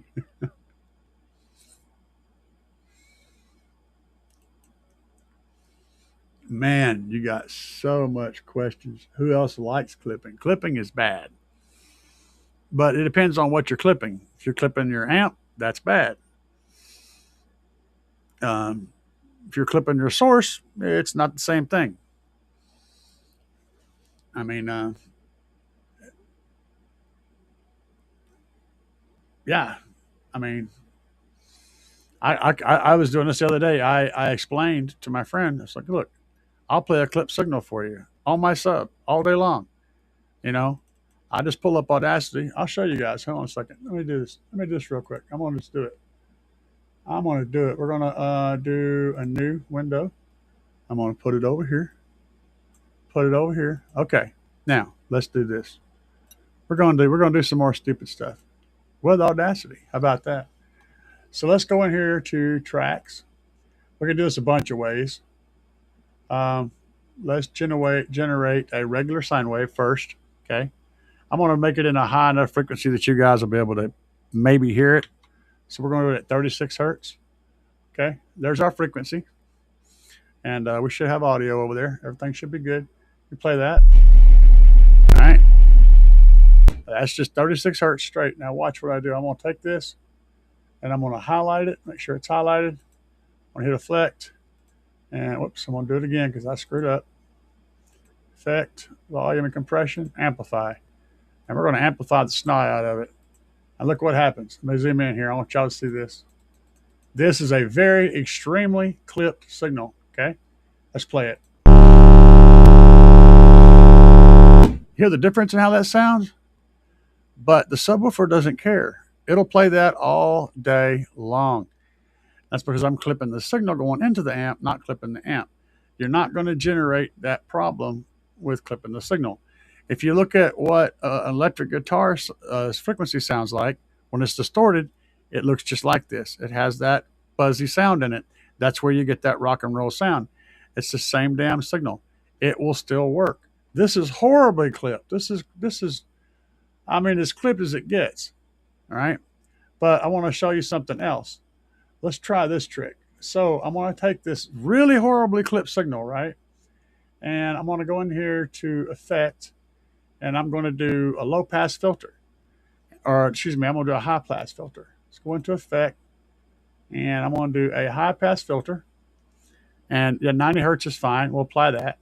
Now what happens? What's this sound like? Well, you can't hear much of anything. So whatever's going on there is below 90 hertz, although there is a hum that you guys can't hear. It's got a low frequency hum. But look at the signal. If we back up here where you can see more, let's look at the signal closer from a distance, actually. You see there's still a signal here. I was thinking it was going to do something different, but it doesn't work that way in Audacity, unfortunately.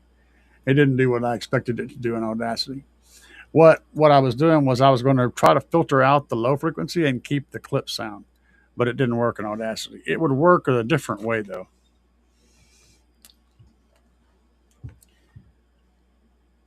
Dubby, for you guys, it's the middle of the day.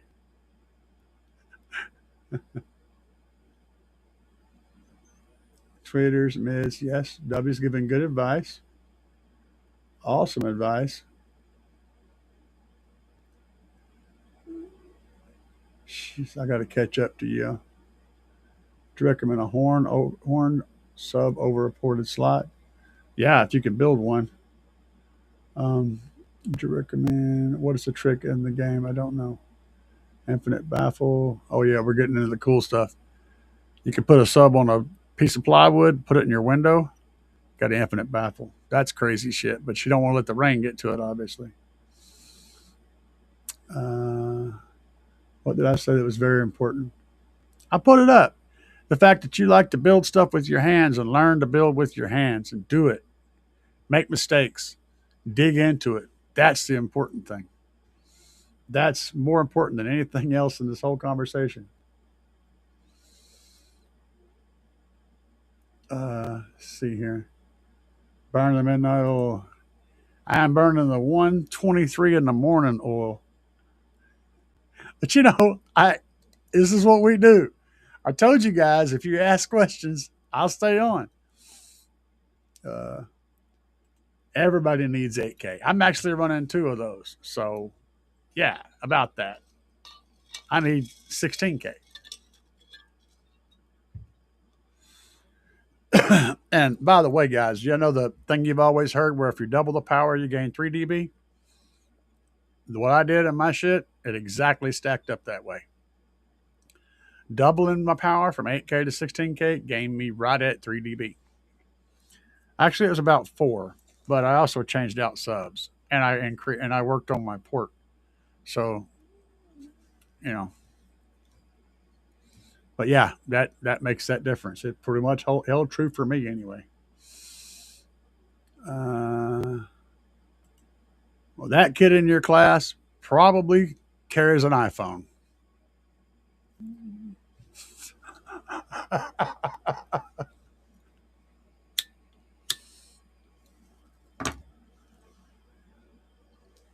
Yeah. Freaking iPhone kids. Probably has a football helmet he has to put on when he goes to bed, too. And bro, get used to that. That's kind of a thing. Uh, just let her watch you stick your finger in a light socket. That's always fun. Oh, no, and that's not going to be a thing, dude. That's why you eventually get your own house. Then you can vibrate the walls all you want to. Yep. Yep. For real, bro. The brace break CDs. Hell yeah, man. Joe ain't no joke. He ain't playing, dude. He's serious. I'm slowly catching up.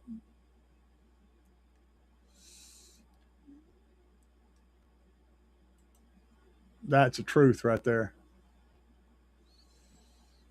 You find a patient wife one day that tolerates you, though, you're jamming then, baby. There you go. Why not 8K? Joe, he was just being silly. Three 15s.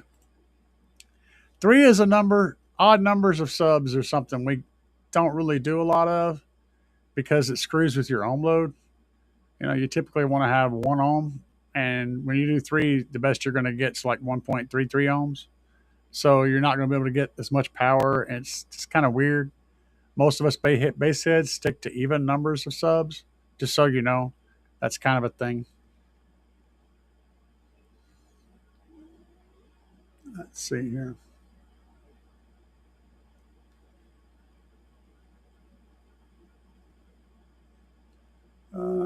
Put loads of alternators. Yeah, for real, man. Look, Mom, I spent $300 on your credit card, and I am number 2. Oh, come on, man. Go build some shit. Go get dirty. Break a leg or something. Step on some nails. I mean, climb a damn tree. Fall out of it. Be a kid. Jump a bicycle over your friends. It's a good way to find a girlfriend. The girl that stays there and lets you jump your bike over, she's a keeper. She's hardcore, man.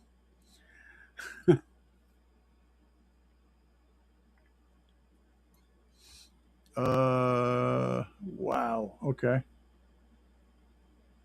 Can't. It's in my daily.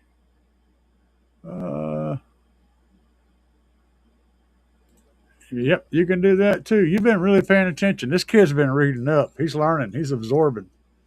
He's talking about 6-pound foam on the door panels.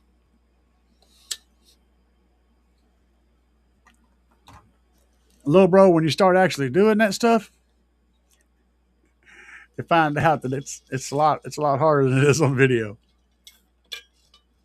But I'm glad you're doing your homework. That shows your interest. That's cool stuff. Infinite baffle. Okay. Infinite baffle, basically, and your mom will absolutely hate this. You think she thinks the bass is bad now? She will definitely not like the infinite baffle idea. But you just cut a piece of plywood that fits in your window, open your window up, make it fit to where it seals up in your window, cut a speaker hole in it, put the sub in that hole, hook it up. The whole house basically turns into a speaker box. It plays lows really, really well. It will shake and open and close every door in your house. And the windows, I mean, your mom will freak the hell out. I promise you. She will completely lose her rabbit ass mind in about a hot second if you do this. So she can't be at home when you do it, or it's going to be screaming city.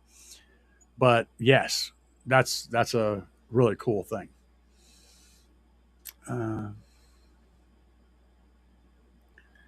Let's see here. Sun.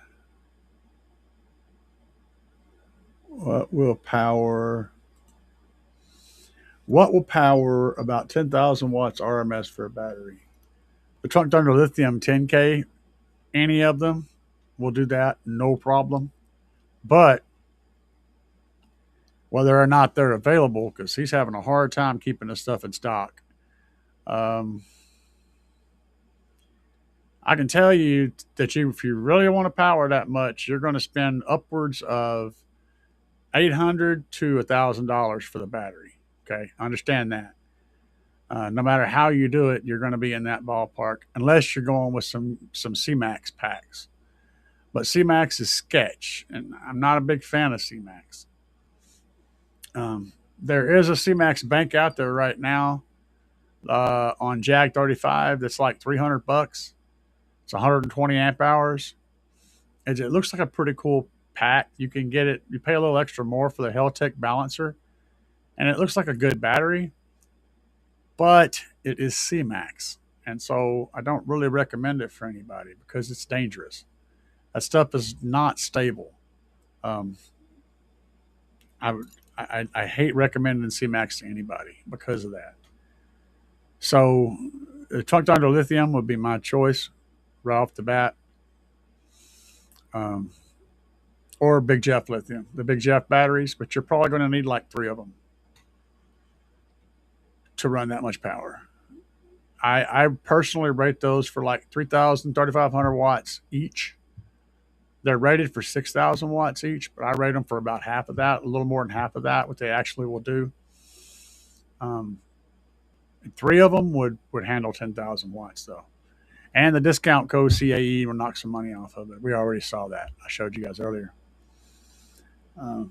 But if you want to, you could go the route of getting the 5K from Trunk Thunder Lithium. I think those are in stock. And one 5K would not quite be able to handle 10,000 watts. They're good for about 8.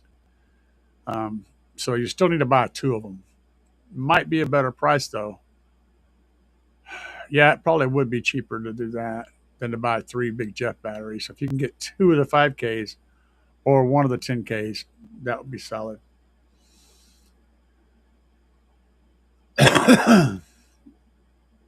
Charging is limited to 14 volts. That's fine for the Trunk Thunder batteries or the Big Jeff battery. That's totally fine.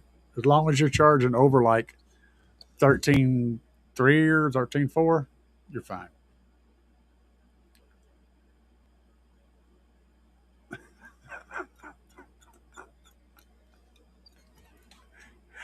That is a very interesting observation you made, Joe. Why spend a hell of money on a nice car when you can't see it when you're asleep? That's deep, man. That is so deep. This kid's deep. I like it.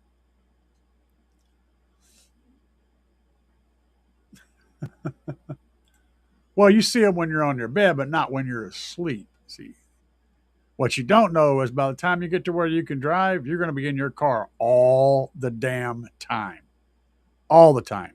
Because you're going to be in your car to go to work, in your car to leave work, go to school, leave school. And anytime you go anywhere, which is all the time that you're not working or at school, you'll be in your car. You'll be in that sucker. You're going to live in that car for a long time. There'll be times when you don't even see your bed, but you'll definitely see your car. Your car becomes your new bed later on. That's the way that works.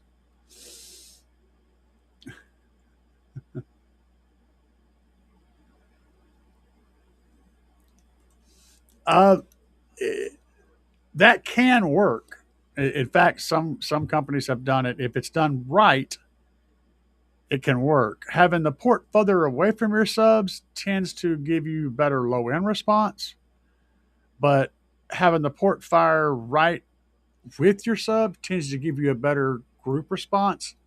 So it sounds a little tighter when you have the port and the sub as close as possible or firing together like that. The sub will sound a little tighter, quicker bass response, better for metal, stuff like that with fast bass. The port being on the opposite side, as far away from the sub as possible, is going to give you a little bit more low end response, a little deeper bass. But it's just a matter of what you want to do and how you want it to sound. So yeah, it's totally doable to do that. To have it firing straight across the front of it, sure. That's been done quite a bit. I'm I mean, you want an example of it? Look at most of the Series 6 orders. You know, the port's coming out the back of the vehicle, and that port has to send energy to the front straight across all them subwoofers. Just don't get a homeowner association. I hope that's what you said. Or a hoe. I don't know whether you're talking about a hoe or a home. Oh, it's a homeowner association. Yeah. I recognize it. Yeah. Yeah, they'll rant. Screw them people.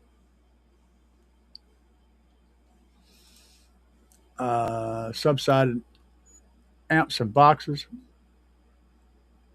I don't use a head unit. I use a tablet connected straight to my DSP.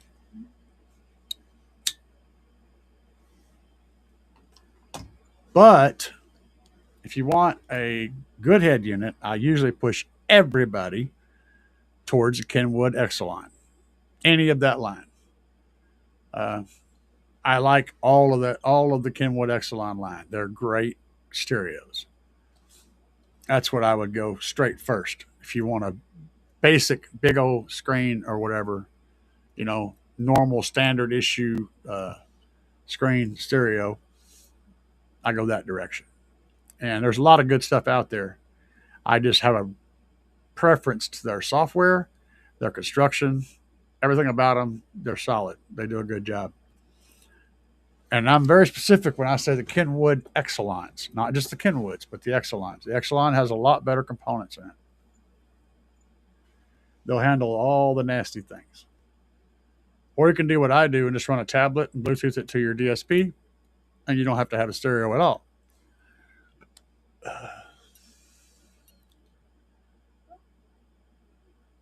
Yes, sir. I mean, it hurt my own ears. Yeah. You wouldn't want to demo with my shit.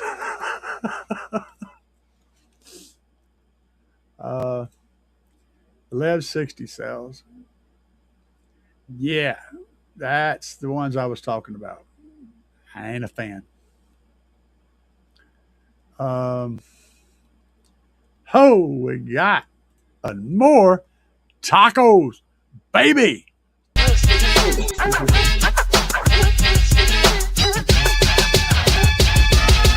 Crushing on these tacos, we buy the fiesta. Guac on the side, man, you know it's the best.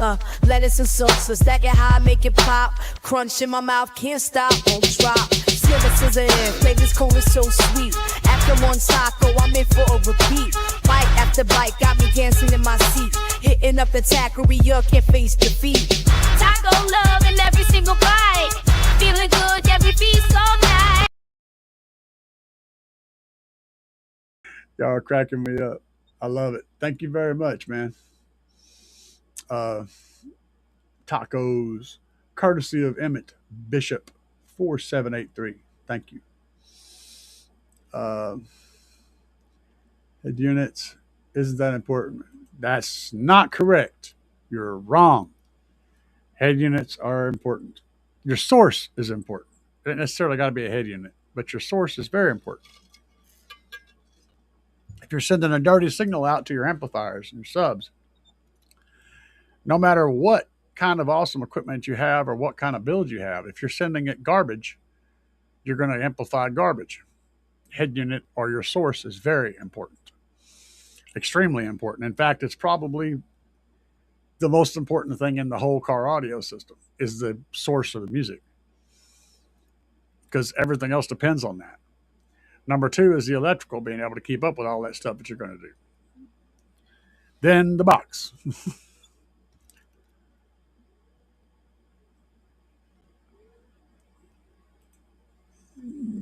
Yeah, got to have a source. That's the thing. Not a head unit, but a source. Rebased creators. I create my own music. So, I mean, if you want to listen to rebase stuff, DJ Dirty Bass is a good source. Hook him up. No big deal. But I have a whole lot of music that I am creating that is rebase style music. It's not rebased because I am creating it in that way. Start with. And I am on every streaming service. Just look up on any streaming service you have, Car Audio Enthusiast with the S at the end, all together, all one word, and you'll find me on whatever streaming service you use. That said, let's see here. Oh, okay, we'll do this. We'll do this.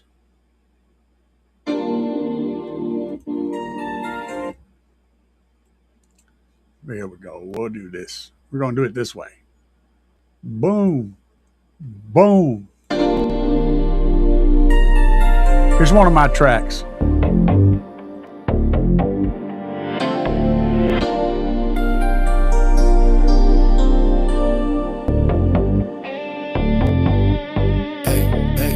Slow, feel the windshield shaking. Am still cool, ain't cooking no bacon. Rear view drop, windshield crack. Drop top down, straight bass tag. Lights still red, they still beating. People all around, faces are heating. Light turn green, bass keep slapping. Roll out, clean like boom, and me rolling like bump, bump, bump. Like a hammer in a trunk, trunk, trunk. Keep dropping that funk, funk, funk. Other boy like put him on the glass, turn the knob to the right and then bump, bump, bump. Like a hammer in a trunk, trunk, trunk. Keep dropping that funk, funk, funk. And we just keep rolling, just keep rolling. Drop top down, still feel pressure. Heartbeat sync with every measure. Don't move slow, air get heavy. Time stretch out, bass stay steady. Eyes go blur, got no focus. Driving this light, hocus pocus. Feel it first, then hear it later. Then the beat goes boom and we rolling like bump, bump, bump. Like a hammer in the trunk, trunk, trunk. Keep dropping that funk, funk, funk. Other boy like put him on the glass, turn the knob to the right and then bump, bump, bump. Like a hammer in the trunk, trunk, trunk. Keep dropping that funk, funk, funk. And we just keep rolling like bump, bump. Like a hammer in the trunk, trunk, trunk. Keep dropping that funk, funk, funk. Other boy like put him on the glass, turn the knob to the right and then bump, bump, bump. Like a hammer in the trunk, trunk, trunk. Keep dropping that funk, funk, funk. And we just keep rolling, just keep rolling. Pull up slow, whole block feel it. Woofers talk when the lows get spit. Panels flex, control that line. Bass hit hard, been space and time. Heads on nod, good vibration. Rear view mirror, on vacation. Rig the scale at our location. Then the beat go boom and we go bump, bump, bump. Like a hammer in the trunk. It don't need to be rebased. It drops hard right off the bat. Other boys like put him on the glass, turn the knob to the right and then bump, bump, bump. Like a hammer in the trunk, trunk, trunk. Keep dropping that funk, funk, funk. And we just keep rolling, just keep rolling.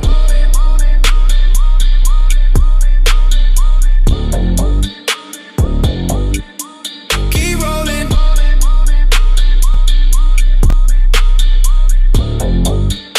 Yes.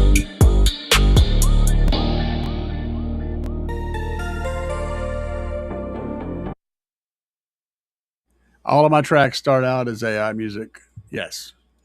But I completely deconstruct them and reconstruct them. I essentially create the AI music. I write all the lyrics, feed it the right stuff, feed it the right background music, pull what I want out of it, then I deconstruct it and reconstruct the bass line and all the stuff to it. And then I master the track, I mix it down, and then I master it, and then I release it.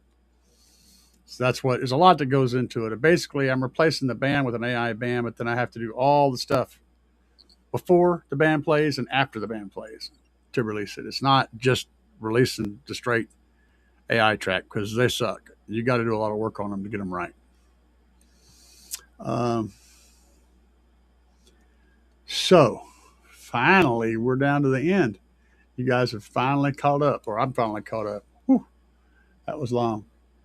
Yes, it's a very lot of work. It's a lot of work to get the stuff done. It'll be up. It's not up yet, Beast. That song and a couple more that I played tonight is not live yet, but it will be up within a few days. So just look up any streaming service out there, and you'll find me on the streaming service. Car Audio Enthusiast, all one word with an S at the end, and you'll find me. I'm not sure. Let me see here. Hang on a second. Let me dig in here. See if I have it pulled up and ready. I don't think I do. No, I don't have it pulled up and ready. I don't have Amazon Music up on there, but it's on all the streaming services. These songs are not, but yeah, it's intense, man. What did my mom think about loud music? Dude, I'm gonna tell you, my mom was one of those people that she couldn't like she slept in dead silence, right? At night. She anything making any kind of noise would stir her. She liked absolute dead quiet all the time at night. And I was a nocturnal person, so I'm always up. I could get up and tiptoe to the kitchen to get a sandwich and wake her ass up. And I mean, I'd be so unquiet that if you were sitting in the kitchen, you probably wouldn't hear me in the kitchen. But she would hear me and come in there. You know, I woke her up. So yeah, that was kind of a thing. What I ended up doing is I had this buddy that had a porch, right? And they were going to tear this porch off this house, or off this mobile home, what it was. They were going to take the porch off. And I said, hey man, can I have that?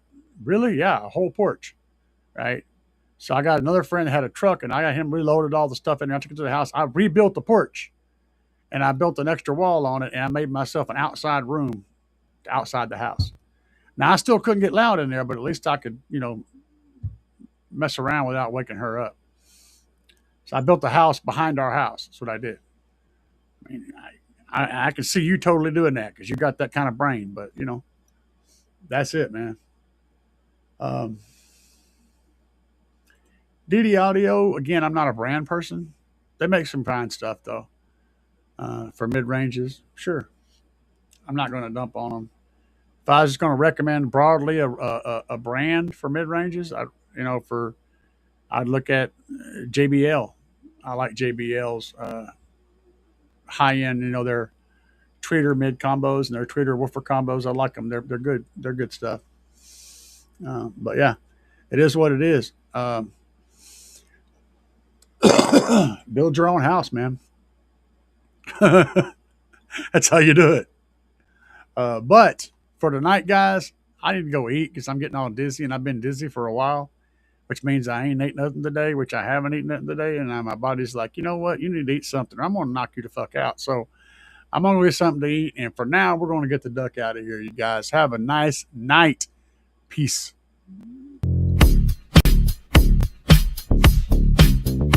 Yeah.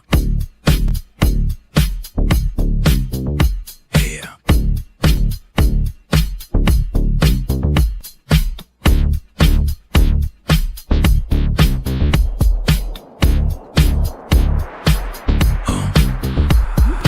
Out here banging up and down the street, slamming it to the ground. Big subwoofers are getting loud. You can feel the booming sound. Getting ready to go. Got it shined up for the show. Hours charging, amps are amping, gonna let the woofers blow. Another one bites the dust. Another one bites the dust. And another one goes, and another one goes, and another one bites the dust. We got more at home. Another one bites the dust.